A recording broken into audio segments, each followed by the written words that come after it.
you. Please be seated.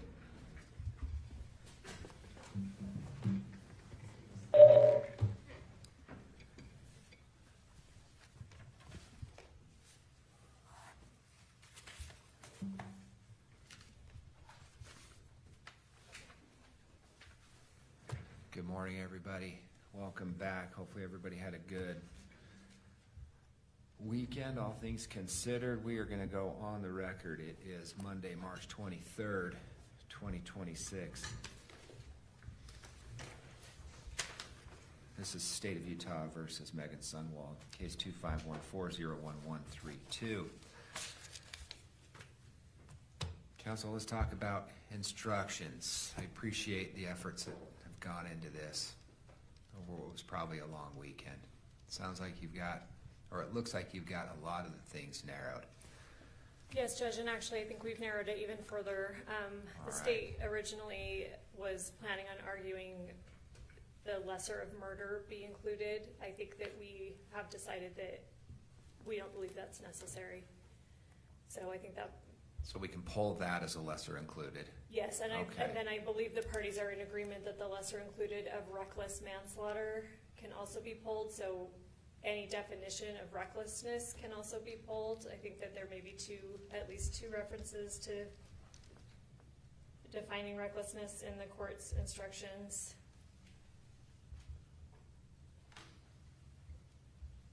Thank you. Is that your understanding, Mr. Williams? Yes.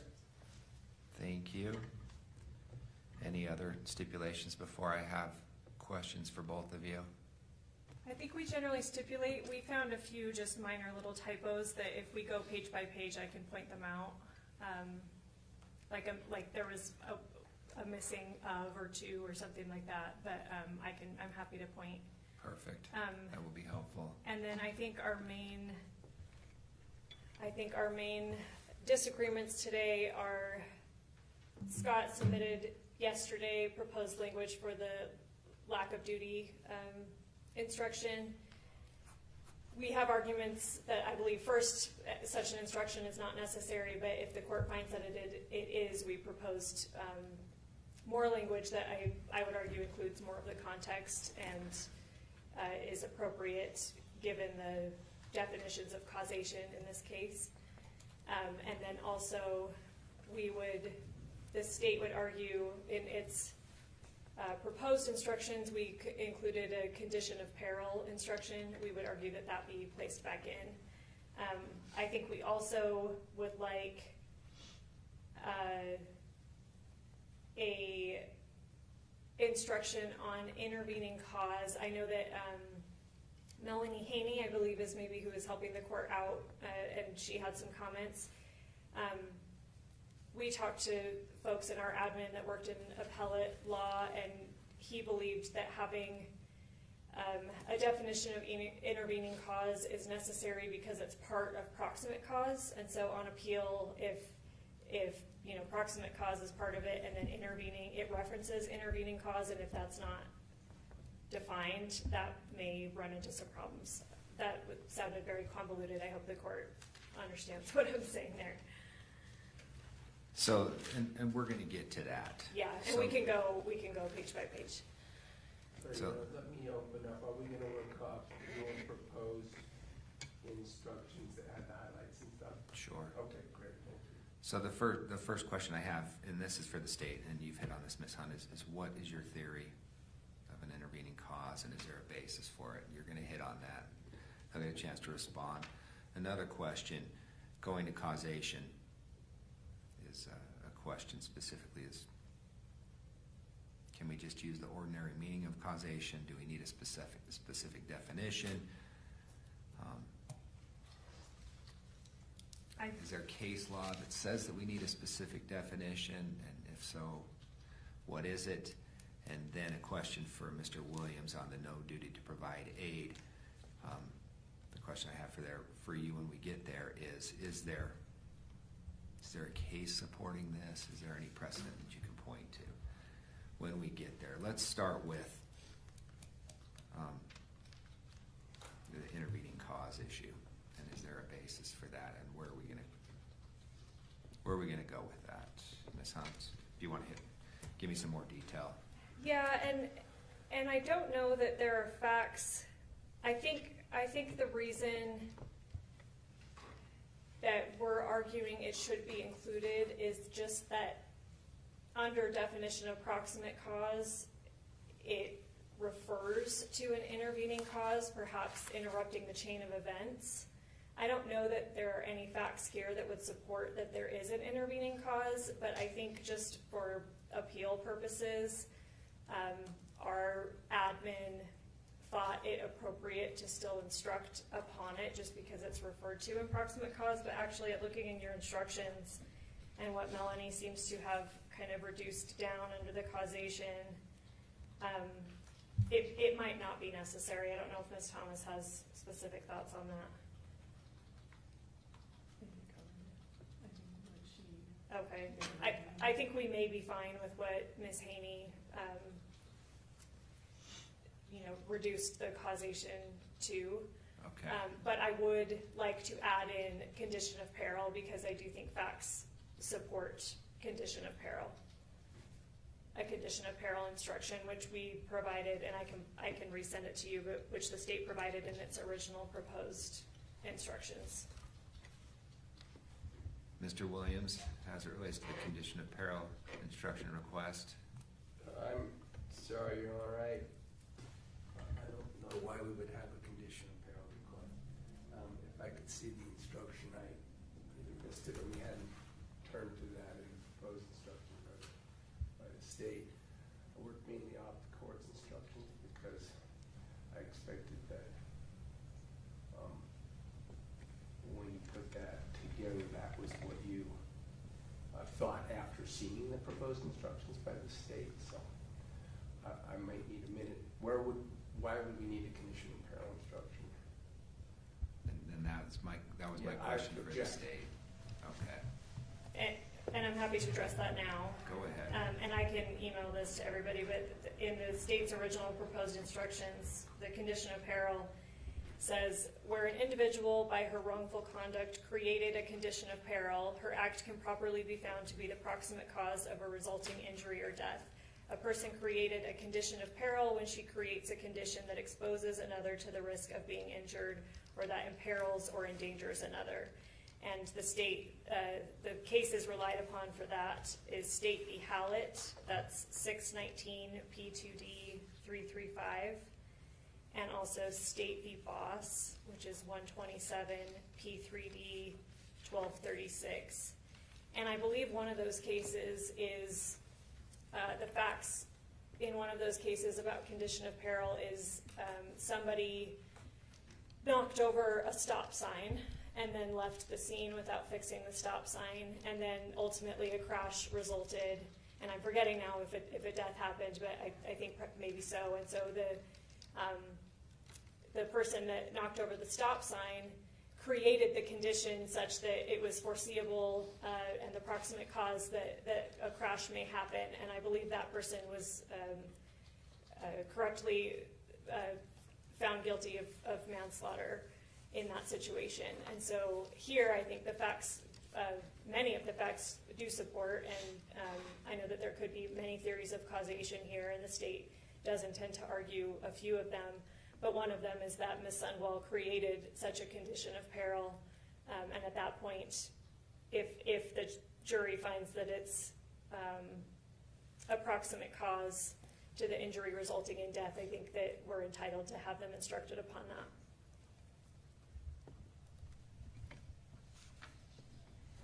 Anything else, Mr. Williams? I don't know how or why the evidence could possibly lead to an argument that Ms. Sundwall created a condition of peril. The state hasn't articulated it, they've just asserted it. Sorry, and I'm gonna email that language right now so we can all. What's your first case?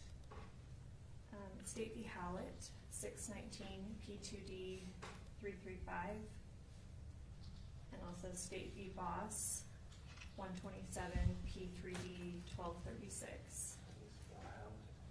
Hallett.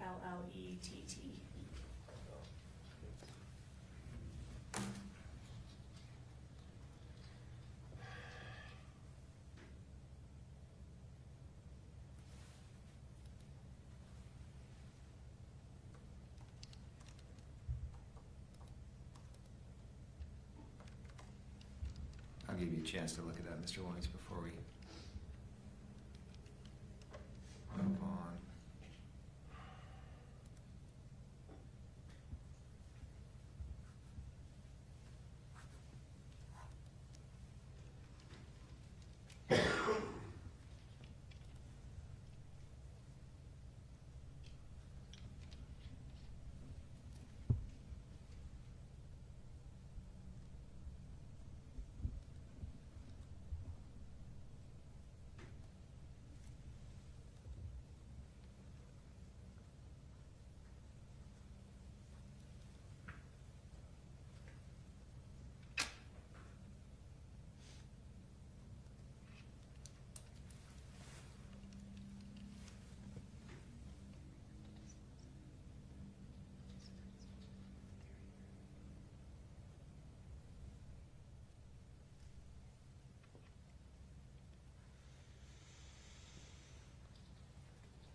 Mr. Williams, did you receive that yet?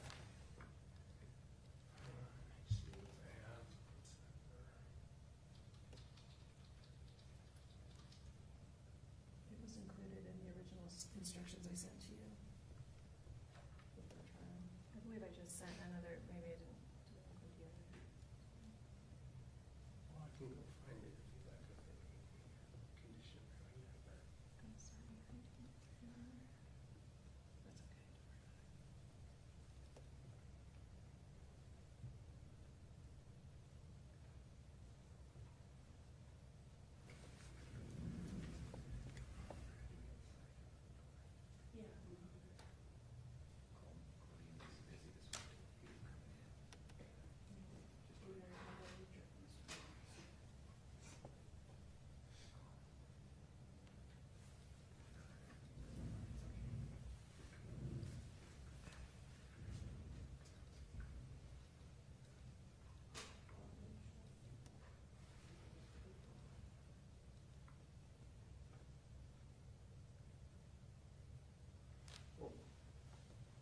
I mean, I'm looking at the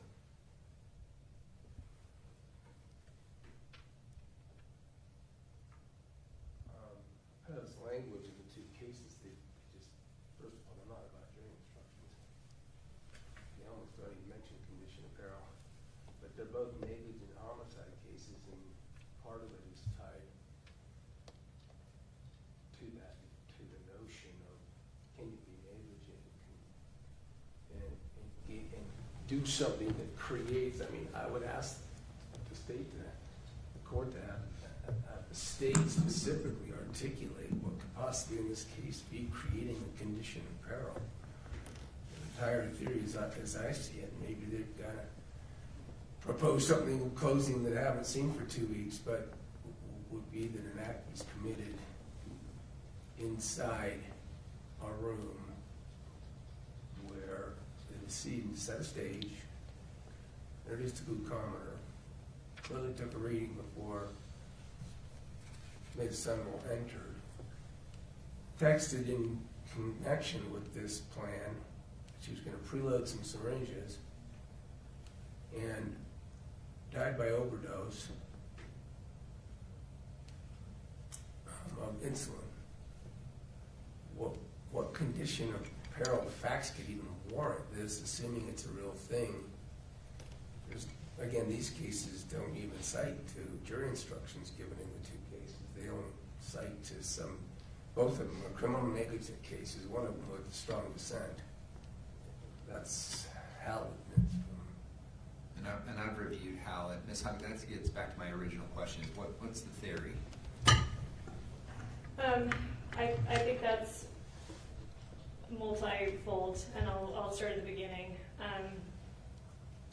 So I think based on the evidence submitted, the jury could rationally find that the defendant caused the victim's death through the creation and control of a lethal medical condition, which includes planning, facilitation, monitoring of deteriorating blood glucose levels, and interfering with timely medical intervention. So even if the jury does not find beyond a reasonable doubt that Ms. Sundwall personally injected the substance, she did a number of affirmative acts that contributed to the cause. And then more specifically, Mr. Williams has referenced text that Casey was pre-filling syringes. The state also introduced evidence that the night before, around, I believe, 9:48 p.m. on August 11th, Casey Terry Googles, "Can I inject myself with saline?" It's going to be one of the state's theories that she and part of defense's own expert went to this parasuicidal behavior, where somebody does not intend to die, but sets up situations such that they are, manufacturing a situation that looks like that. Part of the state's theory, or one of the state's theories, and again, the jury doesn't have to be unanimous as to the theory, only unanimous as to the cause, whether Ms. Sundwall caused the death. But part of the state's theory is that, consistent with parasuicidal behavior, and consistent with Ms. Terry's history of fabricating medical events, even having to go to the ER and pretending that she was getting chemo and cancer treatment, that she does go to great lengths to look like things are happening that are not medically accurate. And one of our theories is that she prepared those syringes that were to be used and filled them with saline.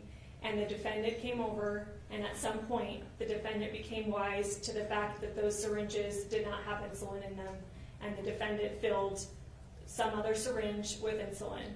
And then how that got administered, I think it can have been a number of ways, all of which I think lead ultimately to Ms. Sundwall being the cause. We know that promethazine, opioids, and Xanax were found in Ms. Terry's system.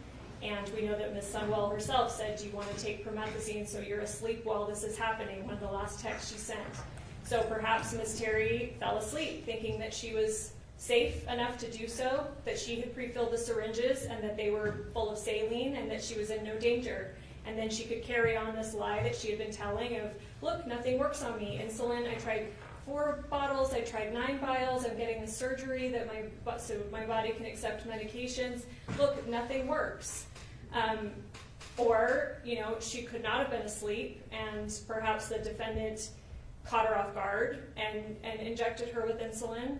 Or, especially, and this is where the condition of peril comes in and where the substantial factor and causation being more nuanced, which I do think that the court's instruction captures, is that the saline swap, the syringe swap that I think the evidence rationally supports that Ms. Sundwall could have engaged in, she could have swapped the syringe that had saline, put insulin in it, and handed it to Ms. Terry herself. Ms. Terry could have been the one that actually injected herself with that, believing it was saline. But at that point, the defendant has instigated a condition of peril. which has proximate cause and foreseeability, that the insulin in that syringe was going to kill Ms. Terry. And facts and evidence, including the defendant's own expert about parasuicidal behavior, all support that. And I think a jury's entitled to hear about that, and the state's entitled to argue it because facts all support that. Anything else, Mr. Williams? Your Honor, Mr. Hancock's discussion of notions of suicide and the relationship and stuff in this case isn't evidence presented in connection with what happened in the room.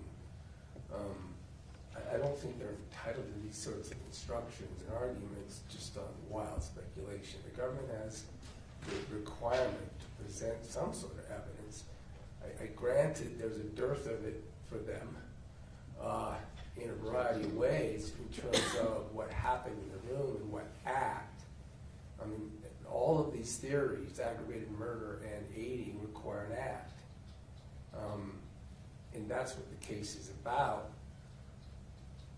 An act of some wild theory that somehow Ms. Sundwall may have drawn up some insulin and so that Ms.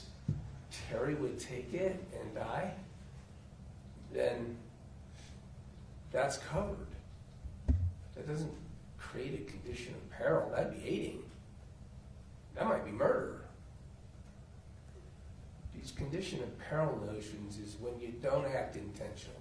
That's why the two cases you have are about negligence. It's when you don't intend an act, but by doing something negligently, or maybe even recklessly, you create some condition where you're criminally liable.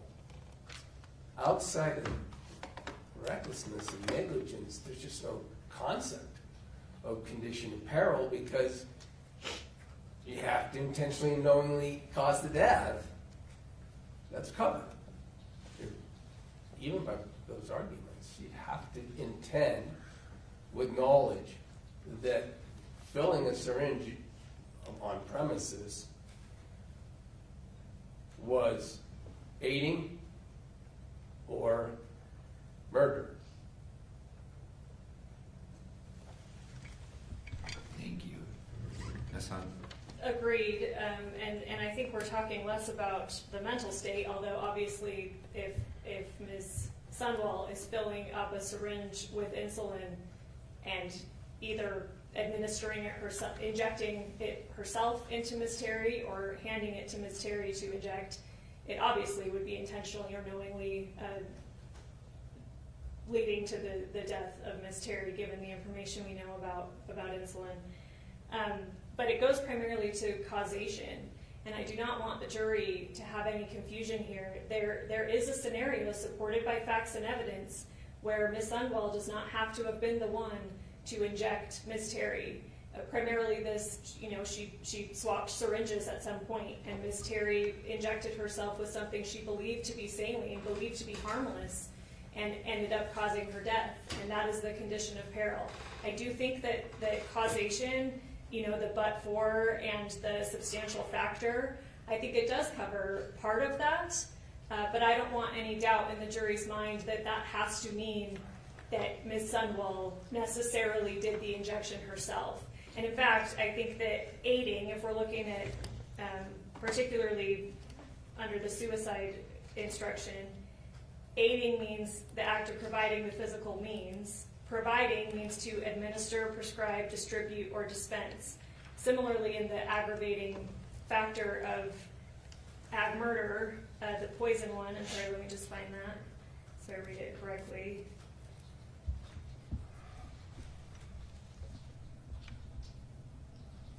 The homicide was committed by means of the administration of any substance administered in a lethal amount, dosage, or quantity. Again, administration does not necessarily mean there, and it's not defined, and so the jury can use the ordinary definition. It does not require Ms. Sundwall to be the one to have physically injected it herself. And I guess this is a scenario that I can liken it to. If you're poisoning somebody's food or somebody's drink, you can poison the material, you can put poison in the drink, you can put poison in the food, and then, you know, whoever you're attempting to poison can come up and they're the one that actually eats it or drinks it. It doesn't have to be force-fed to them or forced down their throat.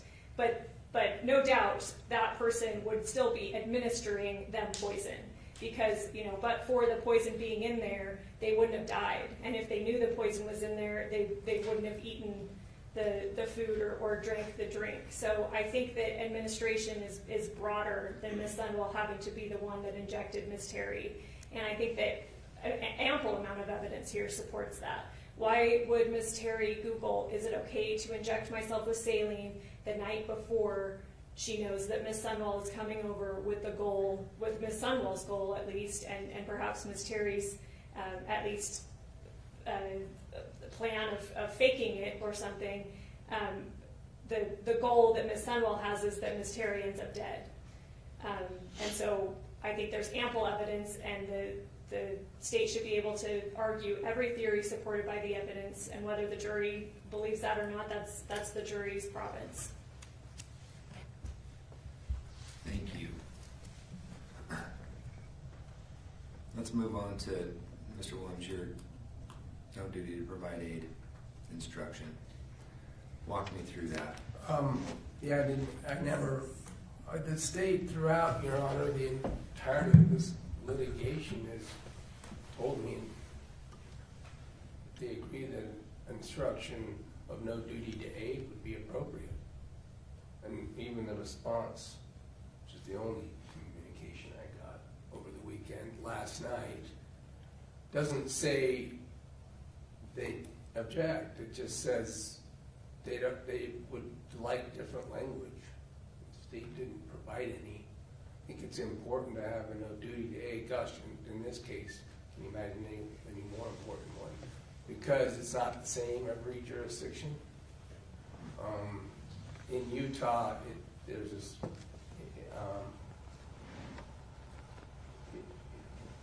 So every jurisdiction isn't the same. People might have a mistaken notion about duty to aid. And so we simply let them know that in Utah, the law is there's no duty to aid. And then we have the conspiracy law in Utah that indicates that if you do, you'll be free from, prosecution or liability if you do so, and you do so anyway that's negligently, otherwise problematic. What do you think of the state's proposed language on the no duty to aid, their proposal? Did I miss it? I'm sorry, I did send it this morning. I don't read my emails while I drive. So go ahead and look at that, and we can discuss.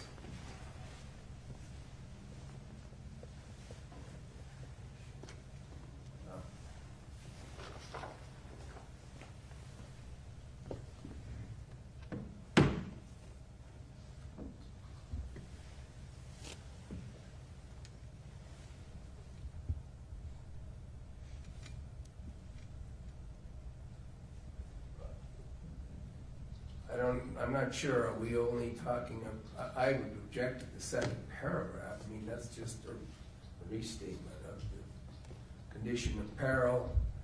I don't think if we're instructing them either, we would instruct them it's not ordinarily required to provide medical assistance to another person in distress. The reason ordinarily, well, I don't know where that comes from. State can say, I suppose, it doesn't come from any law that I've ever seen. And that was my question originally too. Do we have any case law from either side supporting this?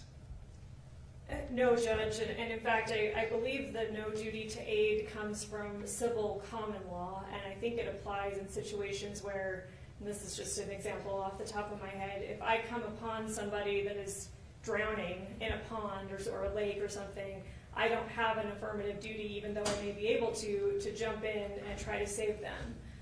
Similarly, you know, if Ms. Sundwall just came upon Ms. Terry having injected herself with insulin and is obviously struggling, she may not have a duty to provide care even though she is capable of it. But these facts, the evidence that has been presented to the jury, and what the state has been very careful about here, is this is not just, and nor have we framed it this way, and nor do we intend to, this is not a case of omission. This is not just, I came upon somebody and I have no duty to act here. The evidence supports that the defendant took a repeated series of affirmative acts to block aid, to put in motion the condition of peril under multiple theories. And so I think that all of this is covered. So number one, I would object to there being an instruction at all on it, because I think it's all covered in the causation instructions that the court has proposed. But if the court does think it's appropriate, I think that, you know, referencing, and I couldn't find a case either used in a criminal setting of a duty to aid or no duty to aid. The Good Samaritan law does not spell out that you have no duty to aid. It merely says that if you do step in a situation like that, and like Mr. Williams said, if you mess up, then you're not going to be subject to civil liability or you can't be sued. But here, what we have, and what Mr. Williams has presented is perhaps a technically correct view of what common law is understood to be, civil common law, but it's not complete, and it misleads the jury in this context, because here, I mean, if the jury is just told Meggan Sundwall had no duty to help at all, then they are missing the law that supports, you know, situations where she would have some kind of duty, the condition of peril, where she would have caused the death by this string of affirmative acts.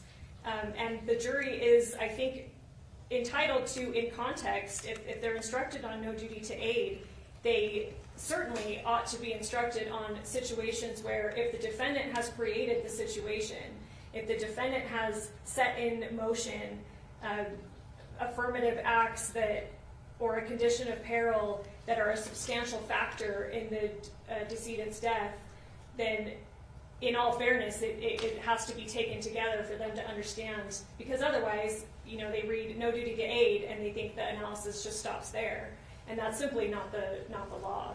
So number one, I would say we object to any instruction on this at all, because there is no criminal case law or context or criminal statute in Utah that implicates it. But number two, the facts are just so much more than what the no duty to aid contemplates. Thank you. And I guess I'm really just concerned about your second sentence, as it just seems to reaffirm or meld with your other proposed condition of peril instruction. Judge, I'm sorry, may I add to Ms. Hunt's Go ahead. I think Mr. Williams' language comes from, or his desire to include the no duty to aid comes from 78B-4-501, the Good Samaritan law. Subsection 2 of that provision explicitly limits that to rendering somebody who doesn't provide aid to liability for civil damage or penalties. In addition, that section also indicates that the person is liable if they are grossly negligent or caused the emergency. So there's no absolute duty or lack of duty to aid. It is A, it's civil rather than criminal, and B, there are limitations on that particular language that need to be provided if your Honor is going to include a no duty to aid instruction. Thank you. Anything else, Mr. Williams, just for the record? Sorry, yeah, I feel a little rope-a-dope on this because until this morning, stated said they agree that such a basic common law does derive from common law. I can't imagine a case where it would apply more appropriately in the criminal context. Just that there's no criminal case law never means that, you know, that something's not available. We're not going to see a case like this ever on appeal, on a decision that matters, because this law even is going to be changed. But For this case and these facts, the jury shouldn't need to think that they can convict Ms. Sundwall, and there's been a lot of focus, indeed, upon the fact that Ms. Sundwall is a nurse, that Meggan Sundwall had some sort of duty notwithstanding what Casey did to herself, even if Ms. Sundwall didn't do anything to help, didn't aid, or didn't intentionally cause, that she somehow maybe still had a duty under the law to do something. For instance, of course, when Ms. Terry became unconscious. And that big gap, that multi-hour gap, should not be considered by the worry would be that the jury would think, well, if you didn't do something then, that must be criminal. So that's where this comes from, the specific facts of this case together with the common law, which the state hasn't denied, notion of no duty to act. It's just a basic statement that I put together. I didn't know. Last night there was, again, a representation of beer.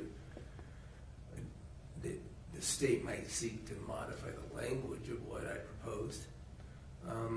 The Good Samaritan law, to the extent it's relevant at all, it'd be hard to figure that out, right? Because it just says if you do, then ... Which, by the way, clearly is law that suggests you didn't have to. Because it says that if you do, you can't be held liable. Why isn't it law that you don't have to? At any rate, and then also in subsection 2, it refers specifically to rendering emergency care. We want to adopt that language somehow into the no duty, for instance, no duty to render, I think, emergency care. Let me see what my proposal was. But we can work that out in some sort of common language. No duty, in Utah there's no duty for a person to provide emergency care. That's the language from the Good Samaritan law. Not the no duty part, but it's about rendering emergency care. So there it is in law. Thank you. And again, Judge, the state is not framing this as an omission case. There's ample evidence that the defendant took several steps of affirmative acts to either delay or prevent medical aid reaching Ms. Terry. And I think if the judge determines that a no duty to aid instruction is appropriate, then again, Mr. Williams' proposal is incomplete because it leaves out that if you create the condition of peril, if you set in motion all of these things, then it does become part of causation. And so I think that as Mr. Williams has proposed it is incomplete and misleading. Thank you. Does anybody else in council, do either of you wish to make an additional record as to the issues we talked about on the contested instructions this morning? Before we get into the grammatical issues that we can easily fix. Oh, I do think the state is entitled to under obstructing justice. I think the evidence supports 2 ways that happened. Number 1, the text message deletion of the topics that obviously are incriminating. And number 2, the lie to the police, that she has no idea what happened. The phone call later, at that, it shows that her story is evolving and that she knew that what Casey, I think she says, I knew what she was doing and I didn't help. So that is obviously a lie to the police. I know Mr. Williams' argument was that was not the theory under which it was found over at preliminary hearing. I don't have the case law pulled up right before me, but I think there is case law that the state is not held to the theory found over at preliminary hearing. And in fact, both theories were presented at preliminary hearing, even if it's not the theory that the court deliberately found over upon. I know that we presented testimony from her interview that she had no idea what happened, and I know that we did play that phone call where she's saying something contradictory and that she knew what Casey was doing and she didn't help her. And so I think the state is entitled to both theories. I think that obviously the jury would have to be unanimous as to at least one, but the evidence in the state's mind supports both. Mr. Williams? On the law, especially recent law, I believe is clear that bind-over has to be with specificity, as to if there are multiple prongs, quite frankly, that's why they would have to have 2 counts. Absent 2 counts, there's 1 prong. And I can pull the transcript again of the argument on bind-over. Or perhaps, Your Honor, maybe we could look at your order on bind-over, but it's, in my position, it's been clear that this case proceeded to this point on obstruction by deleting text messages. By the way, that's exactly what the police officer says to her in the interview that the jury's going to hear. Deleting text message, that's obstruction of justice. That's what the officers, now, that doesn't limit the state to their arguments on the back. I mean, those aren't really facts limited, but on notice, due process notice, specificity law, I submit that the only specific bind-over was on bill we should object to, including any other theory or argument, or theory in jury instruction. I think if the court is, in the event that the court is persuaded by Mr. Williams' argument there, I think that we do need one of those unanimity instructions that says that, you know, you may have heard that a crime happened more times than is charged.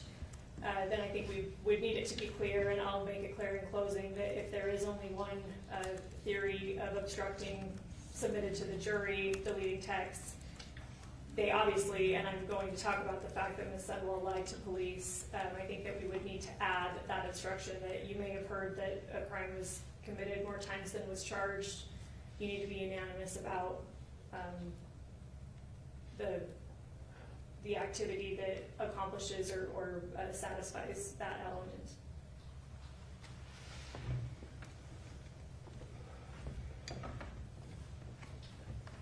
Any other record, counsel, you wish to make?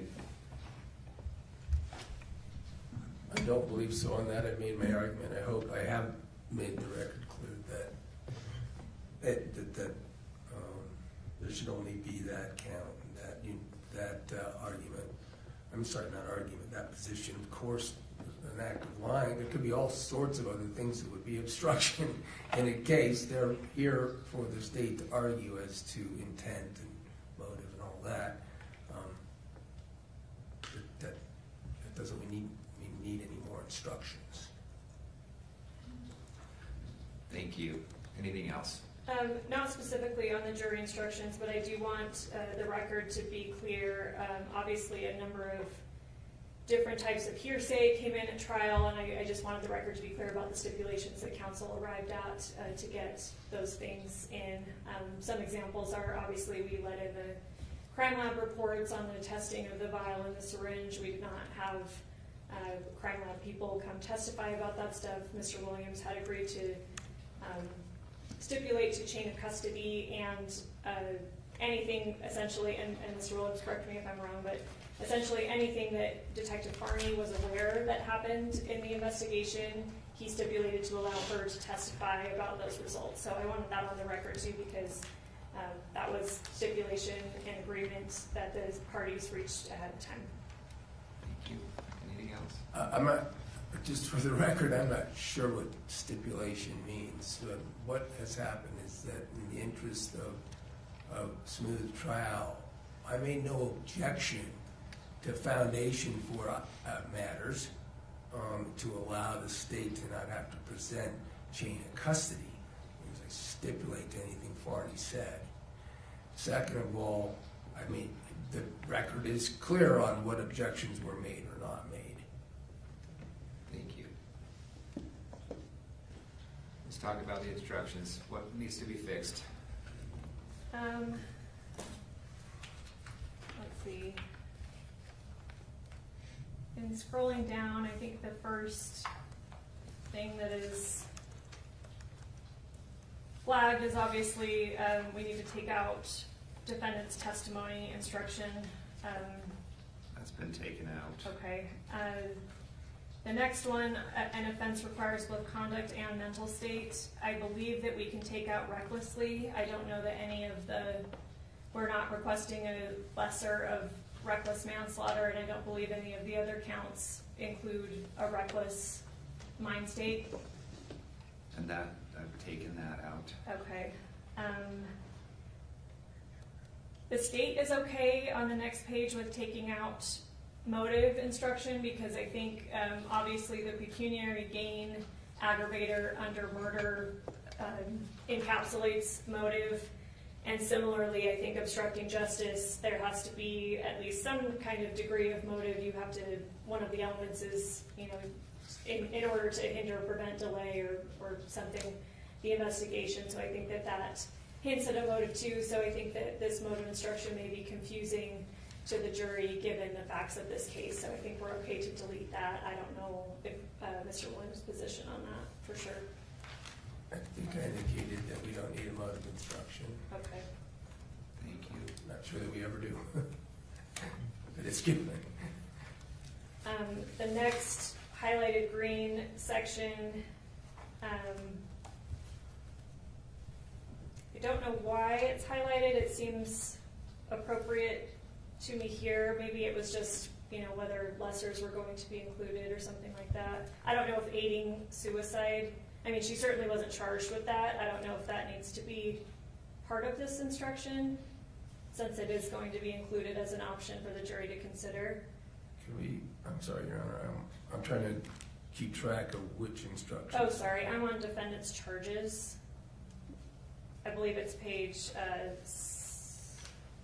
don't really have the right page numbers here for you. Yeah, I don't have any page numbers either. I think we've changed the name of aiding suicide manslaughter to just manslaughter, since that's the only theory. Is that your question?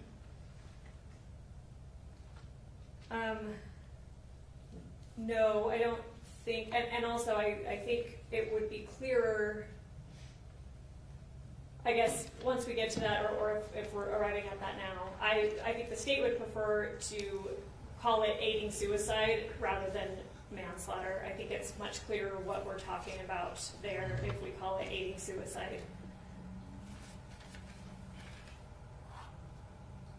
But in this instruction that lists defendant's charges, since aiding suicide or, you know, that form of manslaughter is going to be something the jury can consider, I don't know if we need to add it in here, but obviously she was not charged with that originally and has never been charged with that.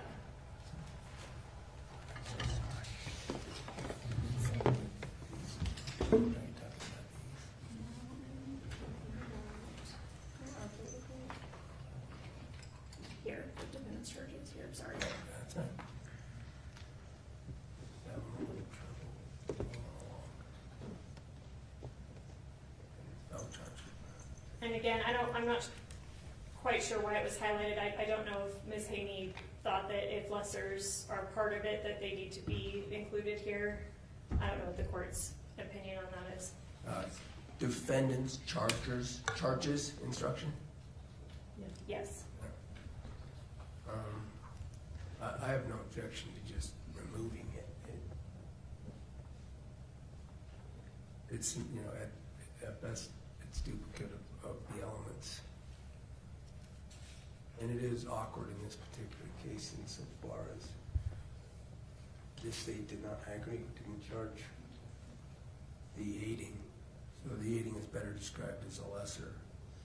I think I agree with that. I would like to keep this instruction in though, because I think it does emphasize that the state has the burden of proving beyond a reasonable doubt all of the elements of the crimes charged. And I think that that's probably appropriate. Thank you. I think that's in the elements instruction. I'll submit it, but if it's modified, I'm not sure I understand what the proposed modification is. I guess I'm not proposing a modification anymore. I'm just saying that the state is okay with including it, but I'll defer to the court. Thank you. Next instruction. The lesser included offenses, again, we're not seeking murder and reckless manslaughter. The only technically lesser here is the aiding suicide, and again, for clarity, the state would like to have it just called aiding suicide and not have the word manslaughter as part of that.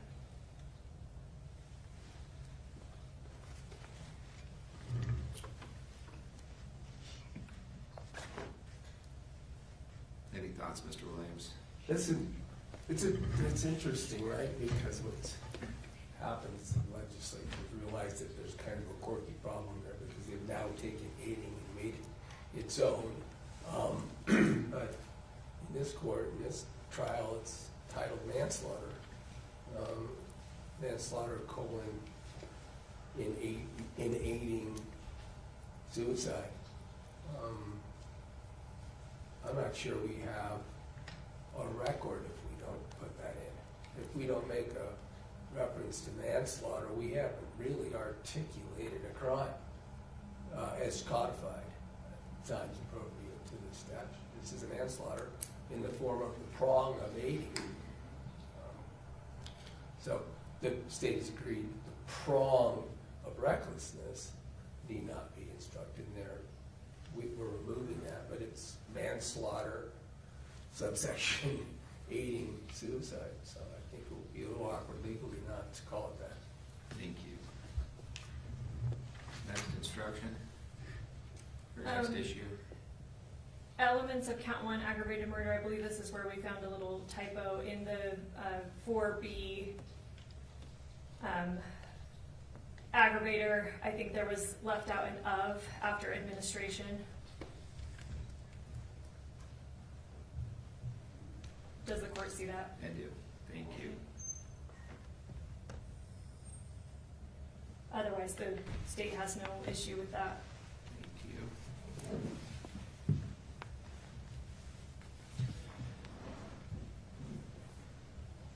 Next issue. I think we can take out, as we stated, the lesser included of murder. Do that. Similarly, the lesser included of reckless manslaughter. Thank you.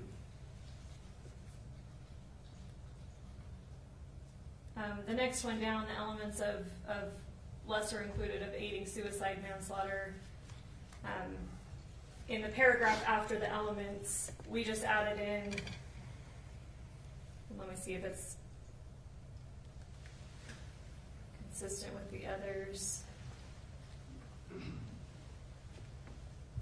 So to compare, in count 1 aggravated murder, in that paragraph below the elements, it says, you know, if every element has been proven beyond a reasonable doubt, then you must find the defendant guilty of aggravated murder. In aiding suicide, we added, because before it just said, if every element has been proven, you must find the defendant guilty. And we added of aiding suicide manslaughter. And then on the other hand, if you are not convinced, you must find the defendant not guilty of aiding suicide manslaughter, just to specify that of that charge. Does that make sense? I think so. Mr. Williams? Judge, did the court see my attachment? We did. Okay. So as you can see, I have a disagreement on how to articulate the elements, that they're awkward, and I'm not sure correct with regard to the originally proposed the intentionality is aided, and then there's a knowledge component of the suicide, in my opinion. So in laying out the elements in the order that I have proposed is my record. In other words, just so the record's clear, the defendant, Meggan Sundwall, 2, with knowledge that another individual intended to commit suicide or attempt to commit suicide. 3, intentionally aided the individual to commit suicide. That might be clearer. I think the state was just taking directly from the statute, the language. I tend to agree with the defendant's proposal. Okay, I don't think the state has an objection to that. I think we just took from the statute, which it may be confusing what intentionally is modifying. I think this makes it clear with what the defendant proposed. Okay. Next issue? Again, I think the next one that's highlighted is obstructing justice, and I think the arguments have been made to Your Honor about whether multiple ways of doing that is going to be allowed. If not, I think that we keep it as is. If you're going to allow the argument of lying to the police to be part of it, I think we need to add in that as subsection B and C, as Ms. Haney instructed, and then I think that her additional language on unanimity would be appropriate. And then again, if the court does not allow another theory of obstructing justice, I think that we probably do need to have that unanimity instruction that says you may have heard that a crime happened more times than was charged. And that's in Muji. I don't have it in front of me, but I think that that would be appropriate to add.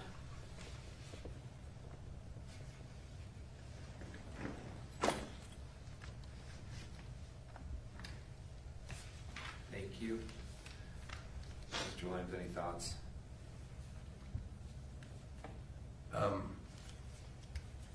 Other than what we've already No, discussed? there'd be multiple. I guess it would be because there are multiple deletions. In other words, that could be the only argument, is there were multiple deletions of text, right? And so my record's made in terms of the different forms of obstruction. Next issue. Again, depending on what the court decides on count 2, if there's allowed a second theory, the unanimity on count 2 instruction that Ms. Haney has highlighted, we've added in, so in the paragraph, you may not find Ms. Sundwall guilty on this count unless you unanimously agree that the prosecution has proven. We added beyond a reasonable doubt there that Meggan Sundwall committed obstructing justice in at least one of the specific ways listed in the element 3 of instruction blank.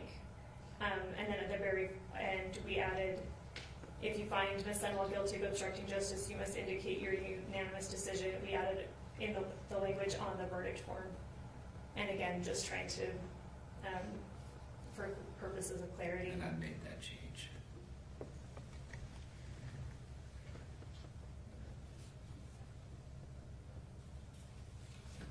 Next issue. Ms. Haney made a comment on the definition of intentionality. I can't speak for Mr. Williams. I do believe both counts are specific intent result crimes. So I think we agree with that. I think that instruction is fine.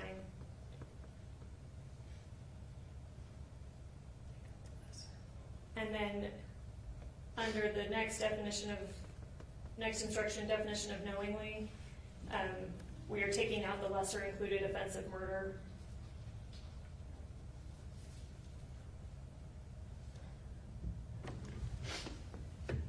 Your Honor, I don't think we have, for the record, a mens rea of knowingly here. Mens rea of aiding is intentionally acting. Then it says with knowledge that a person is. That is not, I submit, another mens rea in that statute. It's a question of fact. No, I would object. Well, I guess that's not true. Murder has intentionally and knowingly as a mens rea. So that's just an awkward aspect as I started to speak through it. Murder does. Thank you. Never mind, sorry. Agreed. Aggravated murder does have intentionally or knowingly. Also, I would disagree with Mr. Williams that aiding suicide does not include. It clearly says with knowledge that another individual intends to commit suicide. I think the legislature clearly could have used other verbiage. They used knowledge, which is a recognized mental state. So I think it's appropriate to instruct the jury on what knowledge means there as well. Next issue. Taking out recklessly definition entirely, the court's probably already done that. Thank you. And then I think the next issue is getting to the causation. I think that the state is largely okay with what the court has presented, but again, the state would request a definition of condition of peril, and then I also think that just for completeness sake, we would like intervening cause to be defined, because it's part of proximate cause, and then proximate cause, if condition of peril is included, it refers to proximate cause, which then in turn refers to intervening cause. So I think it would be potentially complicated on appeal if the jury doesn't have meanings for what those terms are. Thank you, and I'll go back and make changes and come back with a ruling on those, so we're clear on the record. And is it clear I object to that? It is. Any other issues with the instructions, or I guess we'll need to modify the verdict form?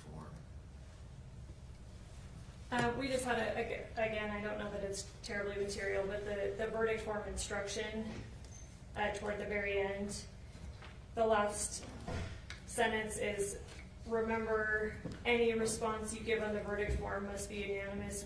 We changed it to, remember, all responses you give on the verdict form must be unanimous, just because obviously there's going to be multiple.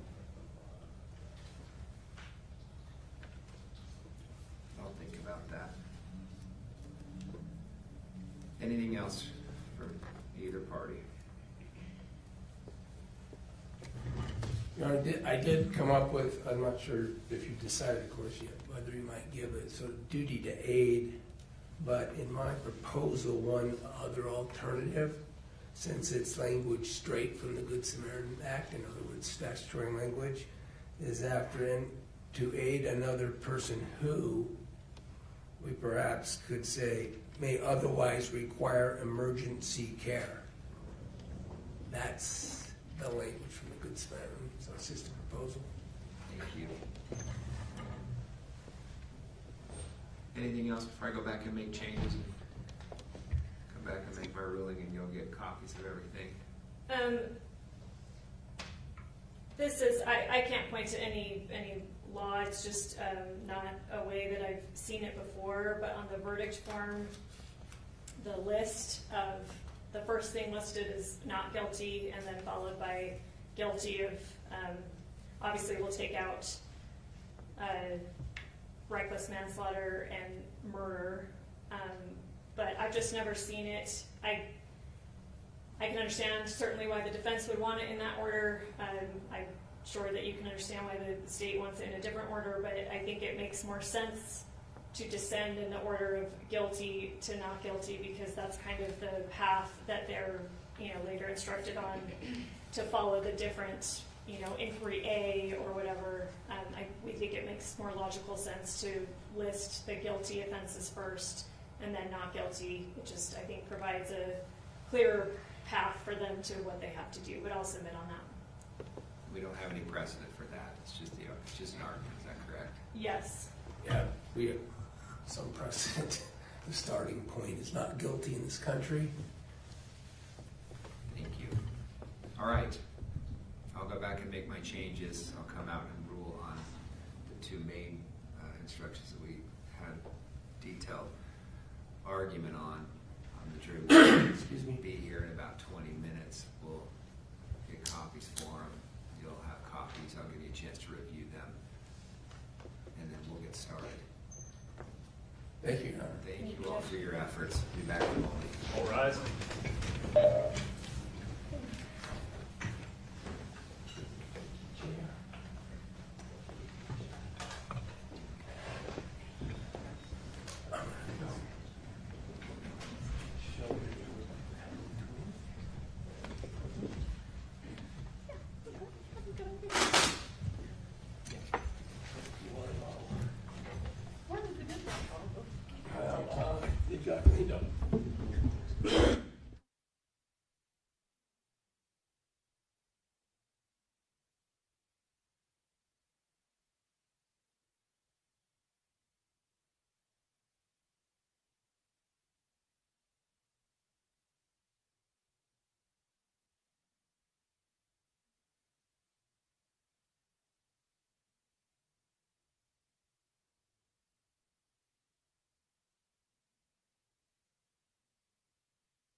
Thank you for your patience, everybody. We're gonna go back on the record on case 251-401-132, State of Utah versus Meggan Sundwall. We have had discussions this morning with council as it relates to proposed jury instructions, requested changes, and additions. I'm gonna make a ruling on a couple of those and explain what we've done. You've got your final proposed instructions that I intend on using. After I've made those rulings, we're going to take a 15 to 20 minute break so we can make copies of the instructions to give them to the jury. Then we're gonna come out and get started. Does that work for everybody? Yes, sir, Your Honor. All right, as it relates to the causation issue and my ruling on that. The state, relying on State v. Hallett and State v. Boss, requests an instruction on a defendant creating a condition of peril as part of the causation instruction. The condition of peril language comes from 2 negligent homicide cases where the defendants in those cases created a circumstance or condition where there was a risk of death. Importantly, in those cases, the appellate courts connected the condition of peril to the defendant's knowledge that the condition created a risk of death. A risk of death is a criminal negligence standard. In our case, no party has asked for a negligent homicide instruction. Instead, Ms. Sundwall is charged with aggravated murder, which requires the state to prove that she acted intentionally or knowingly in causing the death of another. When a person acts knowingly, they create more than a risk of death. Instead, they create a condition where death is reasonably certain to occur. It requires more than a condition of peril. It requires creating a condition where death is reasonably certain to occur. If the court instructs on a condition of peril, the court may, in a sense, relieve the state of a burden to show an intentional or knowing homicide. In the same vein, manslaughter in our context requires an intentional and knowing mental state. Accordingly, the state's request for a condition of peril instruction is respectfully denied. The state also asked for an instruction on intervening cause. Halfway through oral argument this morning, the state conceded that the court's proposed instruction on causation was sufficient to explain this principle to the jury. Then, at the end of oral argument, the state raised its request for an intervening cause instruction again. The court has considered the state's request. The state has not provided a sufficient basis, either in the evidence or in case law, for the court to introduce a new principle to the jury on causation. The court will instruct on causation as it has already drafted. The state's request is respectfully denied. As to the defendant's request for an instruction on no duty to aid, defendant requests an instruction on no duty to aid another. Neither party has provided case law that requires the court to instruct on this principle, which seems to come from civil common law context. The court is already instructing on causation, which requires the state to prove beyond a reasonable doubt that the defendant's conduct was a substantial factor in bringing about Ms. Terry's death, and that without Ms. Sundwall's conduct, Ms. Terry would not have died. The state also has to prove that Ms. Sundwall either desired Ms. Terry's death or that her conduct was reasonably certain to cause Ms. Terry's death. This is the correct statement of law in criminal cases, and this is the standard that the parties may argue in closing. Defendant's request for a no duty to aid instruction is respectfully denied. However, the court does intend to instruct the jury with the following, and has added this in the final instructions in instruction number 40, which is included. This will be read to the jury. You have heard evidence that Ms. Sundwall is a registered nurse. You may consider this evidence, if at all, to determine her mental state at the time of the alleged offense. However, you must not consider Ms. Sundwall's background as a nurse as requiring a special duty to provide medical care beyond that of an ordinary person. Counsel, you will also note that the court has found good cause to modify instruction number 34 regarding obstruction of justice based upon the evidence as outlined in trial and at the state's request. I'm going to give you 15 to 20 minutes to review those, to finalize your closing statements. We're going to get the binders ready for the jury. We'll come back in, read instructions together, and then you'll you'll start with your closings. With no lunch break, Your Honor. With what? No lunch break. Nope, Yeah. nope, they're gonna have lunch waiting for them Great. when they come back in, so they will be ready to get to work. Again, I appreciate everybody's patience. We'll be back in a moment to get going. Thank you. All right.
I'll just give more time to get some more caffeine. Could you maybe let the jury know that the reason they have to do that is my son went to use the bathroom, and she went to the bathroom. I'm happy to do so. Judge, What has to be done? Yeah, I think they did. Judge, can I come and turn the lectern before making a Of big course. scene? Yep.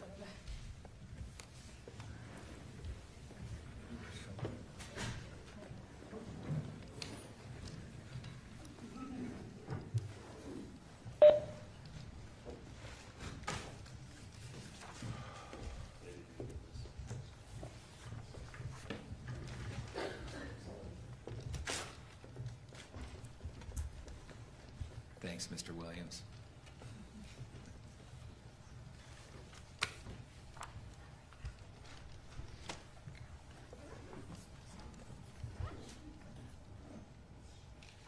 That was just a dress rehearsal. There we go, now we're on practice.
All right.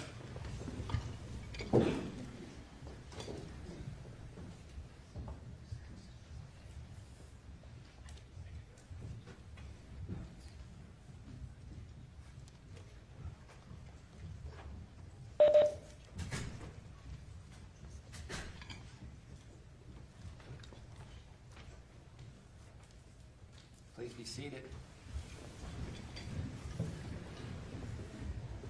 Court will go on the record on case number 251-401-132, State of Utah versus Meggan Sundwall. Ladies and gentlemen of the jury, thank you for your patience. Sorry about that initial dress rehearsal. Sundwall was in the bathroom, so we're all ready to go. Hope you all had a good weekend. We're going to go through closing instructions right now. You've each got your binders.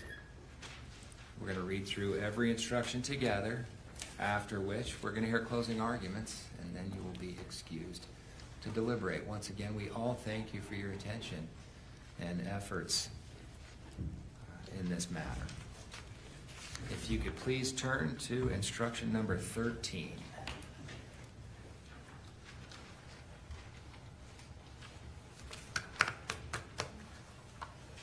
Everybody there? Closing roadmap. All right, let's get started. Instruction number 13, closing roadmap. Members of the jury, you now have all the evidence. 3 things remain to be done. First, I will give you additional instructions that you will follow in deciding this case. Second, the lawyers will give their closing arguments. The prosecutor will go first, then the defense. Because the prosecution has the burden of proof, the prosecutor may give a rebuttal. Third, you will go to the jury room to discuss and decide the case. Instruction number 14, juror duties. As jurors, you have 2 main duties. The first duty is to decide from the evidence what the facts are. Deciding what the facts are is your job, not mine. You are the exclusive judges of all questions of fact. The second duty is to take the law I give you in the instructions, apply it to the facts, and decide if the prosecution has proved the defendant guilty beyond a reasonable doubt. You are bound by your oath to follow the instructions that I give you, even if you personally disagree with them. This includes the instructions I gave you before trial, any instructions I may have given you during the trial, and these instructions. All the instructions are important, and you should consider them as a whole. The order in which the instructions are given does not mean that some instructions are more important than others. Whether any particular instruction applies may depend on what you decide are the true facts of the case. If an instruction applies only to facts, circumstances that you find do not exist, you may disregard that instruction. Perform your duties fairly. Do not let any bias, sympathy, or prejudice that you may feel toward one side or the other influence your decision in any way. Instruction 15, legal rulings. During the trial, I have made certain rulings. I made those rulings based on the law, and not because I favor one side or the other. However, if I sustain an objection, if I did not accept evidence offered by one side or the other, or if I ordered that certain testimony be stricken, then you must not consider those things in reaching your verdict. Instruction number 16, judicial neutrality. As the judge, I am neutral. If I have said or done anything that makes you think I favor one side or the other, that was not my intention. Do not interpret anything I have done as indicating that I have any particular view of the evidence or the decision you should reach. Instruction 17, evidence. You must base your decision only on the evidence that you saw and heard here in court. Evidence includes what the witnesses said while they were testifying under oath, any exhibits admitted into evidence, and any facts to which the parties have stipulated. That is to say, any fact to which they have agreed. Nothing else is evidence. The lawyer's statements and arguments are not evidence. Their objections are not evidence. My legal rulings and comments, if any, are not evidence. In reaching a verdict, consider all the evidence as I have defined it here and nothing else. You may draw all reasonable inferences from that evidence. Instruction number 18, items not admitted into evidence. Transcripts, police reports, or other written audio or visual materials may have been referenced during the trial but not admitted as exhibits. It is common during deliberations for jurors to ask to review these materials or to have transcripts of what witnesses said during the trial or during trial. These materials, other than what may have been admitted as exhibits, may not be requested as part of your deliberations. Instruction number 19, witness credibility. In deciding this case, you will need to decide how believable each witness was. Use your judgment and common sense. Let me suggest a few things to think about as you weigh each witness's testimony. How good was the witness's opportunity to see, hear, or otherwise observe what the witness testified about? Does the witness have something to gain or lose from this case? Does the witness have any connection to the people involved in this case? Does the witness have any reason to lie or slant the testimony? Was the witness's testimony consistent over time? If not, is there a good reason for the inconsistency? If the witness was inconsistent, was it about something important or unimportant? How believable was the witness's testimony in light of other evidence at trial? How believable was the witness's testimony in light of human experience? Was there anything about the way the witness testified that made the testimony more or less believable? In deciding whether or not to believe a witness, you may also consider anything else you think is important. You do not have to believe everything that a witness said. You may believe part and disbelieve the rest. On the other hand, if you are convinced that a witness lied, you may disbelieve anything the witness said. In other words, you may believe all, part, or none of a witness's testimony. You may believe many witnesses against one or one witness against many. In deciding whether a witness testified truthfully, remember, no one's memory is perfect. Anyone can make an honest mistake. Honest people may remember the same thing, same event differently. Instruction number 20, fact and expert witnesses. There are two types of witnesses, fact witnesses and expert witnesses. Usually a fact witness can testify only about the facts that he or she can see, hear, touch, taste, or smell. An expert witness has scientific, technical, or other special knowledge that allows the witness to give an opinion. An expert's knowledge can come from training, education, experience, or skill. Experts can testify about facts and they can give their opinion in their area of expertise. You may have to weigh one expert's opinion against another's. In weighing the opinions of the experts, you may look at their qualifications, the reasoning processes the experts used, and the overall credibility of their testimony. You may also look at things like bias, consistency, and reputation. Use your common sense in evaluating all witnesses, including expert witnesses. You do not have to accept an expert's opinion. You may accept it all, reject it all, or accept part of it and reject part. Give it whatever weight you think it deserves. Instruction number 21. Testimony of a law enforcement officer. You have heard the testimony of one or more law enforcement officers. The fact that a witness is employed in law enforcement does not mean that his or her testimony deserves more or less consideration than that of any other witness. It is up to you to give any witness's testimony whatever weight you think it deserves. Instruction number 22. Direct and circumstantial evidence. Facts may be proved by direct or circumstantial evidence. The law does not treat one type of evidence as better than the other. Direct evidence can prove a fact by itself. It usually comes from a witness who perceived firsthand the fact in question. For example, if a witness testified that he looked outside and saw it was raining, that would be direct evidence that it had rained. Circumstantial evidence is indirect evidence. It usually comes from a witness who perceived a set of related events, but not the fact in question. However, based on that testimony, someone could conclude that the fact in question had occurred. For example, if a witness testified that she looked outside and saw the ground was wet and people were closing their umbrellas, that would be circumstantial evidence that it had rained. Before you can find the defendant guilty of any charge, there must be enough evidence, direct, circumstantial, or some of both, to convince you of the defendant's guilt beyond a reasonable doubt. It is up to you to decide. Instruction number 23, presumption of innocence. Remember, the fact that Meggan Sundwall is charged with a crime is not evidence of guilt. In addition, the defendant does not have to prove anything. The defendant does not have to testify, call witnesses, or present evidence. Indeed, the law presumes that the defendant is not guilty of the crime charged.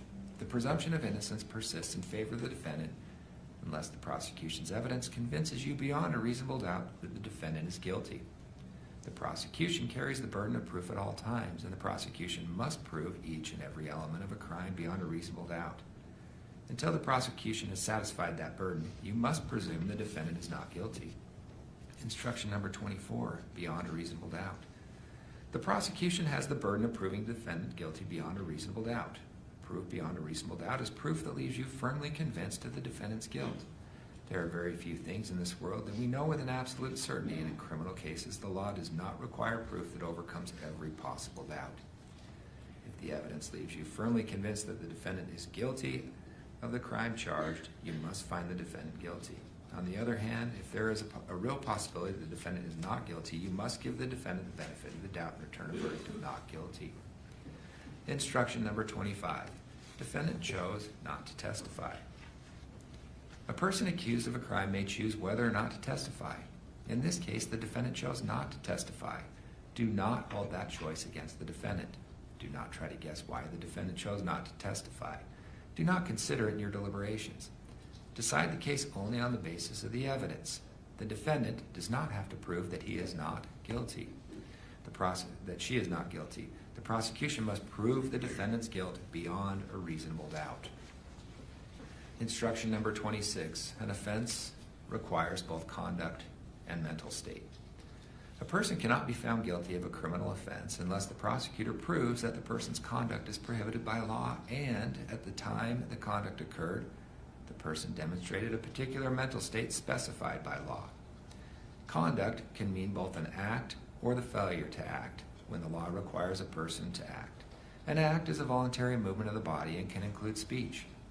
As to the mental state requirement, the prosecution must prove that at the time the person acted or failed to act, he or she did so with a particular mental state. For a criminal offense, the law defines what kind of mental state the person had to have, if any. For some crimes, the defendant must have acted intentionally or knowingly. For other crimes, it is enough that the defendant acted recklessly, with criminal negligence, or with some other specified mental state. Shortly, I will instruct you on the specific conduct and the mental state that the prosecution must prove beyond a reasonable doubt before the defendant can be found guilty of a crime.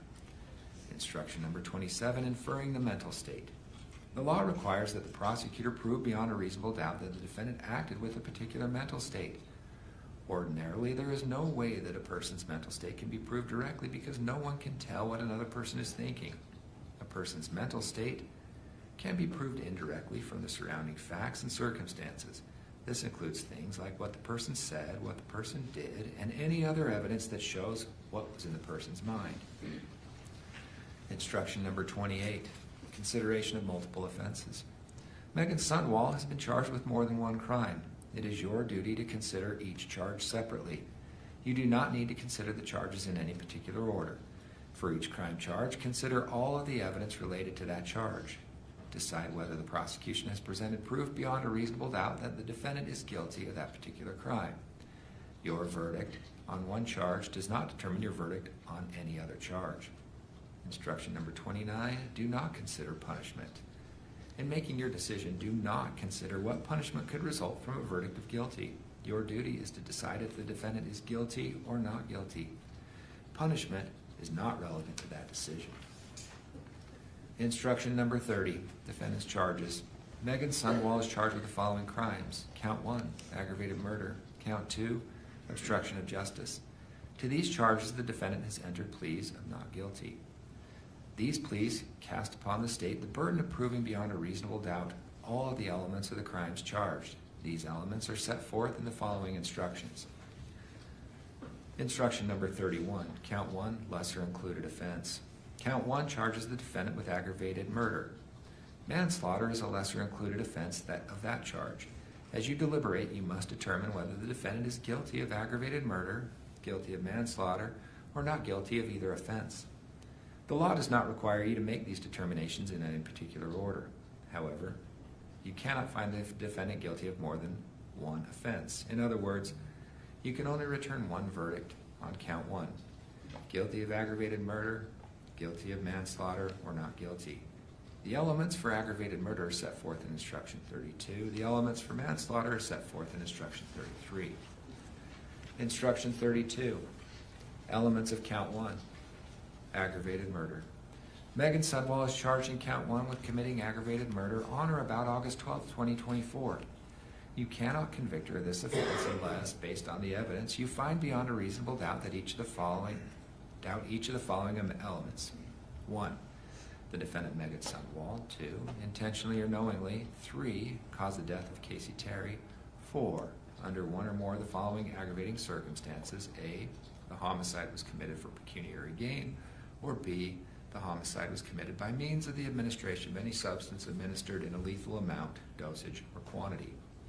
After you carefully consider all the evidence in this case, if you are convinced that each and every element has been proved beyond a reasonable doubt, then you must find the defendant guilty of aggravated murder.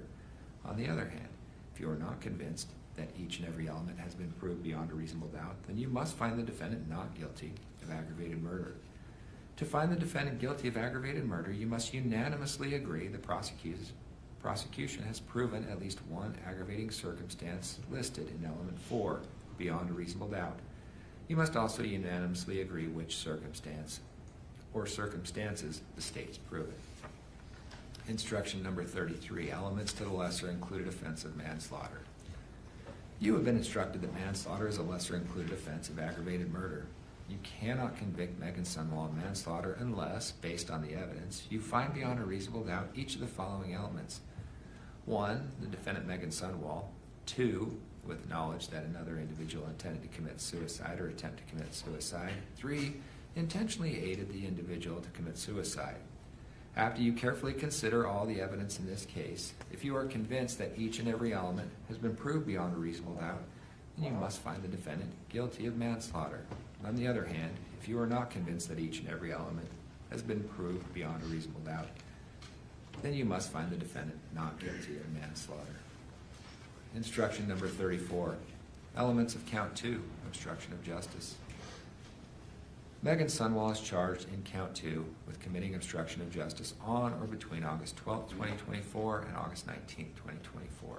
You cannot convict her of this offense unless, based on the evidence, you find beyond a reasonable doubt each of the following elements. 1. The defendant Meggan Sundwall. 2. With the intent to hinder, delay, or prevent the investigation, apprehension, prosecution, conviction, or punishment of any person regarding conduct that constitute a criminal offense. 3. Did one or more of the following. A. Altered, destroyed, concealed, removed any item or other thing, namely deleted text messages, between the defendant and Casey Terry. Or B.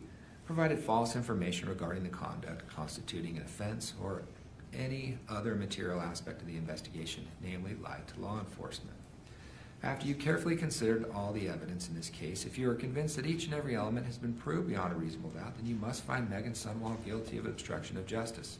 On the other hand, if you are not convinced that each and every element has been proved beyond a reasonable doubt, then you must find her not guilty of obstruction of justice.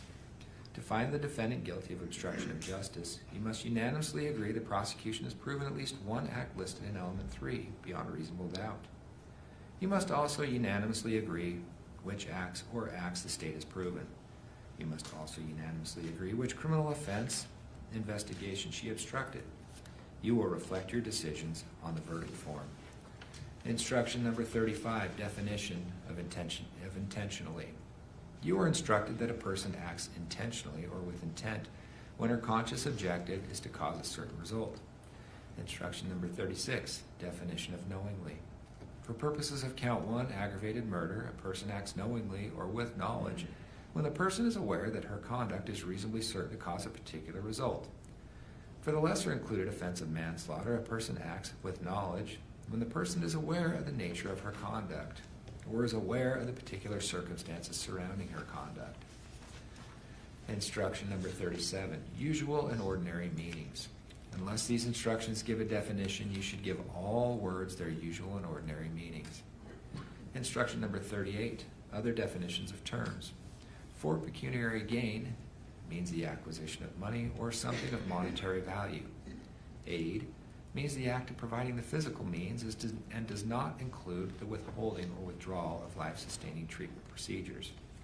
Providing means to administer, prescribe, distribute, or dispense.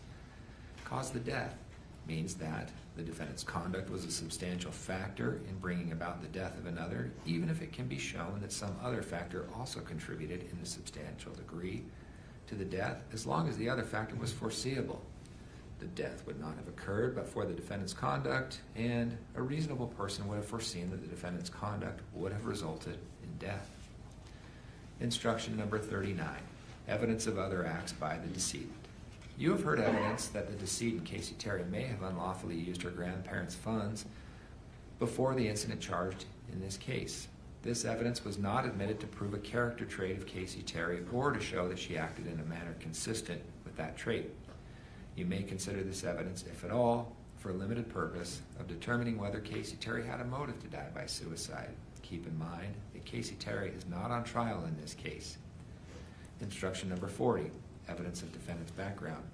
You have heard evidence that Ms. Sundwall is a registered nurse. You may consider this evidence, if at all, to determine her mental state at the time of the alleged offense. However, you must not consider Ms. Sundwall's background as a nurse and as requiring a special duty to provide medical care beyond that of an ordinary person. Instruction number 41, closing arguments. When the lawyers give their closing arguments, keep in mind that they are advocating their views of the case. What they say during their closing arguments is not evidence. If the lawyers say anything about the evidence that conflicts with what you remember, you are to rely on your memory of the evidence. If they say anything about the law that conflicts with these instructions, you are to rely on these instructions. Instruction number 42, jury deliberations. After the attorneys have completed their closing arguments, the bailiff will escort you to the jury room, and you may commence your deliberations. When you have agreed and the verdict form has been signed, please notify the bailiff. Do not reveal your decisions to the bailiff. The foreperson must keep the form in his or her possession until I instruct you otherwise. Instruction number 43, jury deliberations, unanimous agreement. Because this is a criminal case, every single juror must agree with the verdict before the defendant can be found guilty or not guilty. That is, you must be unanimous in your verdict for each count charged. To help you in reaching unanimous agreement, I recommend that you not commit yourselves to a particular verdict before discussing all the evidence. In addition, you may not use methods of chance, such as drawing straws or flipping a coin. Rather, in the jury room, consider the evidence and speak your minds with each other. Listen carefully and respectfully to each other's views, and keep an open mind about what others have to say. If there is a difference of opinion about the evidence or the verdict, do not hesitate to change your mind if you become convinced that your position is wrong. On the other hand, do not give up your honestly held views about the evidence simply to agree on a verdict, to give in to pressure from other jurors, or just to get the case over with. In the end, your vote must be your own. A unanimous verdict must reflect the individual, careful, and conscientious judgment of each juror, as to whether the defendant is guilty or not guilty. Instruction number 44, foreperson duties. Among the first things you should do when you go to the jury room is to deliberate is to appoint someone to serve as the jury foreperson. The foreperson should not dominate the jury's discussion, but rather should facilitate the discussion of the evidence and make sure that all members of the jury get the chance to speak. The foreperson's opinion should be given the same weight as those of other members of the jury. Once the jury has reached a verdict, the foreperson is responsible for filling out and signing the verdict form on behalf of the entire jury. Instruction number 45, verdict form. In the jury room, you will receive a verdict form. Please read the instructions on the form carefully. The verdict form is separated into two sections, one section for each count charged. Each count has separate instructions. When rendering your verdicts, you need to make sure only one verdict for each count is marked. You may be asked additional questions about the basis of your verdicts. Remember, all responses you give on the verdict form must be unanimous. Instruction number 26, questions during deliberations. These instructions should contain all the information you need to decide this case based on the evidence. However, if you have a question or need clarifications during deliberations, write a note and give it to the bailiff. I will review it with the lawyers. We will answer your question as appropriate. I will now read the verdict form that you will consider. Read the instructions carefully. Be sure to mark only one verdict for each count. Count 1, aggravated murder. We, the jury unanimously find the defendant, Meggan Sundwall, is not guilty. Guilty of manslaughter, guilty of aggravated murder. If you marked guilty of aggravated murder, you must answer inquiry A. Inquiry A. You must only answer this inquiry if you marked guilty of aggravated murder. We, the jury, unanimously agree the prosecution has proved the following aggravating circumstances beyond a reasonable doubt. Check all that apply. Your decision to mark any aggravating circumstance must be unanimous. This homicide was committed for pecuniary gain. The homicide was committed by means of the administration of any substance administered in a lethal amount, dosage, or quantity. Count 2, obstruction of justice. We, the jury, unanimously find the defendant, Meggan Sundwall, is not guilty of obstruction of justice. If you mark guilty, you must answer inquiry B and inquiry C on the next page. Inquiry B. We, the jury, unanimously agree the prosecution has proved the following acts beyond a reasonable doubt. Check all that apply. Your decision to mark any act must be unanimous. Defendant altered, destroyed, concealed, or removed any item or anything, namely deleted text messages between defendant and Casey Terry. Defendant provided false information regarding the conduct constituting an offense or any material aspect of the investigation, namely lied to law enforcement. Inquiry C. We, the jurors impaneled in the above case, have found that Meggan Sundwall, guilty beyond a reasonable doubt of obstruction of justice as to count 2 of the information, unanimously find beyond a reasonable doubt the defendant obstructed the investigation of the following criminal offense. Choose one. Your decision must be unanimous. Aggravated murder, manslaughter.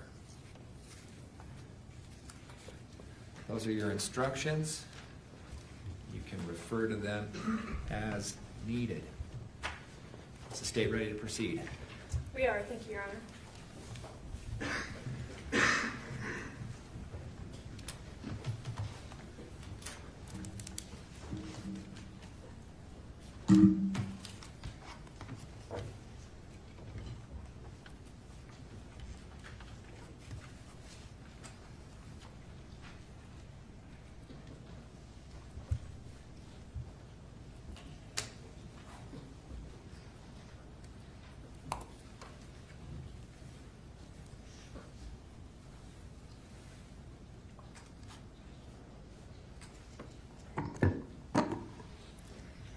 This case boils down to one question: who was in control? In this case, when you step back and look at all of the evidence that you've heard over the last few weeks, you get clarity.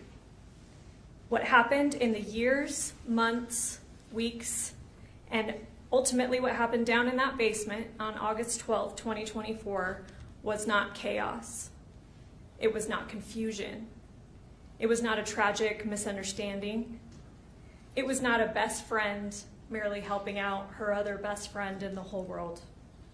This was control.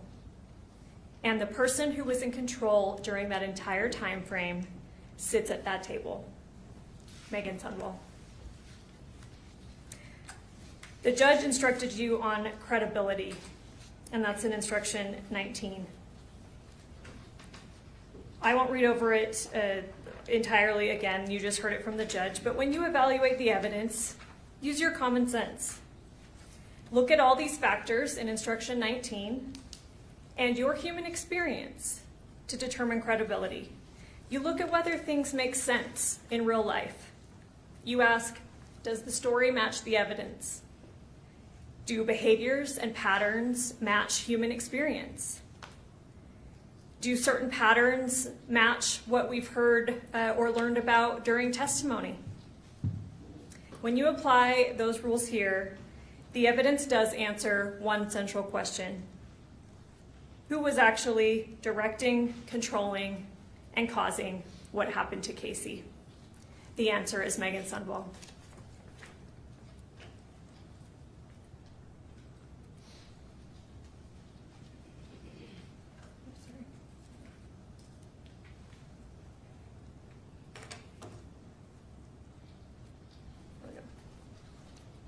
Let's talk about Casey. What do we know about her? First, let's be clear about something the state is absolutely not running from. Casey lied. She exaggerated illness. She misused medication. She made some poor decisions. Both sides, I think, can agree about that. She was a flawed person. She was a hurting person. The evidence shows, though, that she had real medical issues from early in life. She was only born with one kidney. She had surgery, I believe we heard it at like 3 weeks old from that. She was exposed to long, early medical treatment. She lost her mother as a small child and her father as a teenager. Over time, she learned that medical crises brought attention, care, and connection. Much of her dishonesty centered around health. That context matters not to excuse her behavior, but to understand her vulnerability. Even with the cancer lie, let's look at that, because she certainly did lie to many people about that. She lied to her family. But with her family, they were actually seeing objective factors, objective things that made parts of her story seem believable. Medical supplies were being delivered to the home. She had a port. She had real infections associated with that port. She had legitimate knee surgery and physical therapy. She went to appointments and emergency rooms and other doctors. Now, the family are not medical professionals. They were trying to make sense of what they were seeing and what Casey had told them. And she had not told them the level of dramatic lies that she told to Meggan Sundwall, who is a nurse. The defense has suggested throughout this trial that Casey's life was collapsing, that she had built this house of cards and it was falling, that she was part of a drug network, stealing money and facing exposure that gave her a real motive to end her life. But the actual evidence does not support a sudden house of cards falling. Her prescription records show in the early, what you'll see, you can review it, in the early years, yeah, she may have been doctor shopping a little bit. She was going around getting opioids from different sources. We heard from Dr. Masteller that it was harder for doctors to check the Doppel records at that point to see if that was happening. But after that, what we see is what Dr. Masteller testified to. Pretty routine opioid prescription. I think you'll see in that exhibit, it's monthly. Dr. Masteller talked about that, and he talked about that they even had a plan to wean her off of that. And then at the end, when the defense asserted that it really ramped up at the end, she had a knee surgery. And Dr. Masteller testified that that's consistent with extra pain management that would have been needed for the knee surgery. You heard from her knee surgeon as well about the extra opioids he prescribed her at that point. Yes, there was evidence that she was trading pills with other people. She was using medication that she wasn't prescribed. But the medical examiner and toxicologist were clear. The drugs in her system on August 12th did not cause her death and did not meaningfully interact with insulin. They alone would not have been the cause of her death, and they don't interact with insulin. There's also evidence that Casey may have been taking money from her grandparents. Even assuming that occurred, there is no evidence that she had been confronted, investigated, or was facing imminent consequences because of that. Family members testified. Mark said that he certainly would have sought repayment. He would have had a firm conversation with her about it. But he would not, initially at least, want to see criminal punishment unless it was, needed to get that repayment. We heard from her ex-husband, Casey, and he testified he consistently helped her out financially. He bought her cars, he bought her clothes, he paid for the tires on her cars, he paid for insurance. He testified he would have continued to help her out financially. In fact, the evidence shows that Casey was actually quite generous with her money, particularly with the defendant. We heard testimony from both Kylie and the defendant's own mother, Renee, that Casey had paid for, and I believe even her father, Lee, that Casey had paid for a trip to Disneyland for Renee's 60th birthday. And you'll see, and you've seen in the text, that the defendant is giving, that Casey was giving the defendant hundreds of dollars shortly before her death. This is not evidence of someone whose world is collapsing overnight. This was Casey's life as it had been for years. Messy, complicated, imperfect, but certainly stable enough that she continued planning surgeries, planning to escalate up in work, and daily activities. Flaws do not equal suicide. Chaos does not equal an intent to die. And most importantly, vulnerability does not give someone else the right to take control of whether someone lives or dies. Also, Casey was not acting like someone determined to end her life. You heard the testimony just 2 weeks before August 12th, 2 weeks and 6 days. She underwent knee replacement surgery. Dr. West, the surgeon, he testified about performing that surgery and how he evaluates patients before such a complicated and extreme surgery. He evaluated not only her physical condition, and we know that Casey was not lying about this because he testified, no, the x-rays showed that her knees were in severe condition, and one was worse than the other, and that's the first one that he operated on. But he also evaluated her mental readiness for such a surgery, whether she had the motivation to recover, adequate support at home, and the ability to follow through with rehabilitation. She met those criteria, and he testified he would not have operated had she not. The evidence shows that Casey was healing on schedule. She attended her 2-week follow-up appointment about a week before August 12th. She was completing physical therapy. She was on track.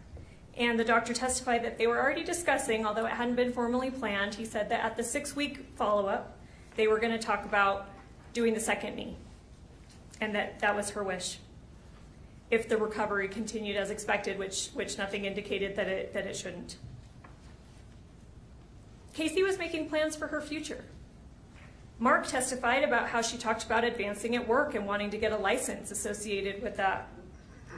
She talked about getting healthier. Mark testified that she had purchased a treadmill. She was trying to lose weight. And in fact, in the body cam, you'll see it. Mr. Williams even talked about it. There's a treadmill in front of her closet that the officers had to move to get access to that closet. She talked about wanting her own apartment, that she was unhappy living with her grandparents and wanted to get an apartment. You'll see in Exhibit 163 here, she expressed fear of pills being laced with fentanyl because fentanyl can kill a person. About a month before her death, she obtained a new car. We heard from Casey Tanner, her ex-husband, who helped her finance that. I'll ask you to remember, and again, some of these slides, some of these exhibits that have been introduced and that you've seen, I'm going to show you on the PowerPoint. Some I'm just going to refer you to, and you'll have it back to consider in the jury room. But remember Exhibit 17. the day before Casey died, part of the searches that she was looking for, it looks like she's online shopping. She's looking at Lululemon items and lunch pails. In Exhibit 34, we see her shopping list. On August 11th, she went to Smith's. In addition to buying some treats for the defendant the next day that Meggan talked about in her interview with police, she purchased frozen pizzas, dog treats, and a car freshener. These are ordinary, future-oriented purchases, not the actions of someone planning to die within hours. Exhibit 35, there's the receipt for those items. She also had her dog Bella, whom multiple witnesses said that she treated like a child. There is no evidence that she made arrangements for Bella's immediate care after August 12th. Excuse me.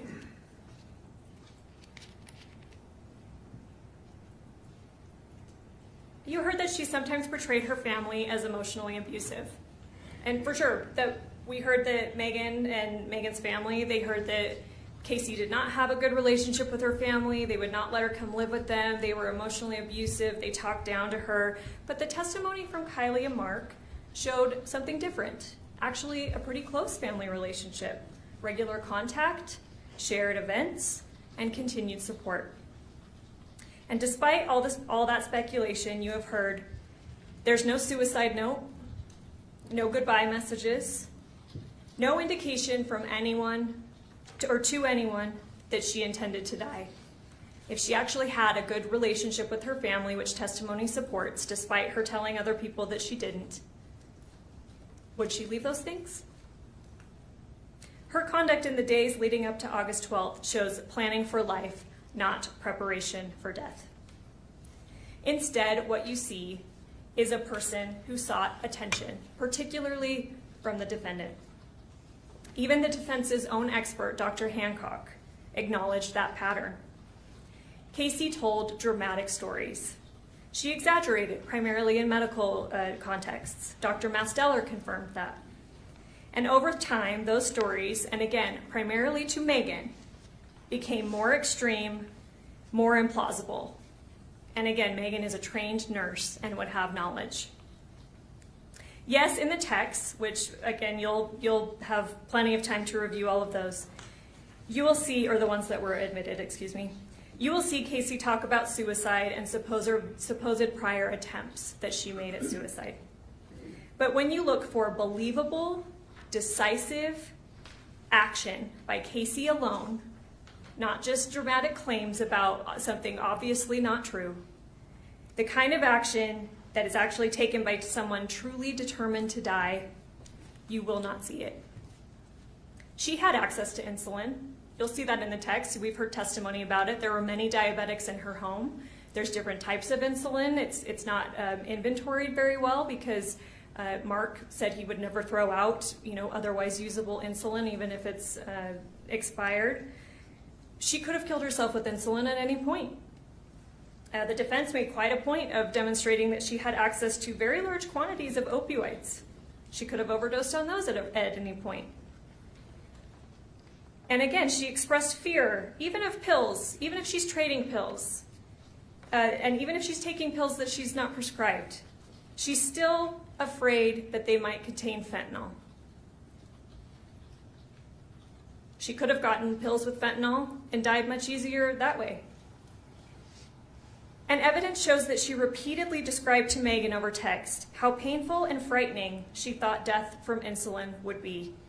Hours of declining consciousness, seizures, organ failure, and particularly what she described to Meggan as her not wanting to die this way, drowning in her own fluids, which is exactly what we hear happened. Instead of real attempts, you see exaggerated claims. For example, in Exhibit 82, she tells Meggan, again a nurse, that she injected 9 full bottles of insulin. This is something that Meggan apparently, quote unquote, believed. You heard testimony that insulin is measured in units and that a single vial contains about 1,000 units. Dr. DeSalvo testified that as little as 38 units could be fatal for someone of Casey's weight. You heard in Exhibit 60, this is a text from Meggan. Meggan herself told Casey way back in 2020 that 100 units would be lethal, 100 units ought to do it. Yet despite these dramatic statements from Casey, which you'll see pretty consistently, what you also see consistently is hesitation, delay, escalating stories without follow-through, over years. And all the while, Meggan is supposedly believing them. Again, she's a nurse. Dr. Hancock, the defense's own expert again, agreed that someone with these patterns, he talked about lying, this behavior of splitting, where you're telling something to one person and something to another person and then trying to prevent them from interacting, going to extremes for attention and care. He said, yeah, that person could be very vulnerable. That person can be someone who can be exploited by others. The defendant was a nurse. She understood the vulnerability. She knew the lies. She recognized the control she had over Casey. And yet she didn't treat this as a mental illness. There's no evidence that she pushed for therapy. She did not even confront Casey about what she knew were blatant falsehoods. Think about that. I took 9 vials of insulin. At another time, I took 4 vials of insulin. I've taken all the drugs that I have. I just can't die. My body doesn't accept drugs. Meggan doesn't call her on any of that. She's just accepting what she as a nurse would know is pretty absurd. Instead, Meggan used it. She treated it as an opportunity. What the evidence shows here is a pattern, a long-running game of chicken. Casey escalates the dramatic suicide talk. Meggan pushes the conversation further. More early on in the text, and again, you'll review them, Meggan sometimes does say, Case, this decision has to be yours. I only want to do it if it's your decision. But as time goes on, the text shows that Meggan increasingly encourages insulin use and pushes toward action. And again, the text shows that Casey is deflecting. For years, nothing actually happens. Casey never commits suicide. Casey's never dead. Casey makes extreme, often, like I said, patently unbelievable claims about suicide attempts, but she does not carry one out. The evidence supports that, particularly in the early years, Meggan's goal was to encourage Casey to die on her own. Meggan probably did not want to have to kill Casey. If Casey killed herself, if Meggan could convince Casey to kill herself, that would certainly be easier. It would be cleaner. It would be more convenient. You see that encouragement clearly. Let's look at Exhibit 48. And this is in 2020. Meggan says, there's nothing left for you here. You have to go. You have to let go. It is past time. Remember Exhibit 49. You have so much more on the other side. Exhibit 61. Oh, sorry. Exhibit 48. Yeah, this is what I just referenced. There's nothing left here for you. Everything is ahead of you in the next life. Move forward and stop existing. Exhibit 61. Again in 2020. Are you doing insulin tonight? Meggan asks. Remember Exhibit 60. 100 units is enough, and it's not even detectable in an autopsy. Meggan tells Casey that back in 2020. Meggan even brings insulin home from work back in 2020. Remember and review when you go back to deliberations, Exhibit 62. Meggan says, you didn't use insulin last night. Are you planning on it?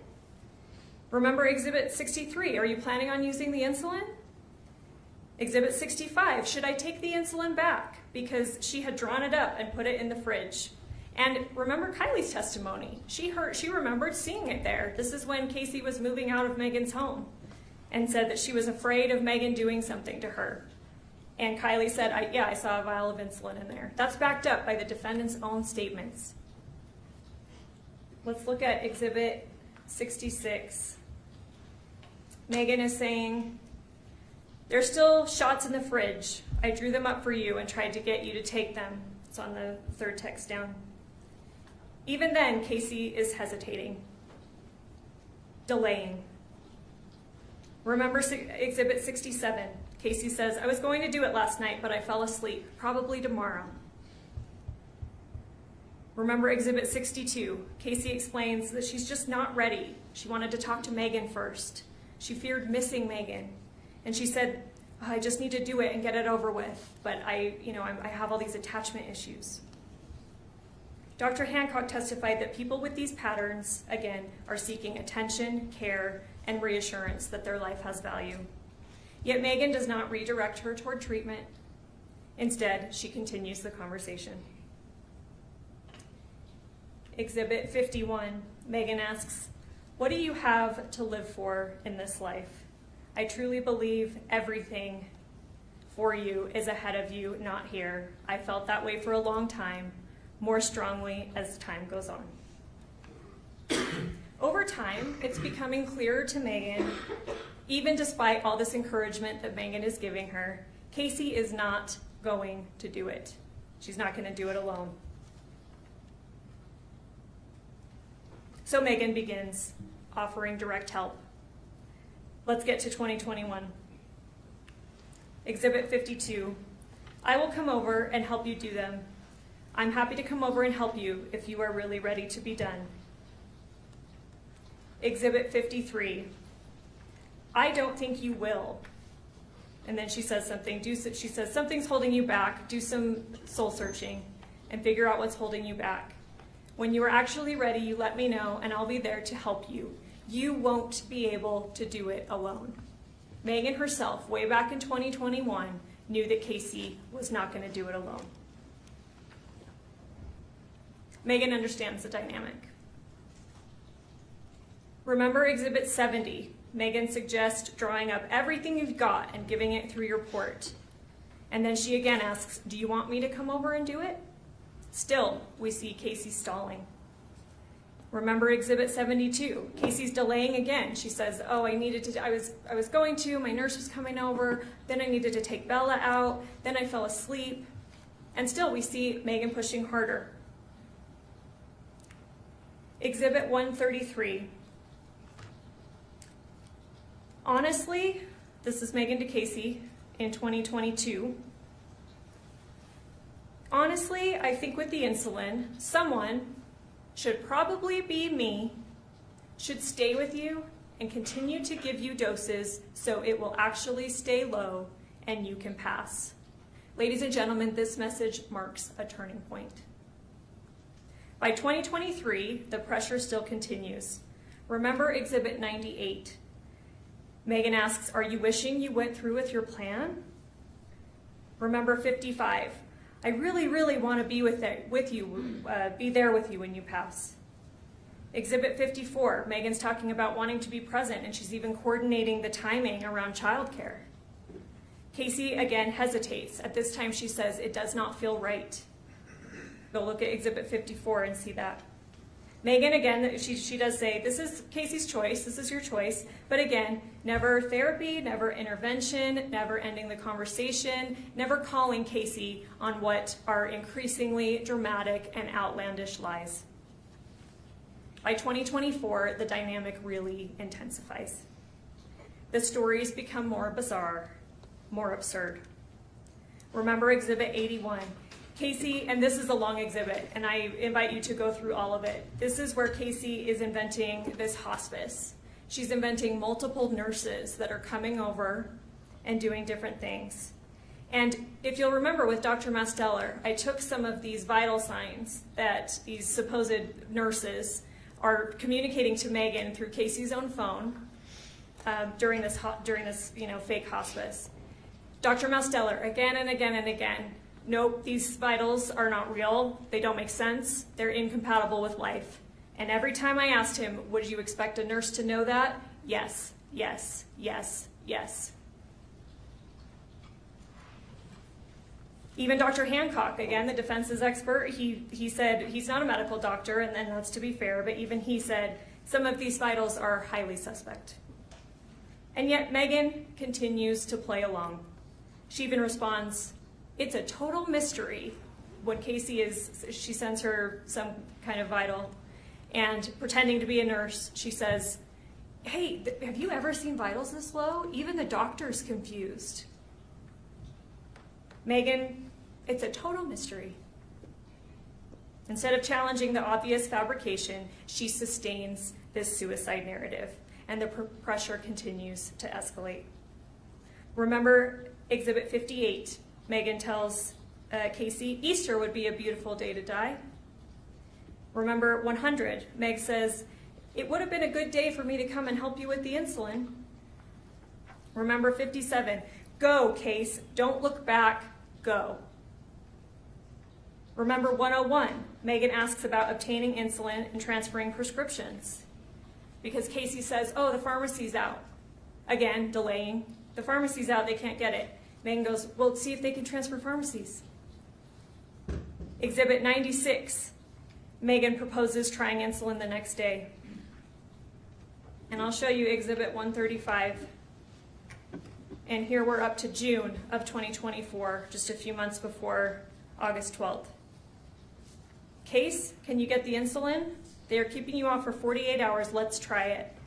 I'll come and help you and give it to you regularly and see if it works. Again, that message deserves emphasis. Remember Exhibit 88. Meggan says, if that doesn't work, I think we should get the insulin. I'll come help you. Exhibit 77. She insists that if they try insulin, she wants to be there to help administer it. Meggan is not letting the topic go. And in fairness, Casey is continuing it going on too, and she's getting more and more dramatic, and she is talking about suicide, but not in a believable way. And what you'll continue to see is delay and putting her off. After Casey's knee replacement, which we know happened July, I believe, 23rd of 2024, Meggan starts trying harder to gain physical access to Casey, because at this time, she spent years encouraging Casey to do suicide. Casey's even having pretended to have tried and nothing works. So Meggan starts to think and know, I've got to be there. I've got to be physically present for this to happen. Remember Exhibit 91.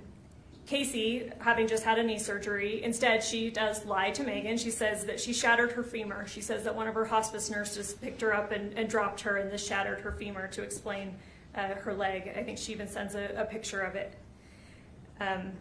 She's not telling Meggan that she got a knee replacement.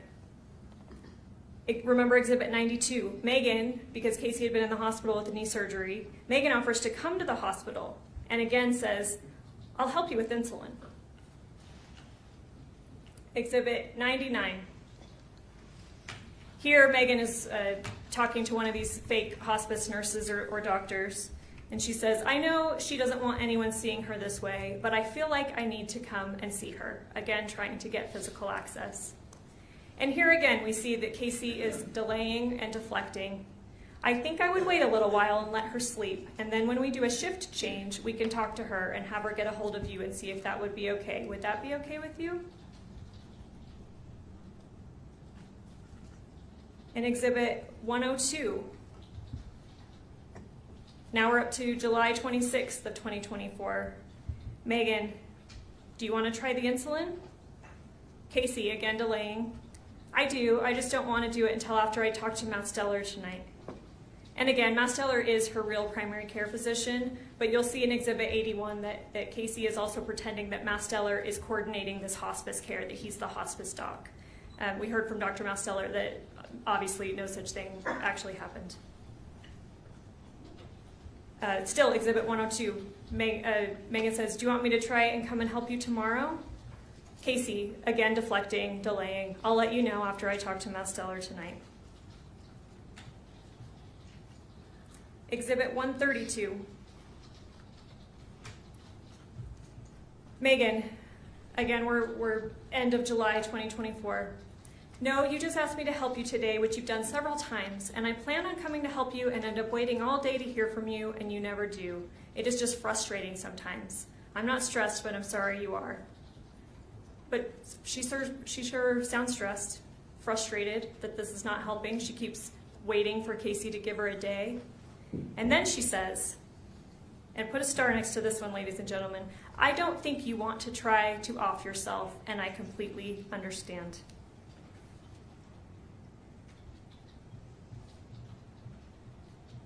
So shortly before, here we are, July 27th, 2024, she's even saying she doesn't think Casey wants to kill herself.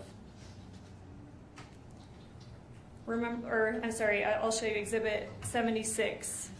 Here we're to August 5th of 2024. Here's where you and I differ the most, I think. And it's the same with Mitch. You two are actually so alike. Your focus is on the now. Like you want relief now.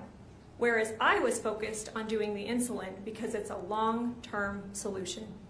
Not just for the now. You need a permanent solution, Casey girl. Exhibit 94, and again, we're in August of 2024. Meggan, last night you asked me to think about what I thought you should do. Do you remember that?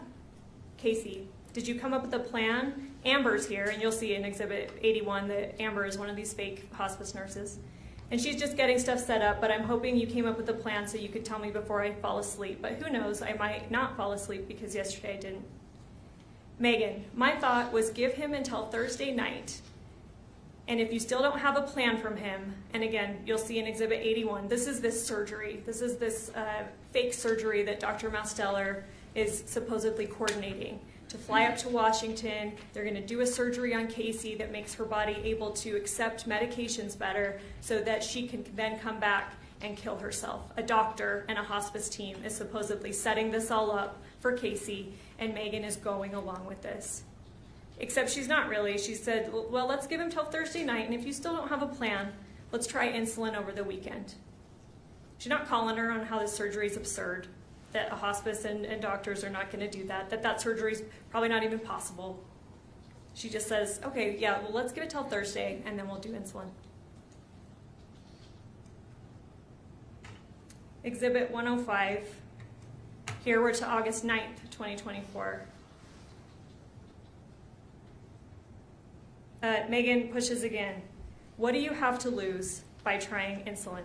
You didn't pay $900 for it, which is a huge blessing. Exhibit 106. Casey gives this very long explanation that I won't read verbatim, but you can review it. Another delay tactic, something about Masteller, and he's gonna try to figure this out, and I'm just trying to figure out what to do, and last we talked, and all the scheduling problems. She's putting it off. She's putting Meggan off. And Meggan again says, I said that we'd give him until Thursday, and if he didn't have a date for surgery scheduled, then we'd try insulin. Again, August 9th, 2024. Meggan is converting talk, drama, lies into action. Remember Exhibit 136, and this is a long one, so I invite you to spend time with it. Casey says she wants to make sure that she gets everything ready. And this is, this is August 10th, 2024, so now we're just 2 days before the event. Meggan responds, hey, I'm not trying to pressure you, I'm just trying to help you think through things. But consider the tone that we're seeing in the messages I've shown you today and in the ones that you'll review back in deliberation. Consider the tone and frequency of these messages from Meggan. Is it true, especially throughout 2024, that Meggan's not trying to pressure her? Casey explains that she does not want to upset Dr. Masteller. Again, that's not real because Dr. Masteller, he's just her primary care doc. He's not scheduling this surgery. She says that she does not want to upset Meggan, which I submit to you is true. She's very concerned about upsetting Meggan. But then, very importantly, she says she will begin drawing up the bottles. At this point, suicide talk has gone on for years without decisive action by Casey. Meggan knows, as we saw in that text, Casey's not going to do it alone. So what does Meggan say? Again, in Exhibit 136 that you'll have to review. I could make it work today, tomorrow, Monday even. You just tell me when. And you don't have to draw it up all yourself. I would come and help you. In Exhibit 136, we finally move to August 11th, the day before the overdose. Casey says in here, second line of the first text, I spent most of the night drawing up the insulin. This detail matters. Even after saying she's prepared the syringes, though, she immediately goes back to delaying again. The very next message, my grandpa's in town, my family's coming over, so we could do it either later today. I didn't know we had family coming over. I can't go upstairs and play leg like this. The next message, I'm thinking we need to wait a little bit since my grandpa's brother and family are coming over. I just want to know if you're okay with that. She's putting it off. She's giving reasons why Meggan can't come over.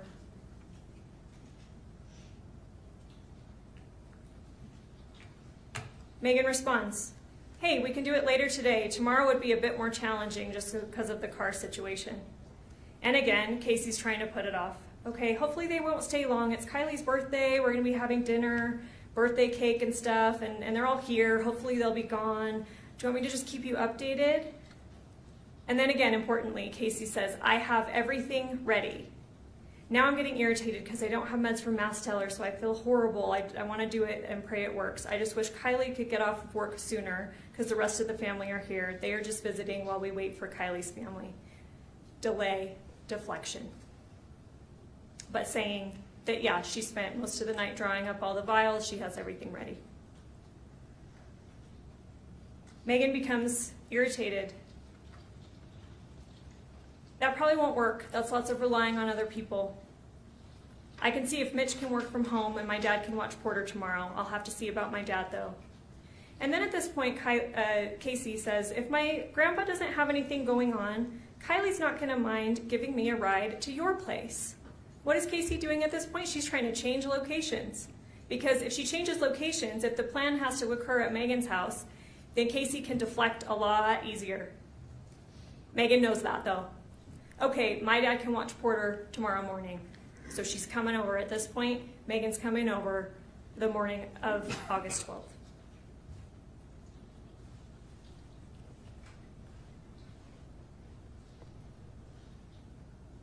At that point, the plan is set. And this is another important one. August 12th, morning of. I'll be there in just a few minutes. Do you want to take some promethazine when I get there so that you are asleep when this is happening?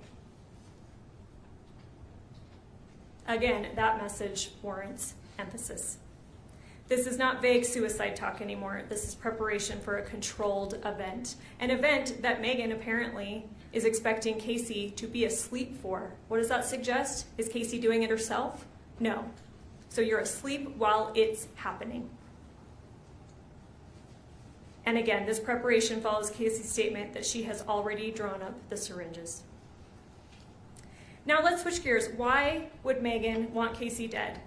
Well, we've heard testimony about it. She believed Casey's death would solve her financial crisis. Money explains why Meggan crossed this final line. Starting in 2023, Meggan's texts to Casey show escalating desperation about money. Remember Exhibit 123. This is September of 2023. Meggan says she had to throw out the food from her freezer because it broke and they're going to be eating canned beans. Casey responds that she wishes she had money to give Meggan and feels guilty she has not passed because the life insurance policy would sure make Meggan's life easier. Remember Exhibit 125. This is October of 2023. Meggan texts Casey, Mitch's child support doubled. We get to 2024 and then Meggan's financial pressure is really escalating. Exhibit 126. This is January of 2024. I'm going to lie down and turn my phone off for a while. I am an absolute mess. I lost my job this morning. I'm sick about it. We are going to lose everything, Case. Our house, Mitch's stupid truck, our lives here. I'm feeling so hopeless and so discouraged. What am I going to do? I'm so tired of giving my heart and soul and always being hurt so deeply. I can't keep doing it. What am I going to do? I'm so ashamed. I keep losing jobs and people keep hurting me. There must be something wrong. It goes on. This really, really limits my ability to work and provide for my family. It doesn't even matter what happened, it's done, and I'm going to be the cause of us losing everything. Casey responds, I'm sorry that you've been struggling. How's Mitch doing? Mitch is being sweet and sensitive. But then Meggan says, trade me places, let me go home, and you stay here in this awful place. Remember Exhibit 127. This is February of 2024. She damages her car again. Meggan does. Exhibit 128. If you dying would get me out of this mess and darkness I am in now, I would take it. February of 2024. Remember Exhibit 129. This is, again, February 2024. She says car repairs are going to be $4,000. Remember Exhibit 131. This is July of 2024. There are more car problems. It's overheating. Exhibit 157, July 29th, 2024. Meggan says, I know it sounds so dumb, but I saved up for these pants. I really, really wanted at the buckle, and I'm taking them back now because I can't afford groceries for my family, so it kind of sucks. Casey, I'm so sorry. How much are the pants? Do you have your Venmo card on you? I sent you $300 and like $20. Might be less because of the card. They sometimes take a fee. Casey, again, Meggan, instead of buying groceries for her family, she's opting to spend over $300 on pants, and Casey Venmos her that money. You heard testimony. Again, we've known that Casey is paid for a Disneyland trip. She's sending that money a few weeks before her death to Meggan. Dr. Hancock explained that in relationships like this, sure, someone in Meggan's position in this dynamic could be motivated by the caretaking. That could be one explanation. But he said, when I cross-examined him, that they can also be motivated by things like gifts and money. Evidence shows you that Meggan needed money and she was sick of waiting for it. Frankly, Mr. Williams mentioned this in his opening. He said that Casey was bombarding Meggan with all these texts. And you heard there is a total of 29,000 of them. You don't have all of them. Obviously, that would take weeks for you to go through. But you have a lot, and you'll see that, yeah, Casey was sending a ton of messages, and Meggan was responding a lot. It was probably exhausting, pretending to be Casey's friend and believing all these absurd lies. It probably was exhausting, and she was tired of it. She had been doing this for years. She believed the life insurance, she believed the money, and she had to speed up the process. This was Meggan's investment. She had spent years on this investment, and she expected it to be paid out. Remember Exhibit 156. This is July 30th, 2024, so we're getting pretty close to the August 12th. Meggan says she was $28 short at the grocery checkout, and a nice old lady behind her had to help spot her. This financial pressure matters, because alongside that pressure is Meggan's belief that Casey had a life insurance policy with her as the beneficiary. And you may be wondering why, if Meggan is, pretending, or all of these other things that Casey's telling Meggan are so absurd, why would she believe the life insurance policy? Well, go look, because this is the one claim from Casey that Meggan actually investigates. She actually vets it. She actually asks some questions. She does some follow-up work on it. And Casey gives her details that sound pretty credible. Exhibit 30, this is, it looks like legitimate policy stuff at the top. There's a number that is the number that Meggan later gives to John Hancock when she calls after Casey's death. And here we have, handwriting. I believe Kylie testified that this is Casey's. She's signing this over to Meggan way back in, here signed April 28th of 2016.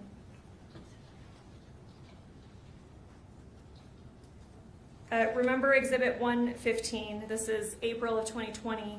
Casey reminds Meggan that she's going to receive the policy if Casey dies. Meggan asks whether it's going to be enough for cosmetic surgery. She goes, can I get a facelift, tummy tuck, eyelid surgery? Let's look at Exhibit 116. And this is, again, in 2020, but Meggan is asking follow-up questions. Here's a random question for you. How on earth did you get approved for a life insurance policy with all your health stuff? Casey, I bought it back in 2011. I wasn't as sick back then, but when my dad died, I decided to get one too because my dad always tried to make me get one, so I did. She's giving information that sounds like it could be credible.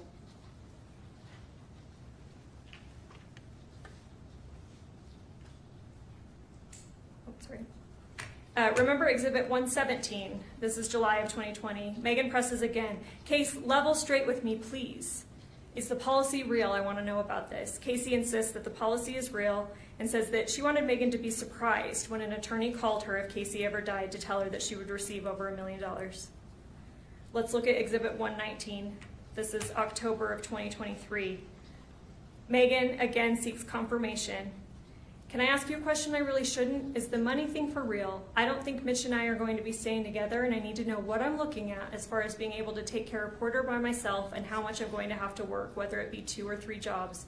I'm so sorry to ask, I really am. I feel really uncomfortable asking, actually. Casey, yes, I promise it's real. I have made sure to keep everything current. I started my policies after my dad died because I knew it would need it with my health problems. I wouldn't lie to you about that. I wanted to surprise you with it. Exhibit 122. I won't go through this whole one. You're free to read it in deliberations, but she's giving legit information or legit sounding information about this policy. She talks about a Mike. Mike's payment he's the one doing the payment, and I got a voicemail, and insurance is so weird to do with it. It's so hard to deal with, but Mike is dealing with this. And let's remember what Meggan does.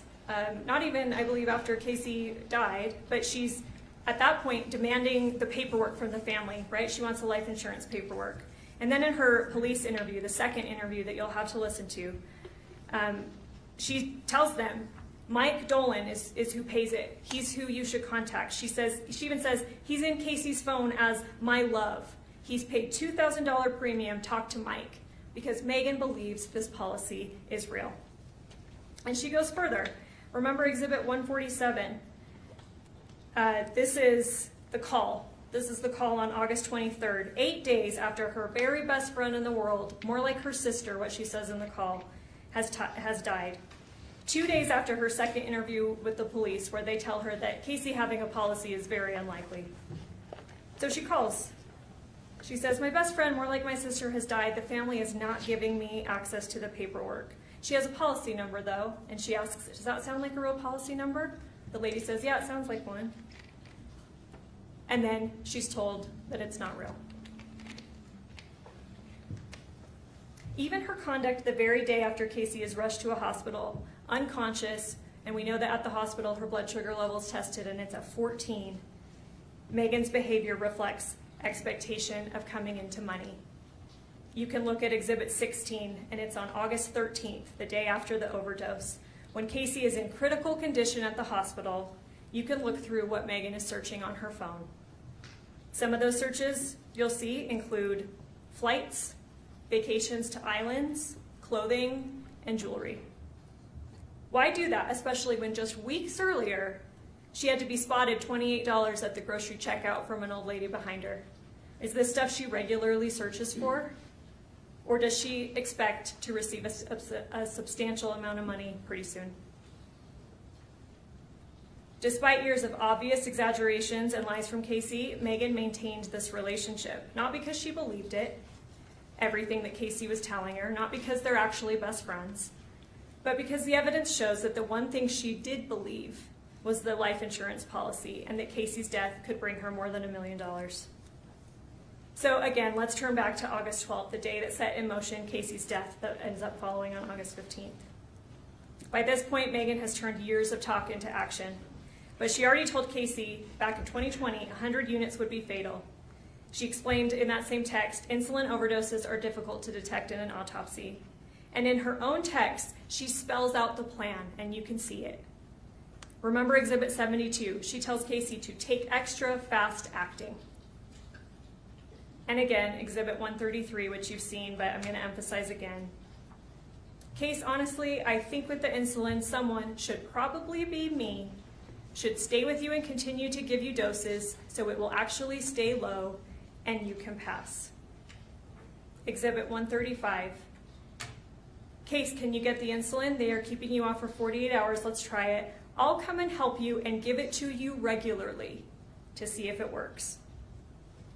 And finally, again, remember Exhibit 137, her last message before arriving, telling Casey to take promethazine so she is asleep while it's happening. This is not compassion, this is planning.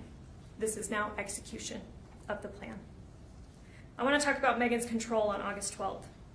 Mark testified that he saw Meggan arrive. He was working from home and he could see from the window that she arrives just before 10 a.m.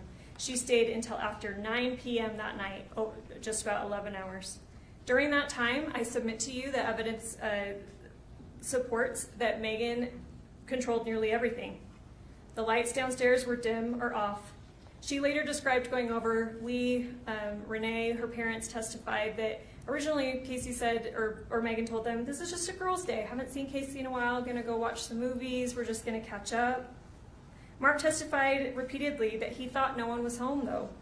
No voices, no TV, no activity. He said he would have gone down to the basement probably a handful of times to get insulin or use the bathroom, and he didn't know anyone was there. He saw Meggan's truck pull up, and to be fair, she did park in front in that circle driveway. But he testified that he assumed that, yeah, one of her friends came over, and they must have left in Casey's car from the long driveway that he can't see from his office. He thought that no one was there. Let's look at Exhibit 10, and next to it is Exhibit 176. This is the glucose levels. The first reading is at 9:18 before Meggan arrives. This is Casey. Undoubtedly, this is Casey testing her own blood because Meggan's not there yet. But what Casey's doing is establishing a baseline, and it's within normal levels. It's 87. The defense, I'm guessing, is going to argue and suggested during the trial that she injected insulin before that time, and that there's no way to prove that she didn't do the injection before that time. But the evidence does not support that. Sure, there may be no way for us to absolutely tell whether insulin was injected before 9:18, but Dr. DeSalvo did testify that short-acting insulin has an onset of 15 to 30 minutes. At that early point, the numbers show only a slight downward trend, still within the normal range. More importantly, though, if Casey is doing what Dr. Hancock suggested, maybe one of the patterns, if she's seeking attention, care, but not death, why on earth would she do the one act that is most likely to give her attention and care? Why would she give herself a dose of insulin before Meggan even arrives, knowing that Meggan's coming over? If she's seeking attention and care, does it make sense that she do that before Meggan gets there? For the first few hours, her blood sugars remain low, normal on the low end, but they're trending downwards. And then that pattern changes sharply. Dr. DeSalvo testified that around 12:30, the data shows a trend consistent with a large dose of short-acting insulin, and it's reflected in the rapid drop from 76 to 43 that you see in there. She explained that the sharp decline is not consistent with long-acting insulin, which would have, a gradual slope. That this is, at least, she can't say exactly how many doses have been administered or how much, but she said for sure, what's consistent around 12:30 is a large dose of short-acting to see that drop that we're seeing. And again, we know anything over 38 units with Casey's body weight would be fatal, and 100 units would certainly be fatal and would certainly explain why hospital staff was unable to stabilize Casey's blood sugar for days in the hospital despite continuous dextrose. Dr. DeSalvo testified how insulin works. It sits under your skin and it continues to dissipate in your body. And even with them giving her continuous sugars, they couldn't stabilize her blood sugar over days. Dr. DeSalvo said that would require a huge amount of insulin to be on board. With what we know about the glucose levels, let's look at Exhibit 37. And let's take for argument sake right now that let's say a huge dose was given at 12:30. At 12:47, shortly after that, Meggan texts a number that she identifies as Dr. Masteller, but we know from Detective Farney that this is actually the old number of Casey's grandfather. This is not Masteller's actual number. Hello, Dr. Masteller. This is Meg, Casey's friend. I'm just trying to touch base with you and see where we are at with getting the surgery scheduled. Casey's memory isn't the best, so when I ask her, she isn't always very clear. At the same time, though, Casey's glucose is dropping, and it's starting to drop more dramatically. DeSalvo said that short-acting insulin causes confusion, sweating, weakness, disorientation. Yet Meggan doesn't tell this doctor that she's supposedly texting that she's even with Casey. She doesn't make it clear that, hey, I'm with Casey at the time. She doesn't describe any symptoms. She doesn't ask what to do. She doesn't attempt to verify any DNR that she's supposedly been talked about or told about. She's not seeking medical guidance. She's creating a record. Because what did Lee, her dad, testify to when he later showed up? He said, she told me, I've contacted the hospice doc and we're waiting to hear back. She contacted him, all right, but or who she may have thought was him, but obviously it's not his number. But she doesn't give any relevant information about what's happening at the time. Let's talk about the medical emergency.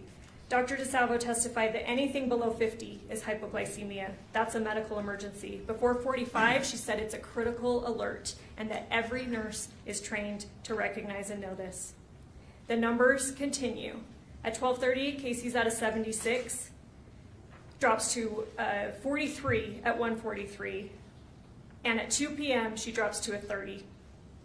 At those levels, Dr. DeSalvo said that the symptoms that we're probably seeing are progressing towards seizure and coma. And you know what? We know that happened because in Exhibit 27, Meggan is texting her own mom at 1:59, and she says, I'm still here with Case. She's not doing too great. I can't even get her to wake up. So we know, at least from this point on, from the defendant's own words, Casey's out of it. And that's exactly what the medical evidence predicts. Yet Meggan doesn't call 911. There's no evidence that she attempted to contact Dr. Masteller again or contact another physician. She continues to control the conduct and information people receive. Dr. DeSalvo testified that by approximately 1:19, so even before we know that Casey's unconscious or can't be woken up, Casey would have been physically unable to test her own blood sugar. And Mark walked you through that process. It's multi-step. It involves, kind of fine motor skills, taking out strips, poking. Dr. DeSalvo said, no, with where Casey was at 1:19, she wouldn't have been able to do that for herself. But the testing continues for hours. Who's doing it? Meggan. She's the one there. Definitively, Meggan is the one after that point. Maybe Casey, we know Casey tested her own at 9:18. Maybe she did a few of the tests earlier when she was physically able to. But at least for 7 hours, Meggan is the one affirmatively doing those tests, just like she said she would. You need somebody to stay with you and keep giving you doses to make sure your sugars stay low. That's exactly what she's doing. And again, no sugar given.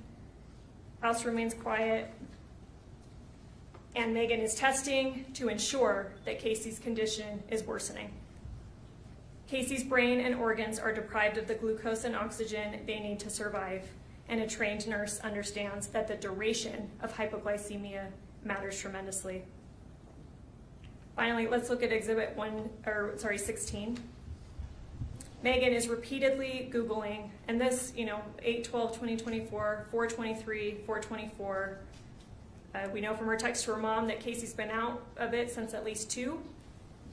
Casey's Googling how low, Freestyle Light, which is the type of glucose monitor, how low can it read, multiple times. Let's talk about how the defendant affirmatively blocked Casey from receiving medical care for as long as possible, because again, as Dr. DeSalvo testified, the length of time that the brain is deprived of glucose and oxygen makes it more and more irreversible. The evidence shows that Meggan does something even more troubling than simply sitting there while Casey deteriorated. She actively prevented rescue. She invoked a fake DNR, one that, number one, we know never existed. But Dr. DeSalvo explained clearly how DNRs actually work. They don't mean do nothing. They mean no mechanical resuscitation of the heart, no shocking of the heart. She was very clear, patients can still receive oxygen, glucose, antibiotics, comfort care, and emergency treatment. Dr. DeSalvo said that absolutely a trained nurse would know that. And yet the defendant uses this non-existent DNR to affirmatively stop others from helping. Let's talk about when her parents arrive. They arrive around 8:30. Lee testified that he immediately recognizes that Casey's in a medical crisis. He describes a death rattle. He said he's only heard that sound when people are dying. Dr. DeSalvo testified about the death rattle too and what causes that and how it sounds different than sleep apnea. She said it's a profoundly distressing sound. And yet, the defendant told her she has a DNR. Nothing can be done. And that I've already been in contact with the hospice doc. We're waiting to hear back. So Lee's presumption at that time, even though he knows there's a medical crisis, he's not medically trained. Okay, a DNR means I can't do anything. And she's already contacted the doctor. We're just waiting to hear back. But again, we know that Meggan did not give this Dr. Masteller any relevant information that she's waiting to hear back on. She's not contacting again saying, this is Casey's condition, what do I do? She misrepresented the situation to her own father to actively prevent any intervention. Let's talk about blocking Mark. Around 9 p.m., Mark comes downstairs because Grandpa's been trying to call Casey. She's not answering, so he asks Mark to go down and check on her. And Mark immediately recognizes, just like Lee had, this is a medical emergency. He says, how long has she been like this? And when he mentioned calling 911, he testified that the defendant came apart. Meggan then calls Kylie, and again, invoked the fake DNR, saying there's a DNR, you can't call 911, trying to get Kylie to stop Mark from calling 911. These are affirmative steps Meggan is taking to prevent 911 from getting involved. Meggan also claims to have held a medical power of attorney, that she is the one that has the responsibility of medical choices over Casey. But we know again that that's fake, that number one, it didn't exist, and again, this is something that either Dr. Masteller or Dr. DeSalvo testified that, no, that's like legal documents. You'd have to go sign paperwork. She would have had to have seen something. It would have to be in front of a lawyer or a notary. Meggan would absolutely know that she did not have medical power of attorney, and yet she's asserting that she has the responsibility over Casey's care. You may wonder why the defendant invited her parents over that evening at all. Let's consider that. The evidence suggests that she probably expected Casey to die much sooner because she originally had dinner plans with them. She called them in, and doing that, she does say around 2, Casey's not doing well, but she's not leaving because, again, she needs to make sure that Casey is dead to the best of her ability. And so she calls them in to frame the situation as a spiritual release, consistent with her religious beliefs. She wants Lee to give a blessing of release. Maybe she genuinely believes that will speed up the process. But it also creates plausible deniability because at this point, Casey's been unconscious for hours. If you're murdering somebody, why on earth would you invite your parents over to the scene? It's not something that it sounds very reasonable, right? But Casey's unconscious. Casey can't tell them what's going on. And Meggan already knows that she's going to take steps to try to block any 911 or block any rescue. And Mark didn't know that they were there since, as always, they parked on the street and they entered the house from the back way, the back patio, so no one in the home knew that they were there. And yet the defendant still affirmatively lies to them about what happened. She tells the parents, at some point we're watching movies, we're chit-chatting, Casey went to the bathroom, she was in there forever, I couldn't get her to come out, I banged on the door, I finally got her to come out, she was all loopy, I had to help her to the bed, I have no idea what happened, she must have taken something. She later repeated that same story to the police in one of the interviews. And her account only began to change once she realized investigators had more evidence. Remember Exhibit 22, this is a recorded call where Meggan says, maybe she needs to say that she knew what Casey was doing and didn't help her. This shows, consistent with obstructing justice, which I'll get to in a second, Meggan's story is shifting based on the audience that she's talking to and her perceived evidence, what she knows that the police have against her at that point. And at this time, best case scenario for her, because she knows the police had the texts, she knows some different things. Well, best case is that I knew that Casey was committing suicide and I didn't do anything to help her. But Lee testified that the family did not even learn the full scope of the evidence until shortly before this trial. Lee said that I think up until 2 weeks before this trial, what they believed was still the bathroom story, that Casey must have taken something, Meggan had no idea what, and she just helped her to bed. Let's talk about EMS and how Meggan blocked that. Defendant left the residence before EMS arrived, providing them no information that could have assisted quicker treatment of Casey. And the defense attorney, Mr. Williams, brought this up, that this was because Kylie had just angrily, she used choice words, she swore at her, she said, I'm gonna ruin you, she accused her of murder. And then he introduced this idea of panic, that if you're in a panic, you're not behaving rationally, you're doing things that you normally maybe wouldn't, or that you know that you shouldn't do. But what does she do? Sure, fine, that could explain her leaving the home, but she doesn't leave the scene. Lee and Renee testified that they got in the car, drove a little bit up the street, and watched for about 20 to 30 minutes to see what would happen, because Meggan was so concerned about Casey at that point. If she were truly concerned, she could have approached EMS without anyone in the house, without Kylie, Mark, anyone knowing that she was still there. She could have approached EMS outside and given critical medical information that could have allowed them to treat Casey earlier, to know what was going on with Casey earlier, but she didn't. DeSalvo said that with a blood sugar as low as 14, minutes matter in saving. And yet Meggan affirmatively chose not to give EMS information.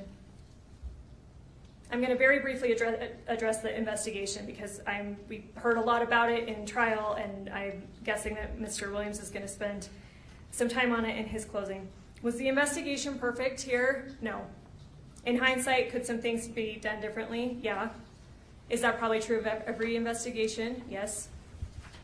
Let's remember how this case began. It was dispatched as a medical call. By the time law enforcement understood that they were dealing with either suicide or foul play, the scene had already been disturbed. The patient was still alive, EMS was down there, things were being disturbed, and even the defense's own expert, he seemed to think that's reasonable. Yes, obviously you deal with a patient that's alive before you start preserving the scene.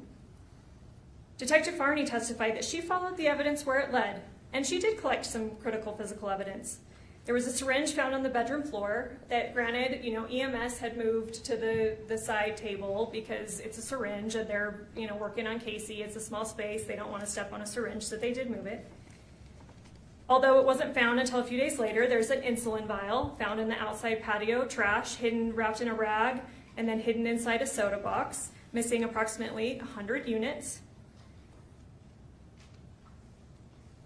Let's talk about that vial, because it was tested.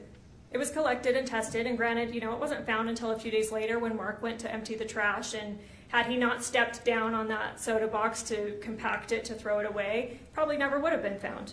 But he did find it, and he called Farney, and she told him, take it out, set it up, and whatever you think of whether this was a smart idea, let's think about what we know about that.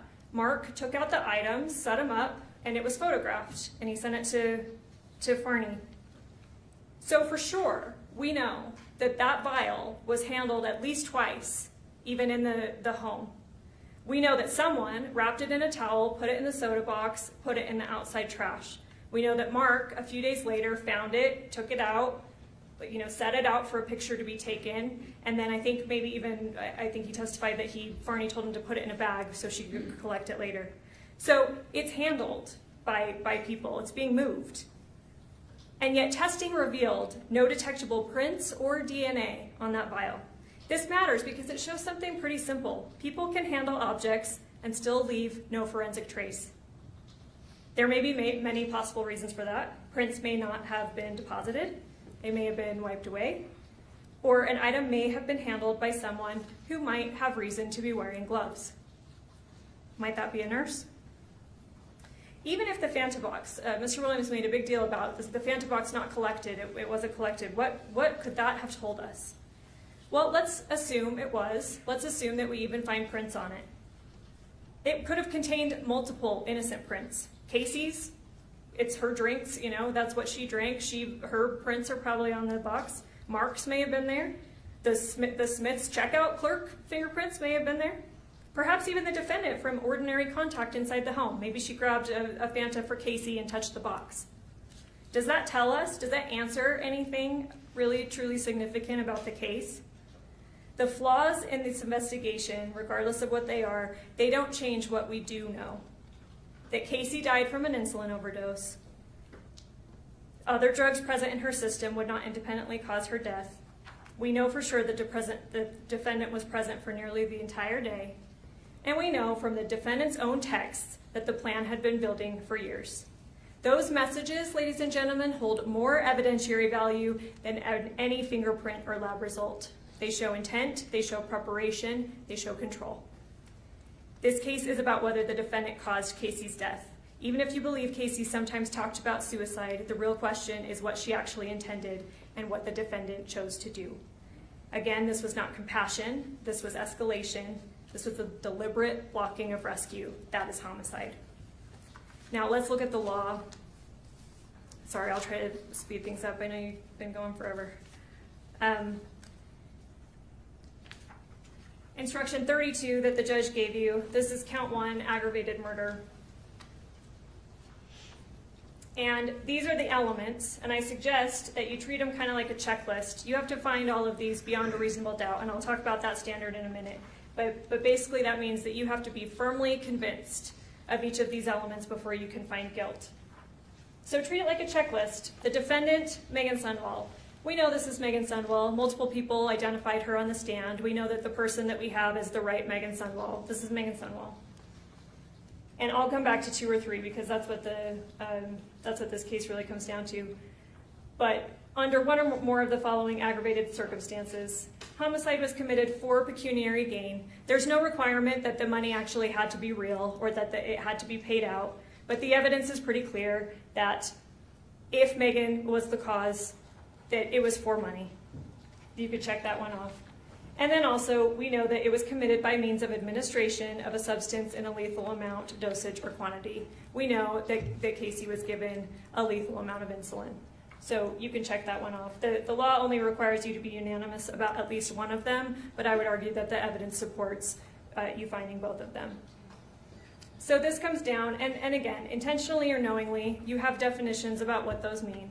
If Meggan is the cause, then yes, they talked about it for years. The intent, their intent, what Meggan knew to be the result of what happened is that Casey is going to be dead. That was the intent, that's the knowledge that Meggan has. So let's talk about causation.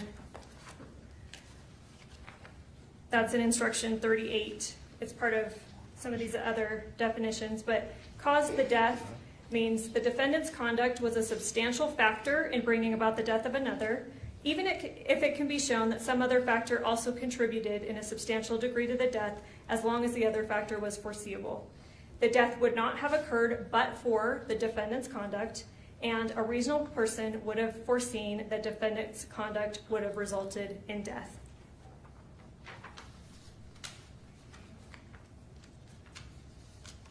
The defendant acted, Casey died, the defendant caused that death. You do not have to be unanimous, I want to be clear about this. You only have to be unanimous that Meggan, of course all of these other elements, but the cause, you only have to be unanimous that she caused. The exact mechanism of how the cause happened, you don't have to be unanimous about. You only have to be unanimous that she caused the death.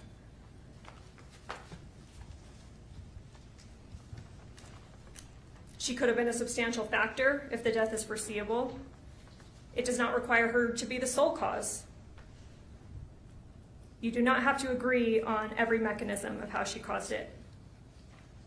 I want to talk about manslaughter, which is the lesser included that is an option for you here, and that's in instruction 33. Sorry, let me get my papers together.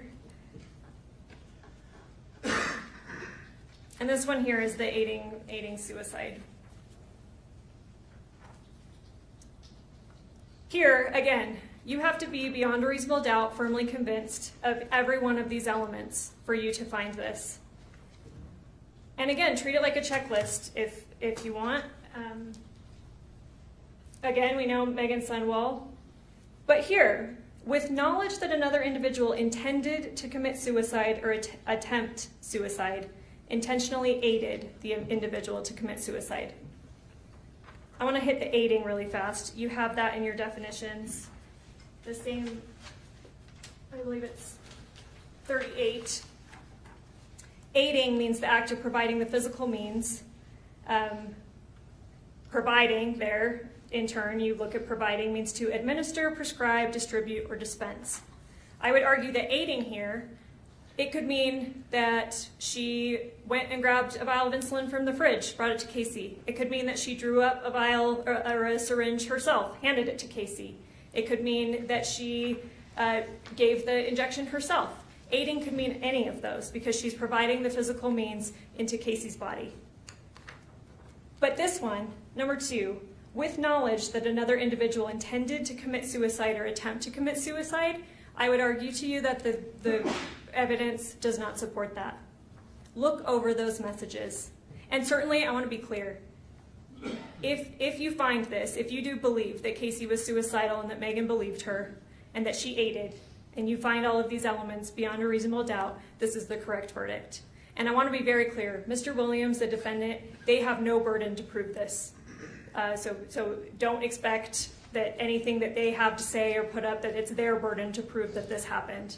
But if you believe all of these elements beyond a reasonable doubt, this is the correct verdict to find.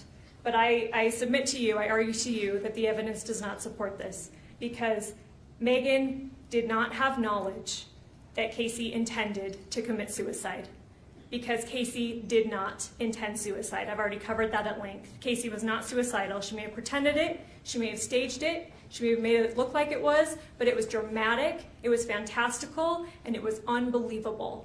And this here, right here, requires Meggan to have knowledge that Casey had that intent.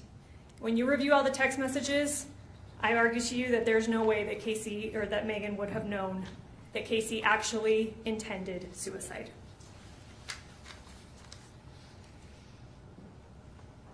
What this case is, it's different, it's far more serious. Aiding suicide is a different relationship to death than murder. Aiding suicide means that Casey is the principal cause of her death. She's the principal actor, and Meggan merely aided in some way. Murder means that Meggan is the principal cause. So ask yourselves again, who was in control? The evidence does not support that Casey intended suicide, or even that the defendant believes she did. The defendant herself texted Casey, again, Exhibit 132, just a few weeks before August 12th. I don't think you want to try and off yourself, and I completely understand that. That's on July 27th of 2024. In her second police interview that you can go back and listen to, around the 40-minute mark, she tells police that she didn't believe Casey was really suicidal. She talked about it a lot, but I didn't actually believe she was suicidal.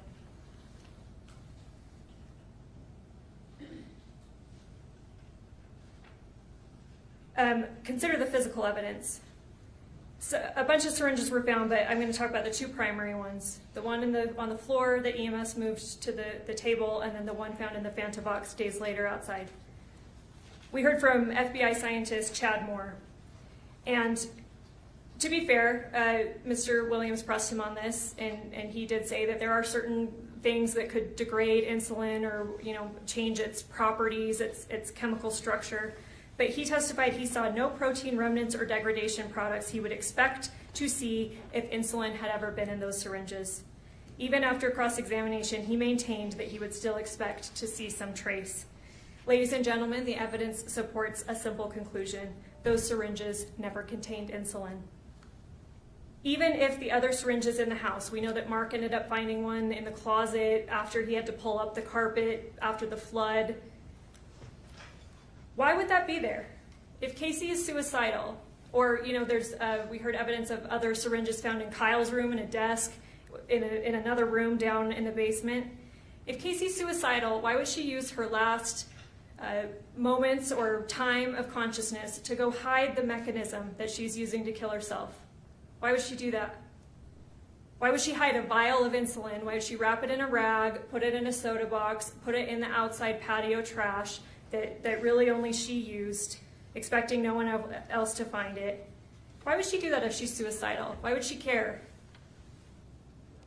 Even if she were trying to maintain the life insurance story, that still makes no sense because guess what? She already told the defendant that the policy covered suicide.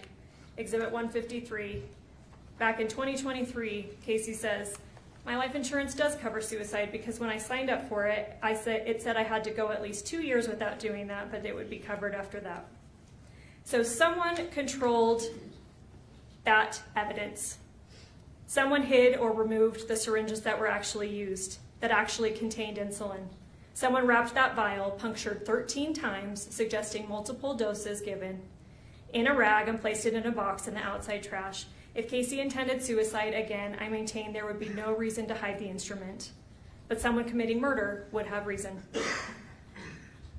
Casey's stories were fantastical. Her lies were obvious. The defendant, a trained nurse, could see that. Casey was desperate for attention, particularly from the defendant. Casey was seeking reassurance, probably even someone to stop her, to tell her her life mattered. Instead, the defendant pushed. Obstructing justice, I'll cover quickly. It's instruction 34. We know that Meggan deleted texts. Agent Seitzinger talked about that. They're not routinely deleted. Her phone's not set to that. They're about insulin, they're about life insurance, they're about suicide. And he said that one of the messages, and you'll see that exhibit, it has a heart being removed off one of the messages, and it tells you the date that happened. It's August 17th, 2024, one day after Meggan's first police interview, when she agreed to provide her phone but said that she needed to wait a few days to do that. Why? Because she's deleting evidence. Obstruction can also be based on lying to police, and again, we see that, and you'll hear it. She told them originally in her first interview, I have no idea what happened. It's the bathroom story that she told her parents. I have no idea what happened. She went to the bathroom. I have no clue. And then she makes that call. I think I need to say that I knew what Casey was doing and I didn't help her. So obviously she lied to the police. You have to be unanimous. Again, that's one of those ones that you have a special findings form. You have to be unanimous at least to one. You have to agree on at least one, but the evidence supports both. For years, there was dramatic talk, escalating talk, stories that grew more and more extreme, but nothing actually happened. Casey never did anything, nothing irreversible, until Meggan stepped in.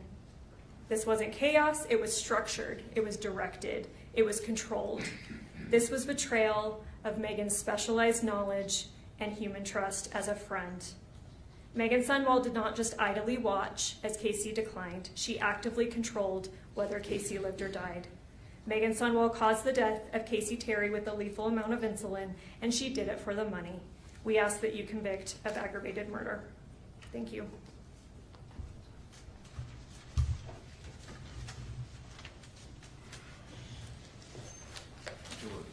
Can we have a short break while we change? We could certainly do that. Thank you very much. I think that may help the jury too. There are other reasons. All right, we're going to take a short break. Ladies and gentlemen of the jury, you were still under the previous admonition that I've given you on a regular basis. You are still not to discuss this case with each other or do any research on your own about the claims or the parties. We're going to take a short break. Let's try 15 minutes. We'll come back and finish up. All rise, jury.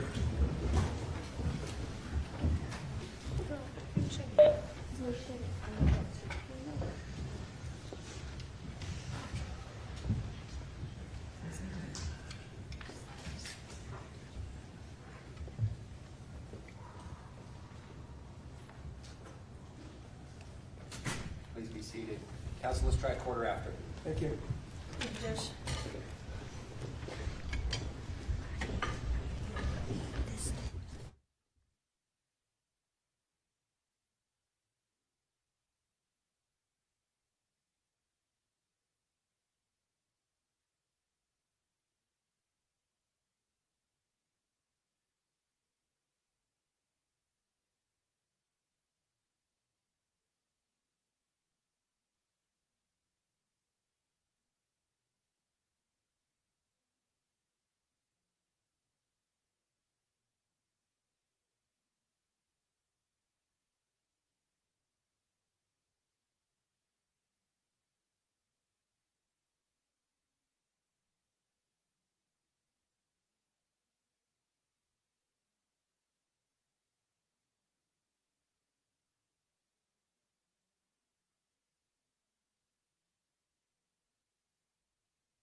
back on the record on case 251-401-132, State of Utah versus Meggan Sundwall. Ladies and gentlemen, jury, thank you for your patience and attention. Mr. Williams. Thank you, Your Honor.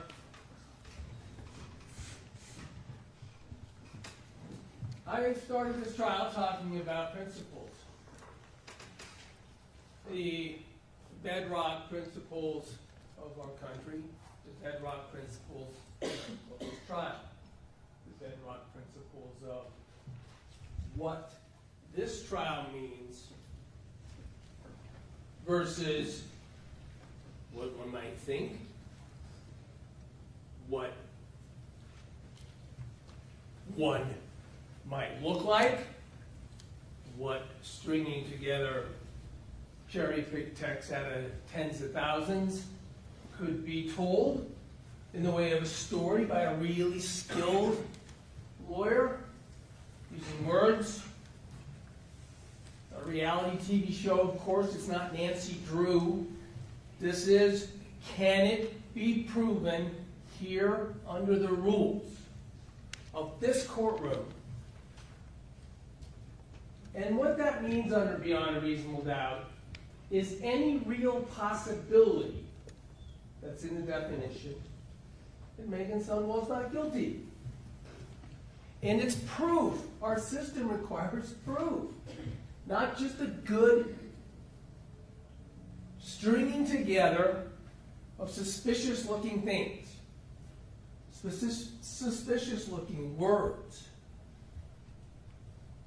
You heard Detective Farney acknowledge that while we have these jury-picked texts from all these years, this was constant.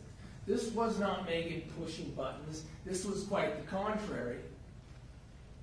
The notion of control is very interesting that Ms. Hunt brought up. I submit to you what you saw and what this dynamic and what you understood from Dr. Hancock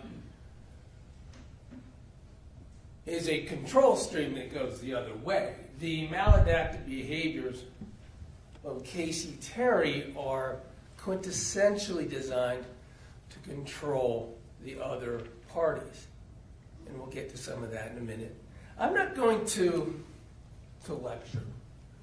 You took an oath. It is absolutely, I am certain, that you held it throughout the trial, that you paid obvious and close attention. You thought critically while this information came to you. I'd rather have a conversation. What I say isn't evidence. The judge has told you that. What Ms. Hunt says isn't evidence in and of itself. Conversation that I would like to have is the principle of proving something, not just showing what it looks like.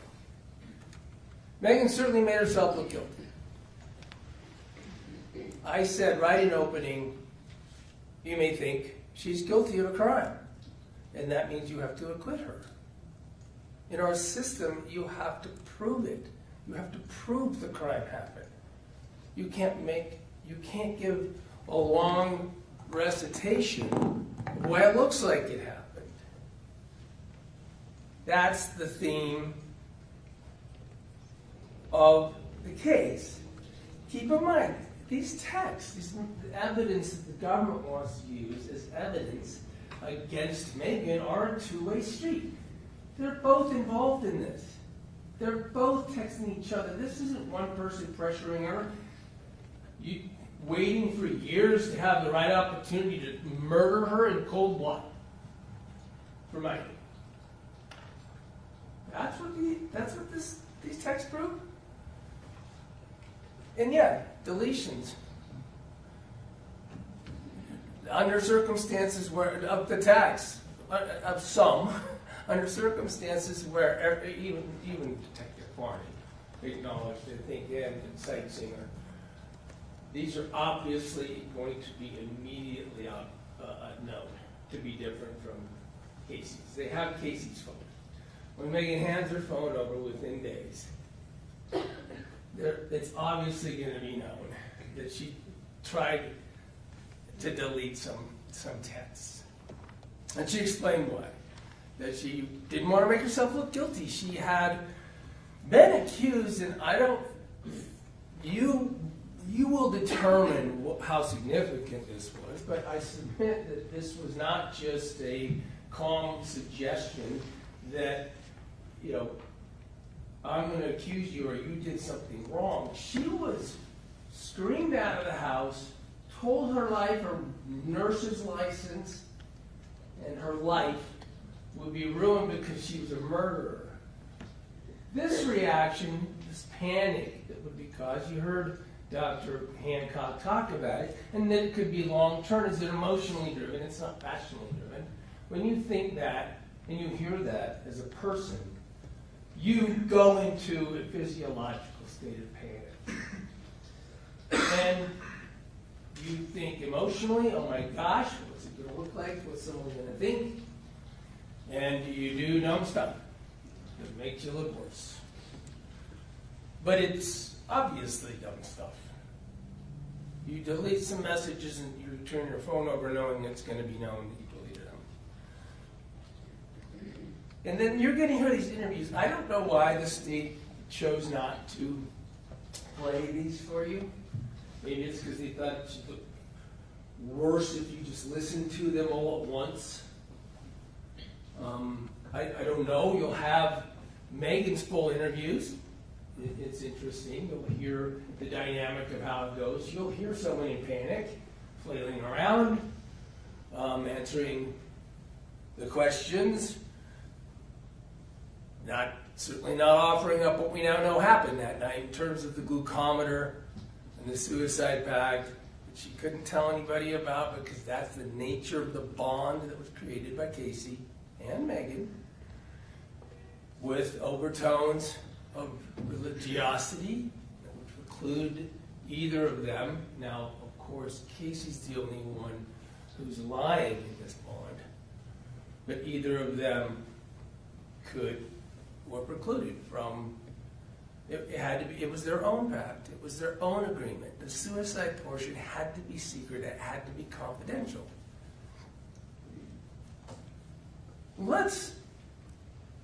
But I won't dwell on that. You heard from Dr. Hancock, and I suppose it may be true that we could all listen to him all day, and I think our lives would probably go better if we did. But let's focus on the words that matter in the court, the words that matter in the trial. What you will hear there's the first discussion more than an interview. There's Meggan goes to the police station. She's so upset still and believing in this bond, in this circumstance, that she's upset that she doesn't have what Casey told her she'd get. Letters to her, personal items. She's still in the mindset that she is due these things from Casey. She goes to the police station and asks the questions. And she talks about, look, I'm really freaked out about these accusations. The nursing license matters. And what's going on? I'm due some of these things, and they're accusing me and kicking me out of the house. She can't stick around. She's kicked out of the house. You heard about it. I'm going to call the police. You're trespassed. And by the way, they have her number. The police have her number immediately that night. You haven't heard that they bothered to go talk to her. They bothered to just even talk to her for days. But she says, but I didn't help her. I didn't do anything. This trial is entirely about proof that Meggan Sundwall did something. It has to be proven that she did something. And then she spoke in volumes. In our criminal justice system, she told you and everybody, I'm not guilty. And that triggers the process of having to prove not that she looks guilty, not that are really good lawyers with a lot of time can put enough text together to make her look guilty. And the police knew it. 2 weeks from this event, the final interview that you will hear with Meggan Sundwall occurs. Detective Farney, and of course Special Agent Hales, who's there for every meaningful part of this case, working for the prosecutor's office. I'm going to go through the statements. This is the final meeting where the police describe what is required in our system. The police tell her, doesn't look good. What does it say? Here's what you'll hear. Hales, we have a suicide or a homicide, one or the other. Here's the deal. There's evidence at the crime lab that we're waiting for processing, and obviously we're waiting for toxicology. I don't know what happened, but I can tell you, Meggan, that from the text messages and deletions of the text messages and the specific way they're deleted, it doesn't look good. The implications of that, and the Detective Farney chimes in, it just doesn't look good. I mean, if you can look at the optics of it, like yourself, take yourself out there and you read the message, Special Agent Hales, perception, that's all it is, perception. You'll hear these words in the interview. And then just getting right to it. Did you inject insulin into the port on August 12th while you were there? Meggan, no, I did not. How more blunt can I be, says Special Agent. Did you inject it into somewhere else, says Farney. Did you give her any insulin? I did not give her any. Did you touch any syringes? Touch DNA. No. Your DNA on anything? I did not touch any insulin. And this is what Special Agent Hales, who works for the Utah County Attorney's Office, said to her. From this point forward, we're going to work strictly off the evidence that we have. When that's going to take some time, we have to wait for toxicology to get there to discuss whether that proves beyond a reasonable doubt that Meggan Sundwall did something in that room.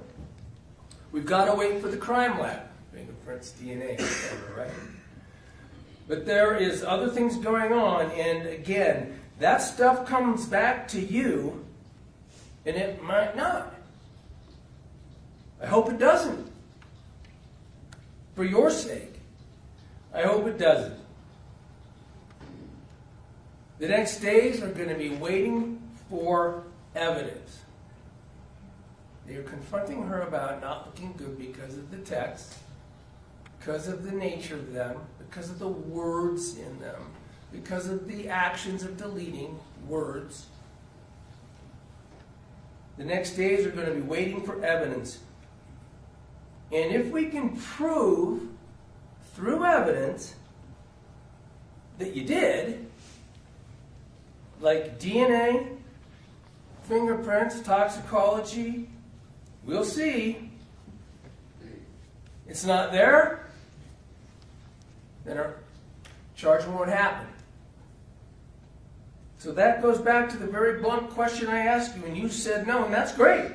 But if there's evidence, again, evidence to prove otherwise, we have a problem, he says. And if there's not, I will ride off into the sunset. There really couldn't be probably a better dissertation than by Special Agent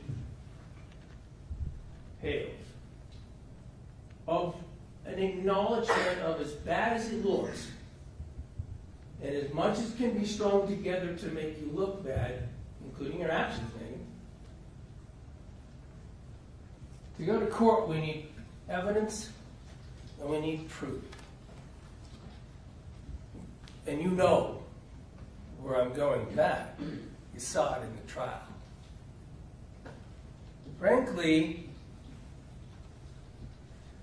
as we're going to turn to a minute, the police and the government ran from the evidence. They ran from the kind of evidence that they need to prove in a court of law that she did it. She did something in the room. You have to understand, of course, this relationship even to understand the words. The government's case is based on words, a pile of texts, and this notion of control, I submit to you, think about, you saw the trial and you see the evidence. Who's in control? And we'll talk about the 12. The evidence is Casey controlling a relationship, controlling what goes into the conversation, hiding it from others, splitting. You heard about that because, for instance, Meggan has to feel that Casey is miserable, feel that she's dying, just exhaustively get Meggan to feel that. The control is on, according to Dr. Hancock, the control comes from Casey. Is it a relationship between the two? Yeah, there's back and forth, of course. Because as Dr. Hancock described, it works. And people who are like Casey get good at it. This is a psychological truth studied. The information from Dr. Hancock is evidence. It helps us understand what seems counterintuitive. Meggan's role is to agree. Meggan's role is to respond, and I'll be there. I'll help you. I'll be there just to be with you. I'll come over. There's plenty of times you heard about that sometimes Casey's even saying she tried it herself. And it didn't work. That's designed to make Meggan come over. It's not control of Meggan trying to find a time to come to Casey's to cold-bloodedly murder her for money that after a 5+ long years of this. The control, according to Dr. Hancock, is effective. She did a really good job with all of these splittings. She got, according to the psychological literature, pervasive and extensive and long-running control. And then, importantly, Dr. Hancock described how it has to escalate. The control feature for maladaptive behaviors like exhibited by Casey Terry have to keep escalating because you have to keep getting more and different and more intense feedback. It's like a drug. And it's got to be believed. And it's not Meggan's role in this relationship to question, regardless of vitals, regardless of dumb doctor statements, regardless of things that clearly don't seem true. Her bond, her promise under this relationship and role is to unquestioningly respond and stay in it. That is what Dr. Hancock let us know about the direction of control. And the features that are used in this relationship are both ways, right? She gains Meggan as that kind of provider of the need that maladaptive behavior is about. She keeps it private. She maintains it in a way that Meggan shouldn't share any of this. The religiosity component from the very, very start is probably the most important, right? Because what we're doing is wrong. We can't share this. Don't tell anybody. Of course, because if you talked about suicide with any of Meggan's or Casey's other friends or family, they'd intervene. And it would crush the relationship. That'd be it. She wouldn't have this attachment. And it's singular. It's singular. She doesn't do this with other people. This is its own host, its own source of, and let's face it, Dr. Hancock was very honest. There's something deep and painful going on at Casey. This is the behavior, especially at this level, and that's sad. That is sad. It makes it more real, not less real. And it requires her to have more control, not less control. And the role of Meggan is not to question, or that will be broken, that promise, that relationship. And you have to understand I submit to your election. You have to understand. What about the insurance policy discussions and the things you've seen and heard about? That should, I submit, be considered in light of the same thing. It's still part of it. It's all a lie. It's fake. And maybe Meggan would think it's true over all these years, or she doesn't kill her in the cold blood like the state's theory is. And sure would be nice. Remember what Casey tells Meggan about the insurance policy? She keeps wrapping it in, you deserve it. You're all I have. You're the only one who believes me. My family hates me. I don't have this. I don't get this from you. You're the one who says, I'll be with you. I'll be your Confederate. I will be with you in your desire to end your life by suicide, even though it's wrong, because you let me know I'm the only one for you. And even the insurance policy is described by Casey in that way. I had a crazy old uncle once, and the crazy old uncle repeatedly said that there was going to be a life insurance policy in it. I'll tell you what I did when he died. I checked.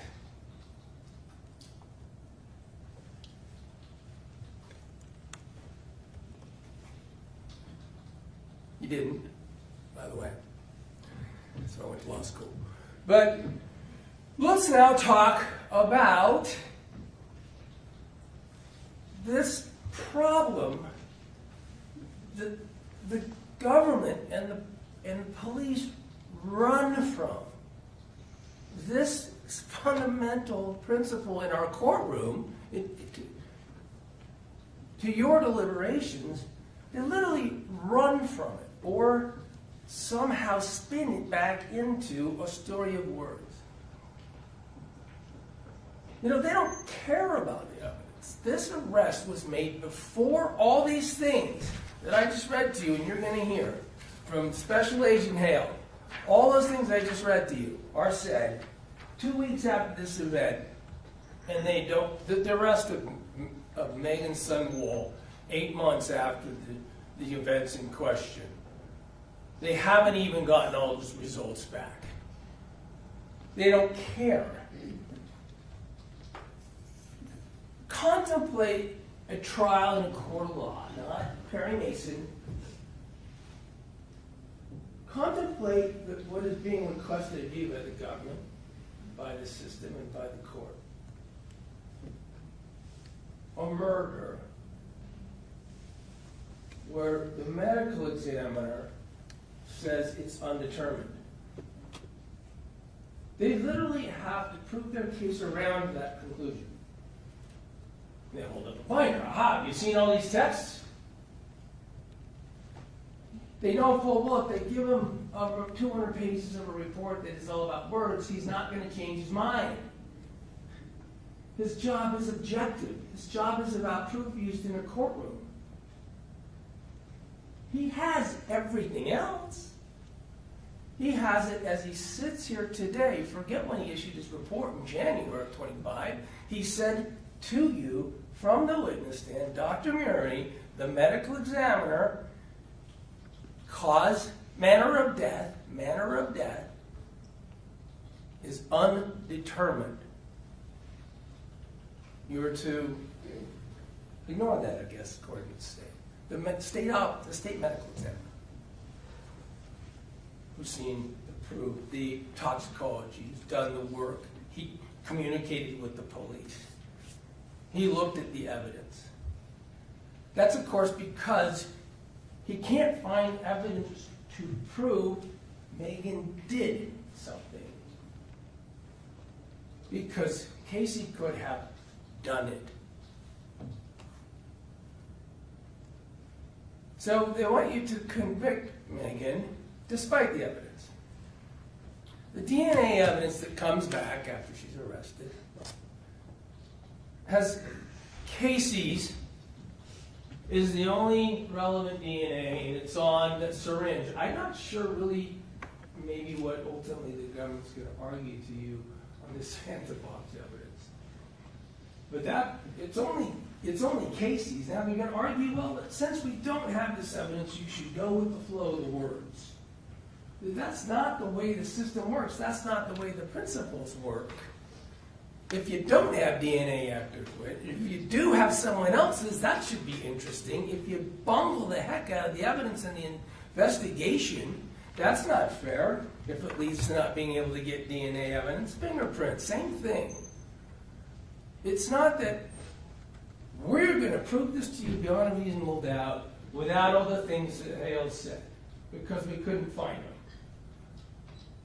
Because we couldn't find them, reasonable doubt comes from lack of evidence, lack of proof. Toxicology, even though it was bungled, this is truly interesting. We'll get to it in a second. There are syringes all over this room. 3 of them at least are inside the room, or two of them at least are inside the room. There's this one in the Phantom box. And ultimately they find a bunch more in Kyle's room, where Casey was known to be with him and to be around him, to be in and out of the room. They're not sent to Chad Moore even for 8 months. And Chad Moore tells you from the witness screen, all I can say is I didn't find any when I tested them. There's a whole bunch of things that can account for that being true and insulin being in the syringes. When you get to what I want to submit has to be disproven as a reasonable likelihood here as a scenario. But she died by insulin, and there's insulin syringes throughout the room. By the way, they didn't even send him the third syringe that was in there. And the medical charts, I want to turn to those in a minute. These medical charts actually tell the story. Linda, the nurse, who handled everything, knows all about patients who have insulin problems, sees them in the ER, everything else, says everything I know about insulin is, I can't tell you when it was introduced. Masteller, I can't tell you when it was introduced. They saw the same chart. And you heard somewhere they found some doctor to say on a witness stand for the first time in her life something about the chart. But she said unequivocally, I can't tell you the insulin got there after Casey Terry was unconscious. It is uncontroverted. What's the problem with the scene? Remember, Meggan goes back, because this box is important. She's been told things. She's been sent a picture of it by Casey. And the difference is on the left is how the box is when Osborne leaves, and in the middle is what they walk into from the body cam of Forney. The room has been tossed. And in the night of, to the right, in Robinson's hand, is an envelope for Meggan. At least it has her name on it, consistent with the text that we know of, that Casey is claiming there's things for Meggan. We know from that interview they had with Mark, Kay, and Kylie, amazingly, when Forney walks out of the room, that they're going through the text saying, oh, Casey's saying, keep some stuff, don't give her this, don't give her that. And Meggan's saying, I've been told that there's important things for me. That illustrates, and then in the interview, you'll hear, in the second interview, Farney says, yeah, we found envelopes, but they were empty. Wonder what happened in between. This illustrates as much as anything the problem with not securing the scene. Farney admitted it is known someone went in and went through that room in between police arriving on the 12th and Farney going on the 14th.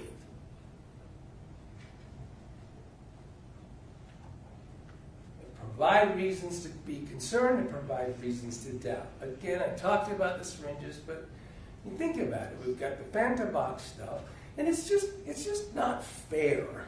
And when I say not fair, I mean not fair to Meggan the accused, but I mean it as much not fair to you.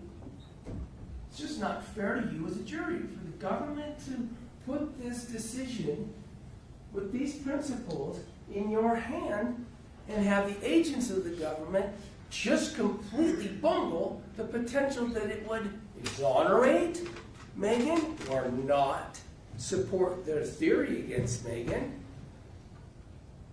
That's why a good investigation is necessary. It's about fairness. You're going to let the government come in and say, nothing was found, so we win. That's not how it works. It's astonishing. Astonishing. I think it would be astonishing to you, as just all of us as civilians, that you can hear that evidence of a vial, syringe packaging, or vial packaging and everything else is found in a phone call from Mark. You say, toss it in a Ziploc. So, photograph it, toss it in a Ziploc bag. You obliterate the value of that. That's a burden of proof problem, and quite interesting, huh? We've got 3 syringes in the end, one in a Fanta box with Casey's DNA on it. And then these 4, they're sent a year later, more than a year later, to the lab. The third one that Mark found in the room, after it had been kicked around, obviously missed by both the first officers and in a hardcore search that Detective Farney says she did, is never processed for any evidence. Never DNA, never fingerprints, never sent for analysis as to insulin. If you don't do these things, it's convenient. That's why we have the burden of proof. Aptitudes, troubleshoot. So,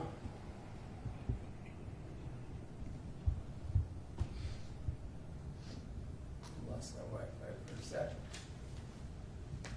There you go. I told you and showed you throughout the trial my ability or lack thereof. Can we take it down while I? It is, yeah. Okay. The points there are the burden of proof and the nature of our system requires good police work to be fair to the jury when the government asks them to convict on proof, to find things are proven. And that's what I mean by fairness. Fairness to Meggan for sure, but fairness to you, the jurors.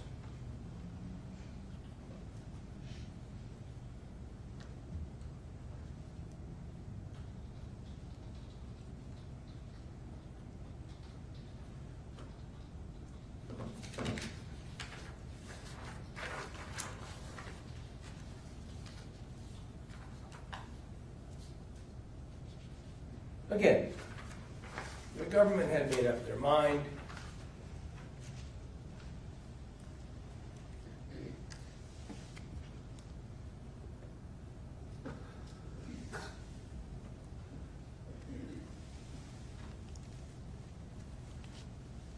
The government had a bunch of words. The government had a story.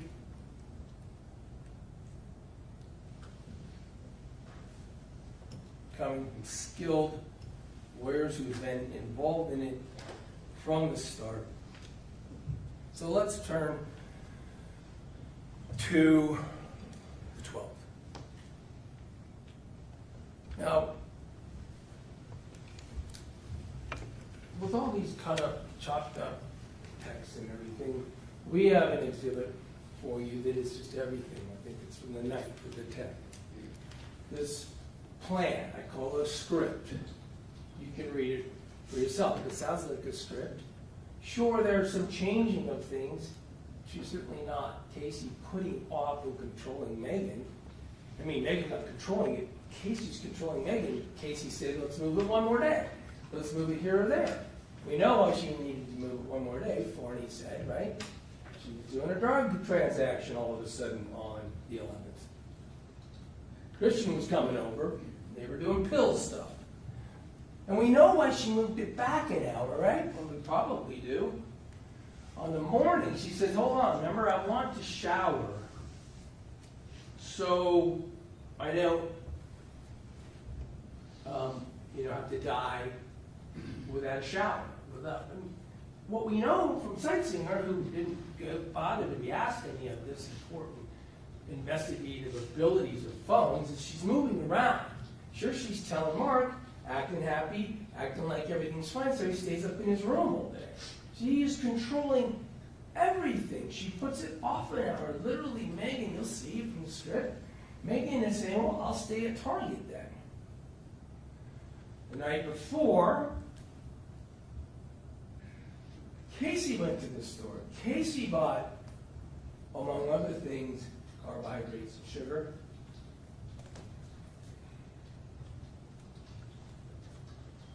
So let's talk about the 12th in control. Why you read that script.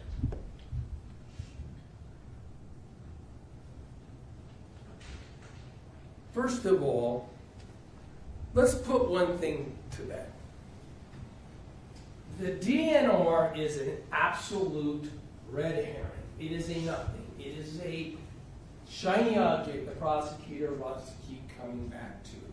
The very best example of that is from Dr. Masteller, a powerful point in this trial when asked a doctor if your best friend told you she had a DNR, would you believe her?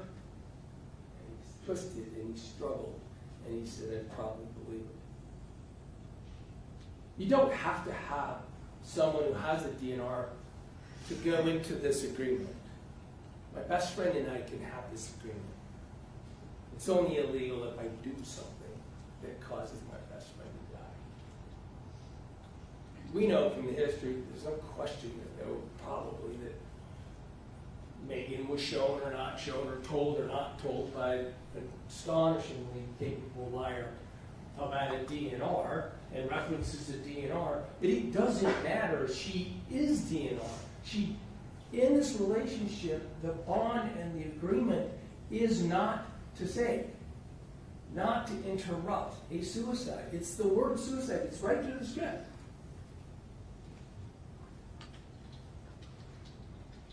Dr. Master, one would believe her. So, I don't know. Suicide? Actual? After years she's been convincing Meggan, but actual in her mind with all this stuff, Casey Terry? She's really good at faking. Is this a real possibility? I want to walk through that night. Is this a real possibility?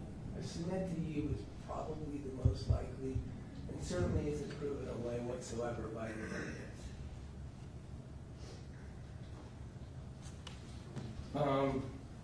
Casey's involved in a quasi-suicide. Those involve people trying to be very, very convincing. We already know that feature of Casey.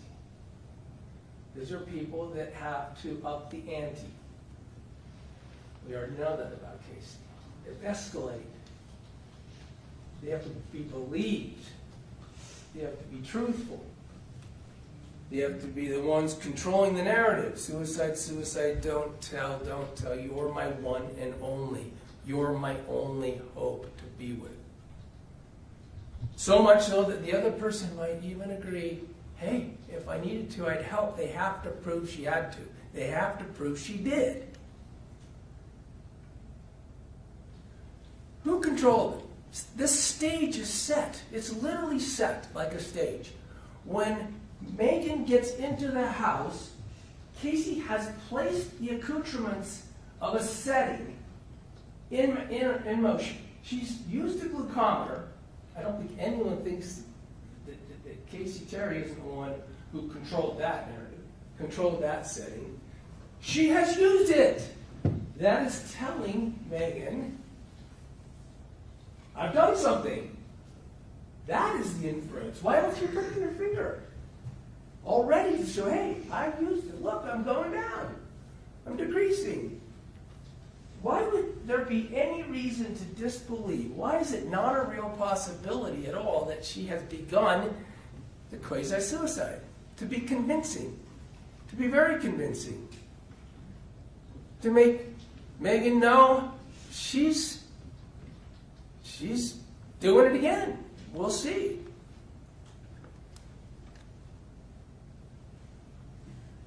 The night before, she texts, I'm preloading the syringes. She searches, can I inject insulin? Can I inject saline? Yeah.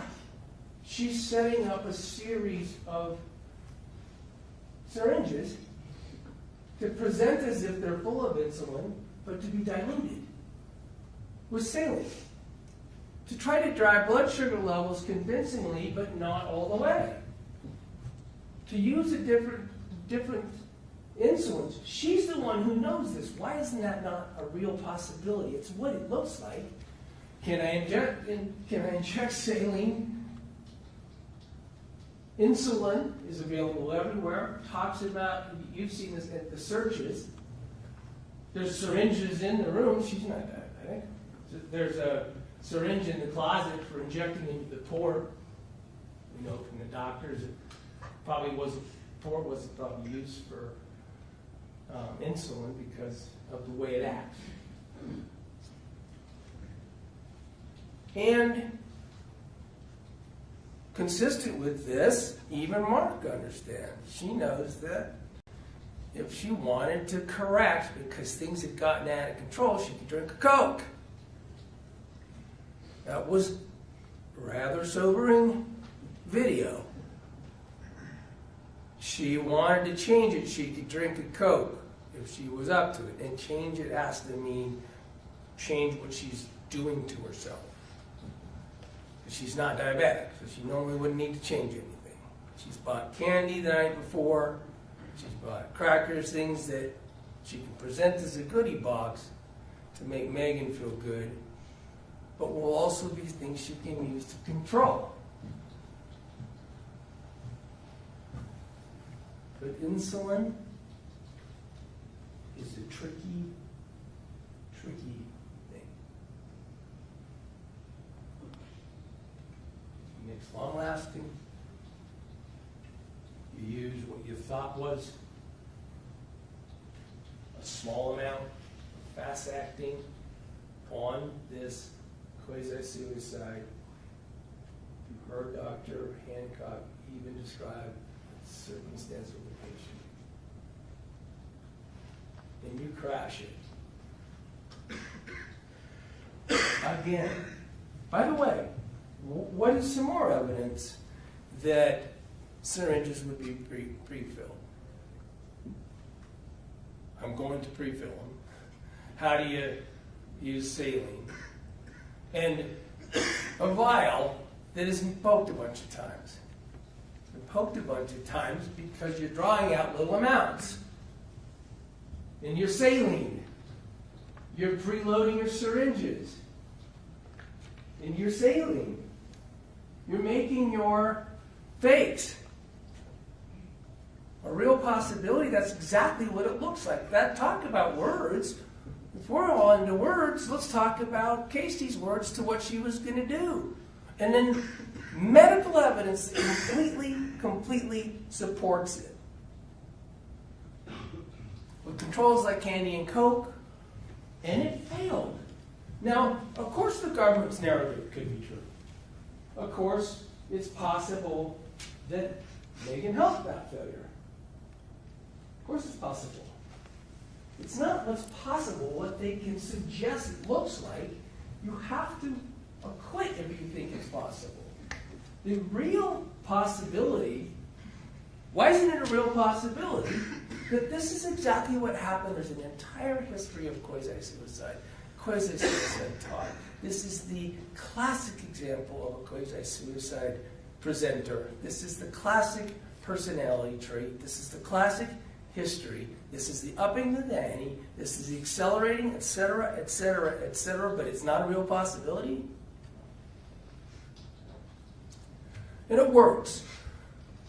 And Meggan learns how it works because she's not waking up. Now, why does the cold-blooded murderer have to go over there and start checking out what glucometer reading means? Meggan's searching up the glucometer. What does the reading mean? How low does it go? It's absolutely somebody who is trying to see if this is a trajectory that will be final. Not because she did it, because it's part of the theater that was set up. It makes complete sense. And eventually says, hey, Mom. The cold-blooded murderer says, hey, Mom, come on over. Hey, Dad, come on over. We have years and years of planning on having you be spiritually involved in this. When they do, and the government somehow suggesting she used her parents as tools to prevent assistance.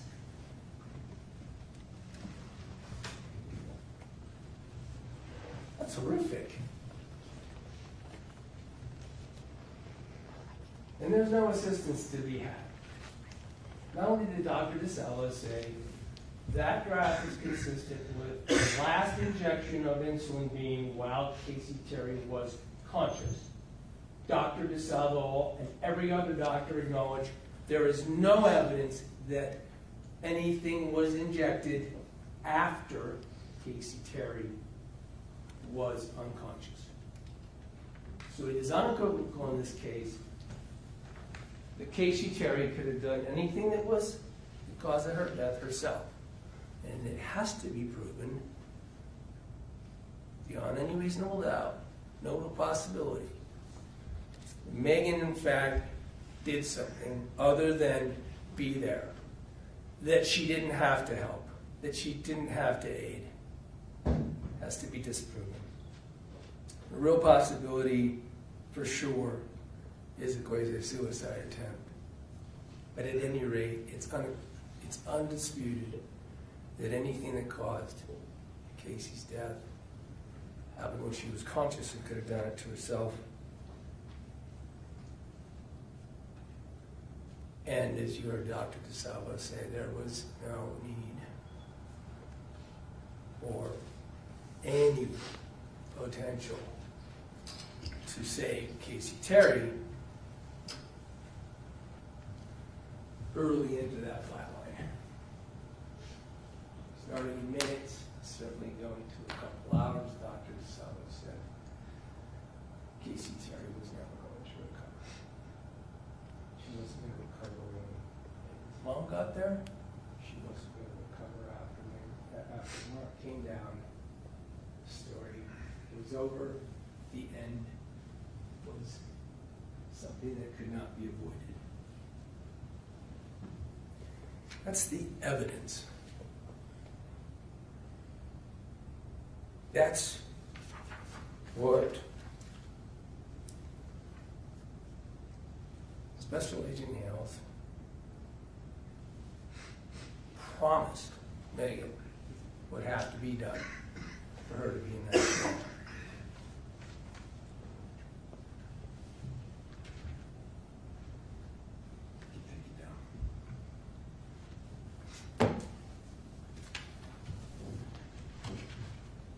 I don't know if that sounded like a lecture that I promised not to give you before, but that's conversation that how to think about principles applied.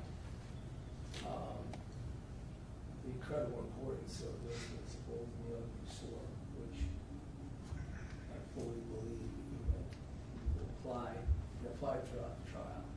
Did not prove that it was not guilty, and have to have a fair shot, full investigation, and not a string of words and text that make you look at.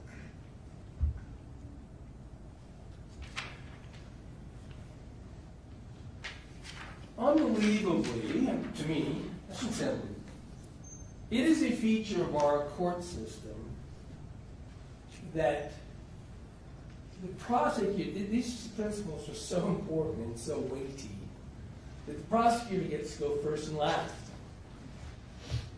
They get to come up again and talk to you, and I, of course, don't. I get this chance. I'm asking you in fairness, total fairness to your job, to at least think while the prosecutor speaks to you again, and I don't know what she's going to say, what I would say in response. And the principles that we're talking about including in instructions, this notion of unanimity, is tied up extremely tightly to the proof and reasonable doubt, because while you're a jury, you are jurors. You are Meggan's peers. This is an experience, and these principles in this trial you apply as peers.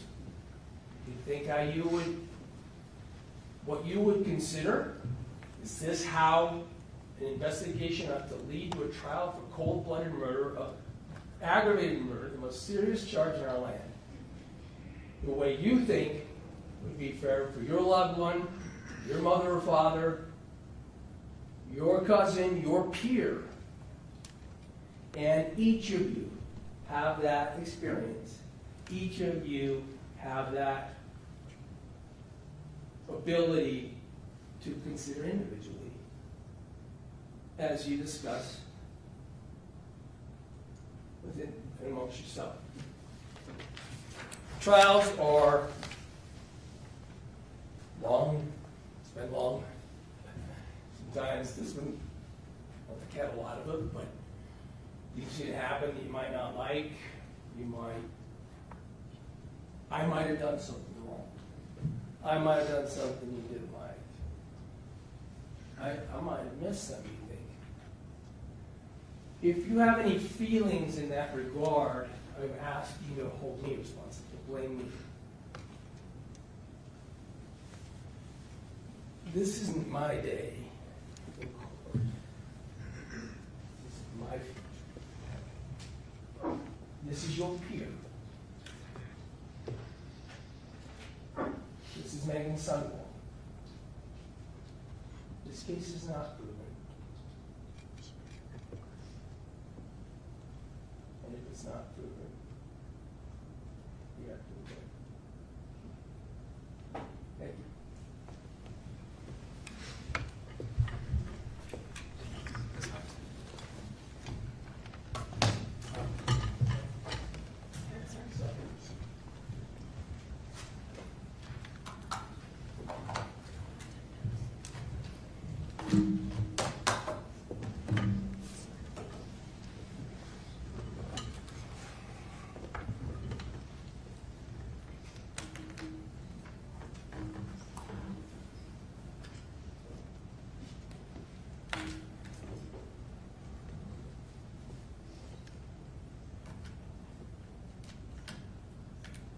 I always try to plug that in the wrong way every single time.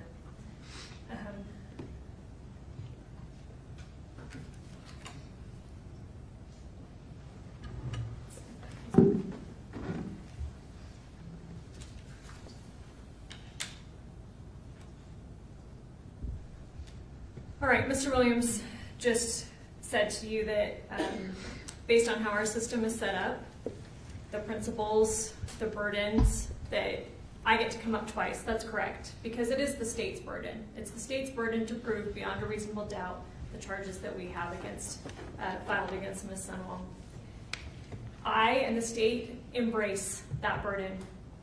I invite you to test the evidence, review it. That's your job as a jury. That's a burden that we embrace. Let's talk about that burden. Instruction number 24. Beyond a reasonable doubt. The prosecution has the burden of proving the defendant guilty beyond a reasonable doubt. Proof beyond a reasonable doubt is proof that leaves you firmly convinced of the defendant's guilt. There are very few things in this world that we know with absolute certainty, and in criminal cases, the law does not require proof that overcomes every possible doubt. If the evidence leaves you firmly convinced that the defendant is guilty of the crime charged, you must find the defendant guilty. On the other hand, if there is a real possibility that the defendant is not guilty, you must give the defendant the benefit of the doubt and return a verdict of not guilty. That is the burden. That is the state's burden. I embrace it. But let's think about that. Not every possible doubt, not beyond all doubt.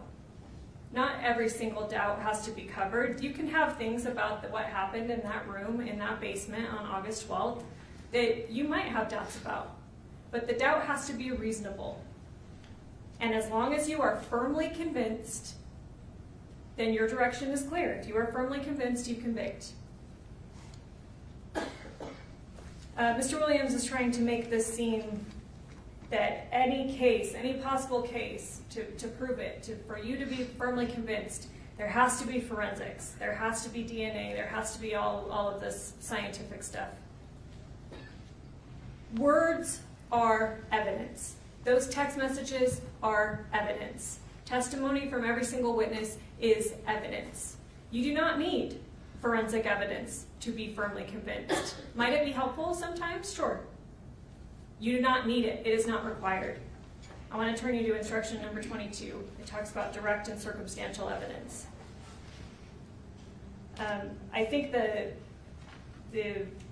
example in there is helpful. So direct evidence can prove a fact by itself. I'm going to skip some of this, but you have the instructions so you can read all of it. For example, if a witness testified that he looked outside and saw it was raining, that would be direct evidence it had rained. Circumstantial is indirect evidence. It comes from looking at the related events, putting it together, and concluding that a fact in question had occurred based on what you can tell from the surrounding events. For example, if a witness testified that she looked outside and saw that the ground was wet and people were closing their umbrellas, that would be circumstantial that it had rained, evidence that it had rained. Up at the top, facts may be proved by direct or circumstantial evidence. The law does not treat one type of evidence as better than the other. And then undoubtedly at the end, before you can find the defendant guilty of any charge, there must be enough evidence, direct, circumstantial, or some of both, to convince you of the defendant's guilt beyond a reasonable doubt. Again, to be firmly convinced. And here, I submit to you, the texts are enough. The texts are words from the defendant's own mouth. They're enough. I want to take this raining example that is outlined in instruction 22 a little bit farther. So say that you did not directly see it rain, but you go outside and some of the ground's wet and people are closing their umbrellas. That's a lot to conclude that it had been raining. Let's say you see a dry spot though on the ground.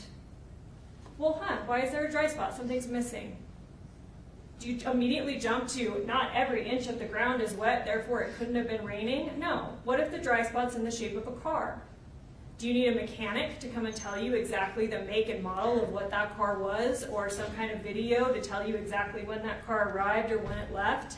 No, because that, while it might be helpful, it doesn't change it that you can be firmly convinced that it had rained, because still, with all the surrounding circumstances, you're able to be firmly convinced of that fact. Mr. Williams, I told you this case was about control, and he tried to flip that and say that Casey was the one that's in control here. Casey's controlling this whole dynamic. But let's look at that. Casey did it to people that actually played along. Meggan played along, despite all of her medical knowledge, despite I would submit to you that when you go back and you read some of the things, especially in Exhibit 81, they are absurd. You don't even need medical knowledge to know that those things are not true. Does she call her on it? No. This is not Casey controlling the dynamic. We heard from Casey Tanner, her ex-husband. He pretty early on said, you don't have cancer. She tried to tell him that, and we know that she did lie to her family about that. She never went to the extremes about the details and the absurdities and the fake vitals and all that stuff with her family. But Casey Tanner, she tried to tell him, yeah, I have cancer, and he said, no, you don't, you're fine. And then what did he say? She never brought it up again. This is not Casey just having to manipulate every single person. She is doing splitting. She is lying. She is, but she's using where the resources are coming from. And with Meggan plays along this whole time that the resource is not dried up yet, so Casey keeps doing it. And I would argue that some of the text gets so extreme, some of the information gets so absurd, that she may have been wanting to be called out. There's even some evidence of that. In Exhibit 81, you'll see she's pretending to be these fake hospice nurses, and she says, and maybe I brought this up in my first closing, but look at it again, because she does this a couple times. She's pretending to be Kelly or Becky or Lauren or any number of them. These texting a nurse from the patient's own phone, HIPAA-protected information, all things that Meggan as a nurse would know, vitals that are absurd, incompatible with life, don't even make sense. And she even says, I've never seen anything so low. The doctor himself is even confused. I'd submit to you that she might be a cry for help even. She's gone so extreme that she's begging Meggan to call her out at this point. Why is Meggan still going along with this? Dr. Hancock himself even talks about cries for help. Sometimes people, he used the example of slitting your wrists. If you do it this way, it's a cry for help. If you do it this way, it's more consistent with you're actually trying to die. You review the text messages. Casey, when things get so absurd that they're patently unbelievable to anybody, not even somebody medically trained, it's a cry for help. And Meggan doesn't give her it. Meggan doesn't call her on it. Meggan continues to play along. She continues to be this source of attention and affection. Mr. Williams wants this case to be, for you to be beyond a reasonable doubt, for you to be firmly convinced, you need all these fingerprints, you need all this DNA. But we know for sure that sometimes that's not available. Like I said with the DNA, with the insulin vial, we know for sure at least 2 different people handled it. And there was no prints, there's no DNA on it. Sometimes the science, for whatever reason, it's not deposited there. Or might it be that a nurse is wearing gloves? I asked Dr. DeSalvo, when you take blood, when you test people's blood, do you wear gloves? Do your nurses wear gloves? She said, yeah, you're dealing with bodily fluids. You're dealing with potential infection. Yes, I would expect nurses to wear gloves. We know definitively that Meggan is the only one in the basement after a certain point, had to have been the one testing Casey's sugars past a certain point. Is she wearing gloves? Is the lack of DNA maybe indicative of that? Lack of fingerprints indicative of that? If you need forensics to prove beyond a reasonable doubt anyone wearing gloves just gets away with it, anything, there's no case? No, because there's also other forms of evidence. And those text messages, I would submit to you, and it will ultimately be your determination, those are more valuable than anything DNA can tell us in this case. So again, let's step back, let's put the pieces together, and let's look at the picture. Because Mr. Williams actually brought up something the theory, one of the state's theories, seems to align with actually. We heard from Dr. Hancock. So what do we know? Casey died from an exogenous insulin overdose. Mr. Williams said, Meggan didn't do anything. She says, I'm not called, I didn't do anything. And if Meggan didn't do anything, then yes, the answer is acquittal. But if Casey is not suicidal, which you'll find the evidence does not truly support, she's making plans for life, she's buying food, she's doing all of these things, she's getting knee replacement 2 weeks before, she's doing physical therapy, she's trading pills even the night before. Why is she doing that if she's planning on dying the next day? How did that insulin get into her body? The evidence gives you a logical answer, and you do not need to agree. Again, you don't need to be unanimous as a jury on every mechanical step that happened. You only need to be unanimous that the defendant caused the death. And again, I would refer you to that jury instruction on the definition of causation, because that can happen in a number of different ways. But let me give you a theory that I submit to you is consistent with all the evidence. And it's not quasi-suicidal, like Mr. Williams suggested, where people may not intend death, but they're actually using items that could bring them danger. But Dr. Hancock also explained parasuicidal, where they want it to look like it. They want it to look like they're maybe attempting suicide, but they do not intend to die, and they're not going to introduce actually anything dangerous. I submit to you that that's exactly what happened here. Let's look at State's Exhibit 17. So by 4 p.m., you'll see in the text messages between Meggan and Casey that by around 4 on August 11th, it's clear. Casey's tried to evade, Casey's tried to delay. Meggan says, my dad can watch Porter, I can come over tomorrow. So it's clear that to Casey that the defendant's coming over the next morning. And she knows that the defendant's intent, the whole point of the defendant coming over there, is so that Casey can end up dead. So what does Casey do? 9:48 p.m., Exhibit 17, August 11th, Casey searches, is it okay to give yourself a shot with saline solution? If she is planning on dying the next day, why is she Googling if it's safe to give herself saline? Mr. Williams, let's think about that. Someone planning to inject insulin does not search whether it's safe to inject saline. Mr. Williams tried to suggest that, well, maybe she's diluting the insulin with saline. Why? Insulin is a clear liquid. Saline is a clear liquid. And what did we hear from Mark? Casey is familiar with diabetes. Most of the household that she lives in is diabetic. She's been taking care of grandma, who had, I forget exactly the term, but it's diabetes that is so severe that grandma swings back and forth wildly. What did Mark testify? Even 3 units too much could kill grandma. Casey had been taking care of grandma's diabetic needs for years. Casey knows that. You think she's gonna mess around with real insulin if she doesn't mean to die? Absolutely not. That is not reasonable. That is not a reasonable doubt. Instead, right here, Exhibit 17, is it okay to inject with saline? And then, like I pointed out, all of those other texts that you'll find in Exhibit 136, Casey says, I'm getting everything ready. I need to start drawing up the bottles. I spent most of the night drawing up the insulin. Defendant, who is wise to Casey's lies, doesn't let Casey know that. Casey believes, oh, I'm still getting her for some reason. I'm telling her the most insane stuff she's probably ever heard of, and for some reason she's still believing me. The defendant says, you don't have to draw it all up yourself. I would help you. But later, Casey says, and again, you'll find this in Exhibit 136, Casey says, I have everything ready. The evidence shows that Casey is still performing, but she's not doing quasi-suicidal. She's not going to mess around with real insulin. Again, even units too much could kill grandma. Why would she put real insulin in those syringes when she's asking, is it okay to use saline? She fills up those syringes with saline. She's still performing.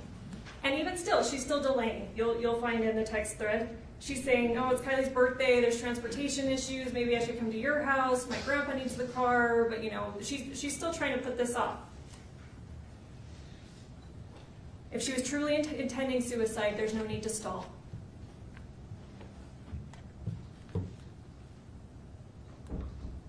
But if she were staging something consistent with parasuicidal behavior, consistent with what we know about Casey, she stages things. She tells her family she has cancer. She does have legitimate kidney issues, so she has medical supplies being delivered to the home. She has saline coming in. She tells them it's chemo. It's only saline. It's for hydration for her kidneys.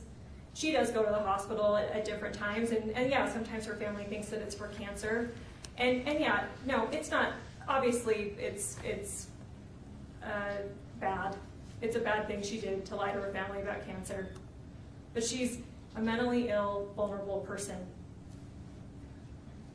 Not mentally ill in the way that she's suicidal. But yeah, she lies to people for attention. And what did Dr. Hancock say? That condition can be exploited. So she gets it all set up. Everything's ready, have it all drawn up. I submit to you, those syringes contain saline. Because what happens? The 2 syringes that are found, that are not hidden away after 2 police searches and Mark finds one in the closet after he has to pull up the carpet after a flood. If that's one of the syringes, and Mr. Williams said, oh, well, that state didn't even bother to get that one tested. Okay, if that's the one used, again, it was hidden. If Casey's suicidal, she has no reason to hide it. So who hid it? Had to have been Meggan. The other 2 syringes in play, the one found on the floor of Casey's bedroom that gets moved to the desk by EMS, or the one hidden in the Fanta box. Chad Moore from the FBI, he's a scientist, so yeah, Mr. Williams pressed him on it. Could light have degraded it? Could heat, could time, all of that stuff may have affected it. But he still said, I'm not seeing any of the remnants or any of the changed proteins or any of the chemical structures or anything, even under a microscope. I'm not seeing anything that I would expect to see in those syringes if they actually had insulin. They had saline in them. But yet we know insulin was administered. We know that the vial found in the outside trash had approximately 100 units missing. And again, harken back to 2020, when the defendant herself says 100 units is enough. The defendant, Mr. Williams, it seems to be saying that Casey's staging this quasi where she's diluting insulin and maybe she gives herself a shot and she's losing functionality and, oh, it has 13 puncture marks because it's so hard for her to puncture it. She's losing the ability. She's losing the ability. She's losing her fine motor skills. She's fumbling around. You think Meggan, who the whole point of was, I'm going to come over and help you. You need someone to stay with you and keep injecting you so you stay low, who undeniably is the one to test her sugars for her, a physical act, multiple times after Casey loses consciousness. You think she's just going to sit there quietly doing nothing while Casey's fumbling around trying to drop syringes? No, the whole plan was for Meggan to go over there and help her. But what the evidence suggests is that Meggan swapped the syringes because, like I said, this is a game of chicken and Meggan is smarter than Casey at this point. Casey's been telling her lies for years. Meggan's been pretending to believe them. Meggan knows that Casey stages stuff. Meggan knows that she's saying, oh, 9. And again, this goes right in line with what Casey's patterns. I gave myself 9 vials of insulin and it didn't work. I gave myself 4 vials of insulin. Nothing works. I need to have the surgery because nothing works on me. So why, as Mr. Williams suggested, does she need to demonstrate to the defendant that her sugars are dropping? She could give herself saline and say, see, nothing works. See, nothing works. And this goes right in line with her habit, her history, her parasuicidal behavior. And Meggan knows that. Mr. Williams said that Dr. DeSalvo said I'm going to not quote him directly, but he said something like, oh, after 12:30 or after Casey's unconscious, it's undeniable that no insulin was given at that point. That is not her testimony. She said it is difficult to determine how many administrations were given, how many injections were given. It's difficult to determine at what time they were given. But the one that she said was the one that is most consistent is around 12:30. Something makes sense that at least one, and we know it's a large amount. But she didn't know. She didn't say absolutely nothing after that can scientifically be determined. She said, there's no way to know. But what did Meggan say repeatedly? Someone needs to be with you to keep giving you injections so your sugars stay low. And she's testing her sugars that whole time. And there's 13 puncture marks in that vial.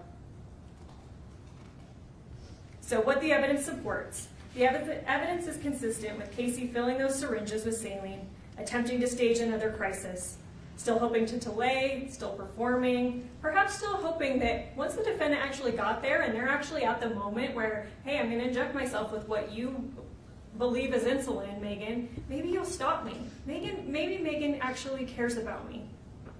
Maybe that's what's going through Casey's mind at that time. But again, this game of chicken, Meggan's smarter than Casey. So she swaps syringes. Insulin all over the house, syringes all over the house. Casey goes to the bathroom, Casey falls asleep. We know that there's promethazine, oxys, and Xanax in her system in the autopsy. Maybe she takes all of those substances, again, that are not enough to cause her death and would not interact with insulin. But you may be wondering, why would she take substances that have sedative effects if she knows Meggan's point is coming over with the result of her ending up dead? Well, because she thinks she's safe. I have it all drawn up. I have the story planted that nothing works on me. Insulin doesn't work on me. So maybe she fell asleep thinking that she was safe because all that she was going to get injected with is saline. That, again, she checked the night before. Is that okay? Is that safe? So Meggan could have done it while Casey was asleep. Meggan could have, snuck up upon her and gave her a injection. That could have happened. Or she could have drawn up the insulin. Maybe Casey went to the bathroom at some point. Again, Meggan's over there for 11 hours, plenty of time for this to have happened.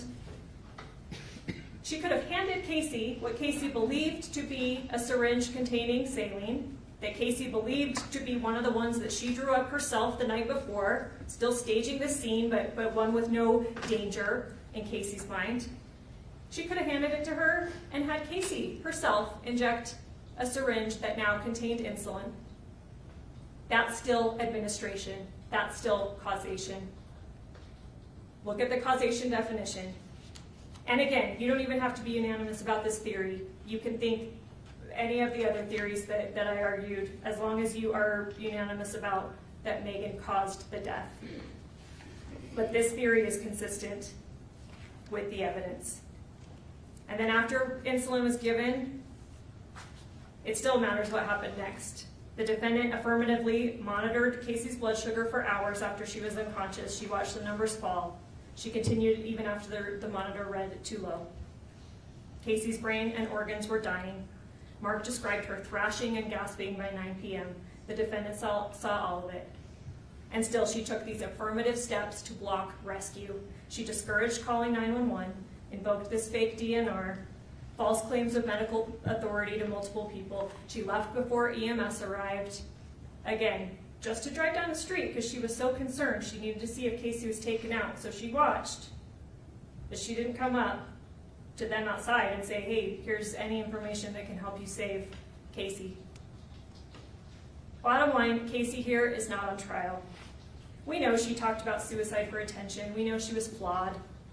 But people who are dramatic, dishonest, or struggling are still protected by the law from being killed. You don't have to have liked Casey. You don't have to have wanted to be her friend. But the law still protects her from being killed. The question is what the defendant did and what the defendant intended. And again, this was not compassion. This was not aiding. A nurse, Meggan, has knowledge and training to understand the risks of death, and the defendant used that knowledge to cause one. This case is about Meggan's control. This case is about Meggan's escalation. This is about Meggan deliberately blocking rescue. And the evidence shows that she killed or caused the death of Casey by an overdose, a lethal amount of insulin, and that she did it because she stood to gain over $1 million. This is aggravated homicide. Hold Meggan Sundwall accountable. Return a verdict of guilty. Thank you. Counsel, thank you both. Ladies and gentlemen of the jury, thank you for your patience and attention during this trial. It is now your time to deliberate. But before we do that, we've got gonna handle a little business about our alternate juror. Trials of this length, we have alternate jurors for a reason. We have one alternate left, and that alternate is going to be excused, but I'm gonna give you specific instructions. Our alternate juror is juror number 10, Ms. Moore. You are our alternate. You're going to be excused for the day, but you're not released from your duty as a juror. There have been occasions where alternates have been called back to participate in deliberations. So you are still under oath as a juror. You are still under the same admonishment that you are not to talk about this with anybody until you get word that a verdict has been reached. If we do need you to come back, we will reach out to you. Okay? We appreciate your efforts and your service, but you are alternate, so once call takes y'all back, he'll help you get out. All right? And if we need you, we'll let you know, and we will let you know once a verdict has been reached. Then you're going to be free to discuss this with anybody.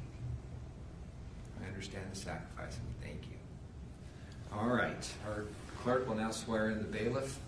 You're then going to be escorted to the jury room where you can begin deliberations. You do solemnly swear you will take charge of this jury and take them to some private and convenient place where they may deliberate upon the verdict, allowing no one to speak to them nor do so yourself, unless ordered by the court, and return them to the court when they have reached a verdict, or when so ordered, so help you God. All rise for the jury.